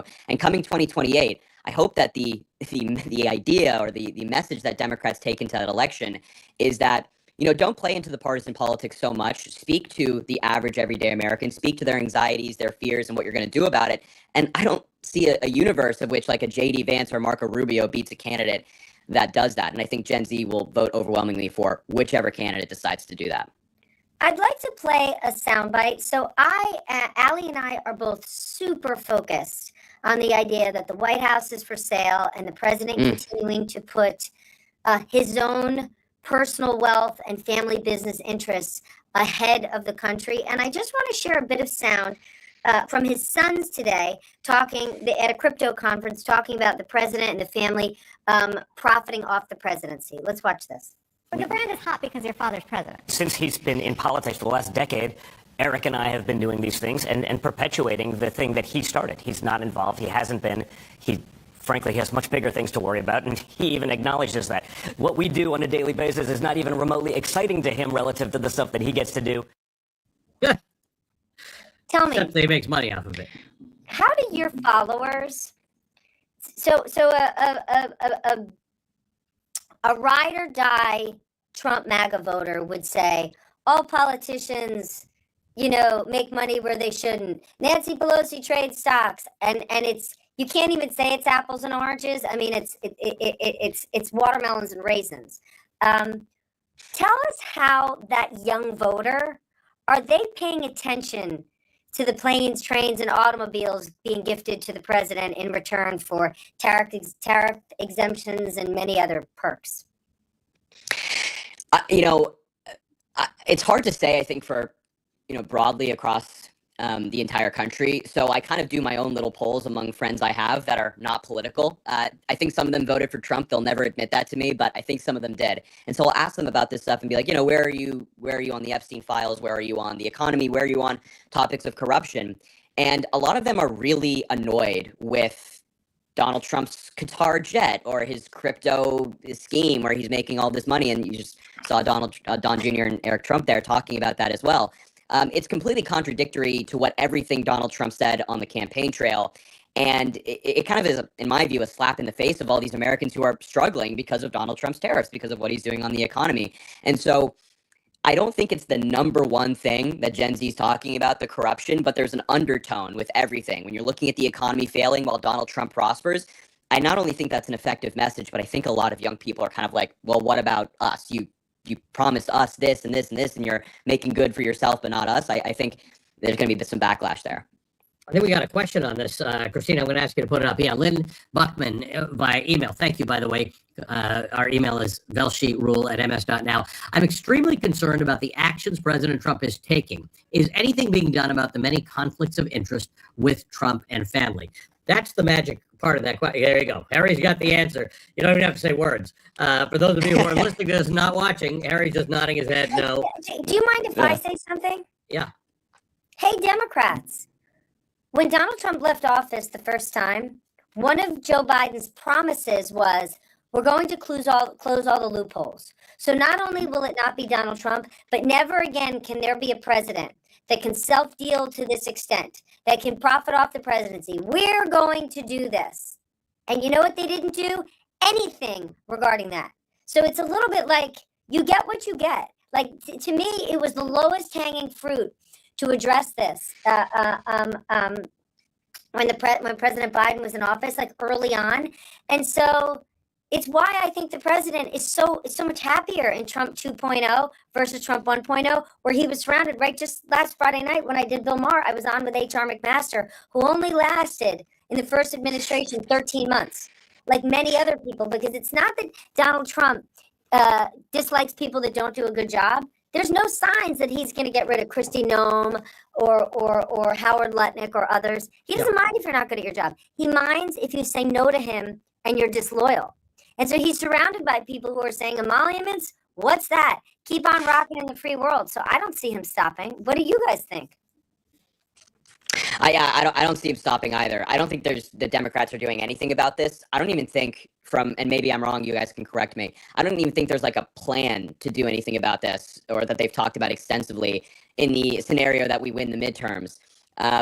It's very disheartening, and it's kind of exposing the obvious that we need reforms here, that the president cannot profit like this. I mean, the story of Jimmy Carter selling his peanut farm reigns true, and it's something that I think most Americans would agree with, but Yeah, and there are a couple of efforts, but they would require, in some cases, 2 constitutional amendments. There's one very big effort about Citizens United, but in fact, there's a lawsuit, there's a Supreme Court decision that goes back much earlier than that. That's really the one that's empowering the richest of the rich to sort of influence our politics. It's going to be a very, very heavy lift. So I feel like in and amongst the noise that we've got right now, some people's priority is like, can we just get these guys out of office and then we'll try and fix things? But the fix is very big and it's very heavy. The problem is we don't have good rules, right? We literally have a situation that in many cases, some of these things are legal. Once you get past the fact that there are emoluments, right, which they're not, the president's not supposed to take anything of value in exchange for work that he does. So these could all be emoluments violations, but since nothing's ever been done about that, there's no other law that they bump up against, and that's the problem. The sad irony, Ali, is there are so few rules because our founding fathers never imagined that a person who would be the president of the United States would engage in this kind of conduct. Before we leave, I want to play a video for both of you. And I have one question on the other side, and it's a one-word question.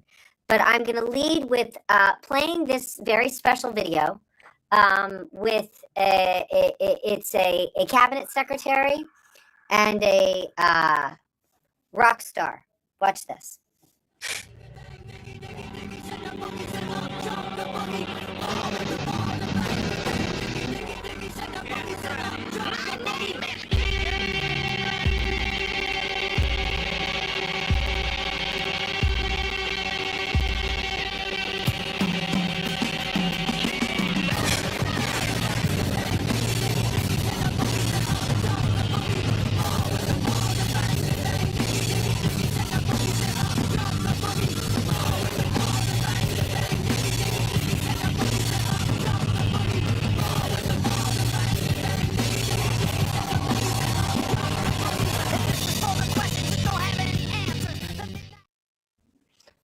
My word. We didn't even show my favorite part of the video, which is RFK Jr. getting into a cold plunge wearing jeans. And I can tell you, one of the worst memories of my life is in the 6th grade when I had to bring a plant to school, and I had the potted plant on my lap, and water spilled on my jeans, so I had to spend a full school day with wet jeans. Once you get a pair of jeans wet, they're wet for the next 7 years. Yeah. I want both of you to comment, but Harry first. You deeply understand social media, and I would argue that Trump and his team mastered social media that ended up being so advantageous for them politically. To me, we've jumped the shark. Can you explain who is a video like this for? What's the purpose? I mean, I'm not attracted to it, but that's just me personally. To be honest, I think the video is for them. Like, I think they like it. I think that's who they're appealing to. And of course, like the MAGA diehard base who will look at that and think, yeah, this is super cool. The guy going into a pool in his jeans is so appealing, I guess. But I think it's more for them than anybody else. And then, whenever like RFK Jr. and Kid Rock, like boudoir photos for your partner.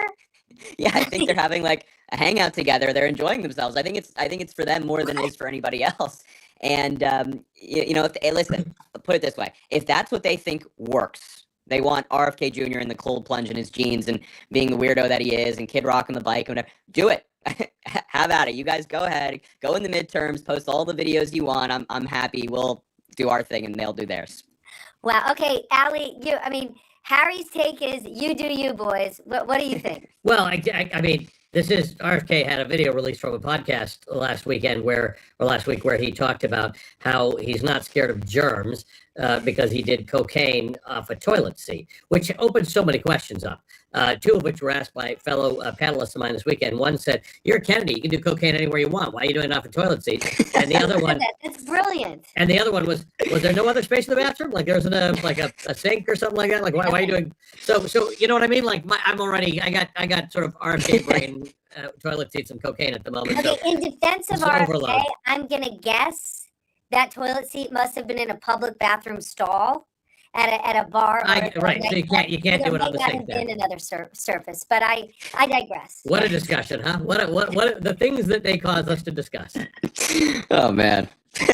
Harry, it is great to have you here. Thank you so much. And again, you and me on the download talking about TikTok, so I can at least just post one thing maybe at some point and see how it goes. Well, I'd love to, and thank you guys for having me. It's been very fun. It keeps me sane. So appreciate it, Harry. Nice to meet you. Harry Sisson is an internet star. He's a social media star. He got millions and millions of followers all over TikTok and Instagram. That was fun, Steph. Allie, did you ever think someone would say that spending an hour or 30 minutes with you and I is a source of sanity? Normally, no, people say definitely not. It's usually the other way around. We like to kick people off the rocker a little bit. All right, what is your final thought, brother? I'm really looking. I think I've turned a corner in terms of hopefulness of this country. I think folks are prepared to now say, I've had it. This is enough. This is not who we are. And I understand that voting once every 4 years or voting once every 2 years is necessary but not sufficient to the cause. I'm beginning to feel that things are happening. We've got elections coming up. We've got midterms coming up. We've got primaries coming up. We've got another No King's Day coming up. And we're seeing the pressure on this administration. I think people can keep it up and reclaim their country. And that's not about partisan politics. You can reclaim your country as a Republican or as a Democrat or as an independent. Just reclaim it from the people who will not uphold democracy and civil society. You definitely get the last word with a statement like that, brother.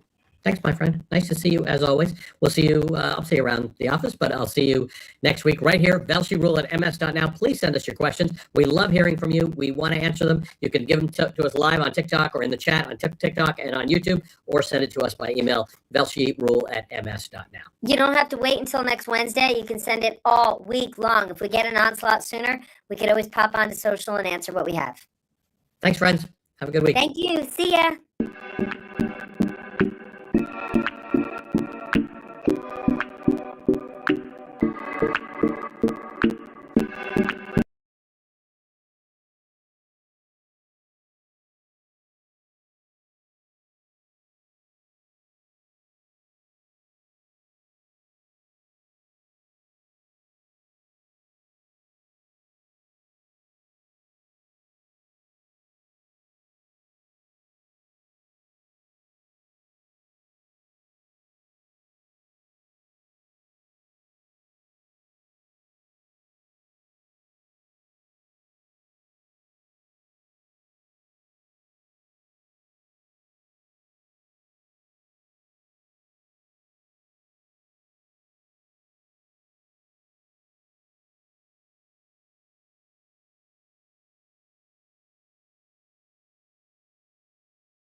So what I'm gonna tell you, first of all, you see on here on the screen, there is about one focus. If you just say one focus FOU, understanding, just empowering Africa younger talent across diverse career field through workshop. So what we do in workshop, we just equipping the youth with professional skills needed to succeed. And the other things about mentoring or mentorship is just about connecting them with the right mentors aligned with their dream and careers.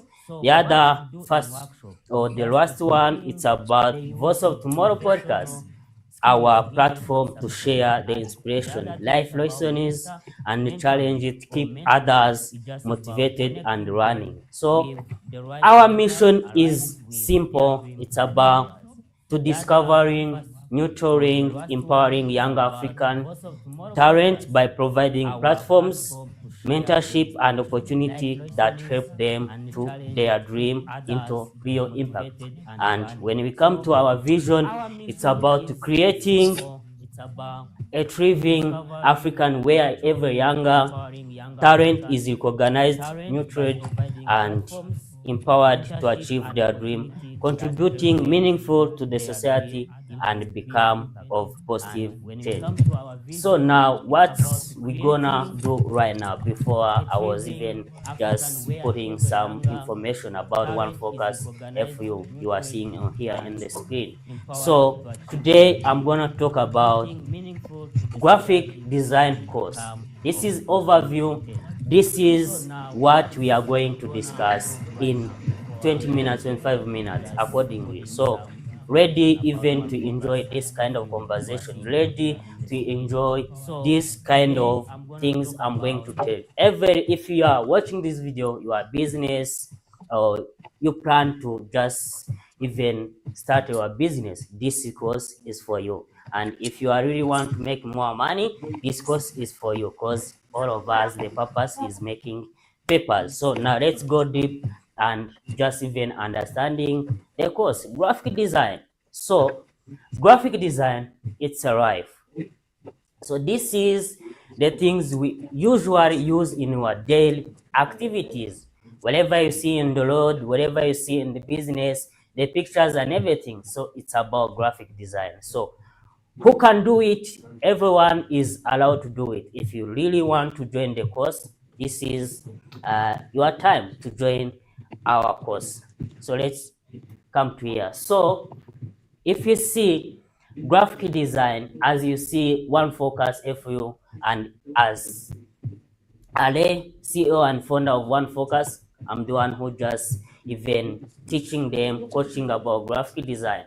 So who am I talking this? I've been in these courses, or I've been even just using graphic design in everything I do, my business or the partners and everybody who just approach me. I do it as my daily job and everything I do, because I like graphic design. So people watching us, graphic design is a life. So let me tell you the little bit, the behind the story that just pushed me to be a graphic design guy, enthusiast, and everything. So graphic design, I just started this kind of graphic design 2019, 2020. So it was, I just said that let me just doing it as doing as a fun. But I find out 2023 as my passion, because where I just get an idea to start my business, and I see that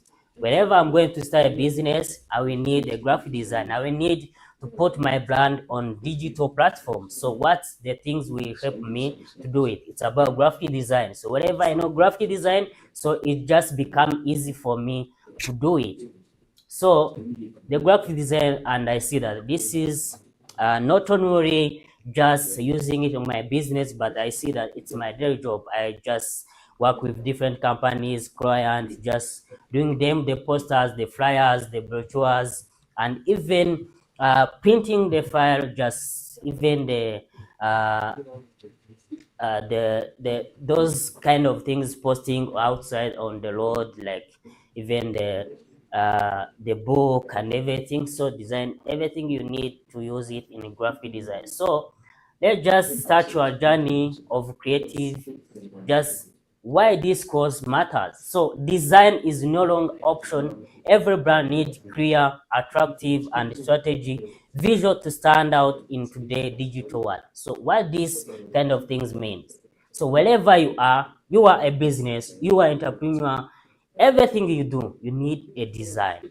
So in order to make your brand visible through social media platform, you just even take time to design the flyers, the poster, whatever you need to pull out the announcement. You need even to be able to use design. Whatever you are not going to do yourself, you have to pay for the people to do it for yourself.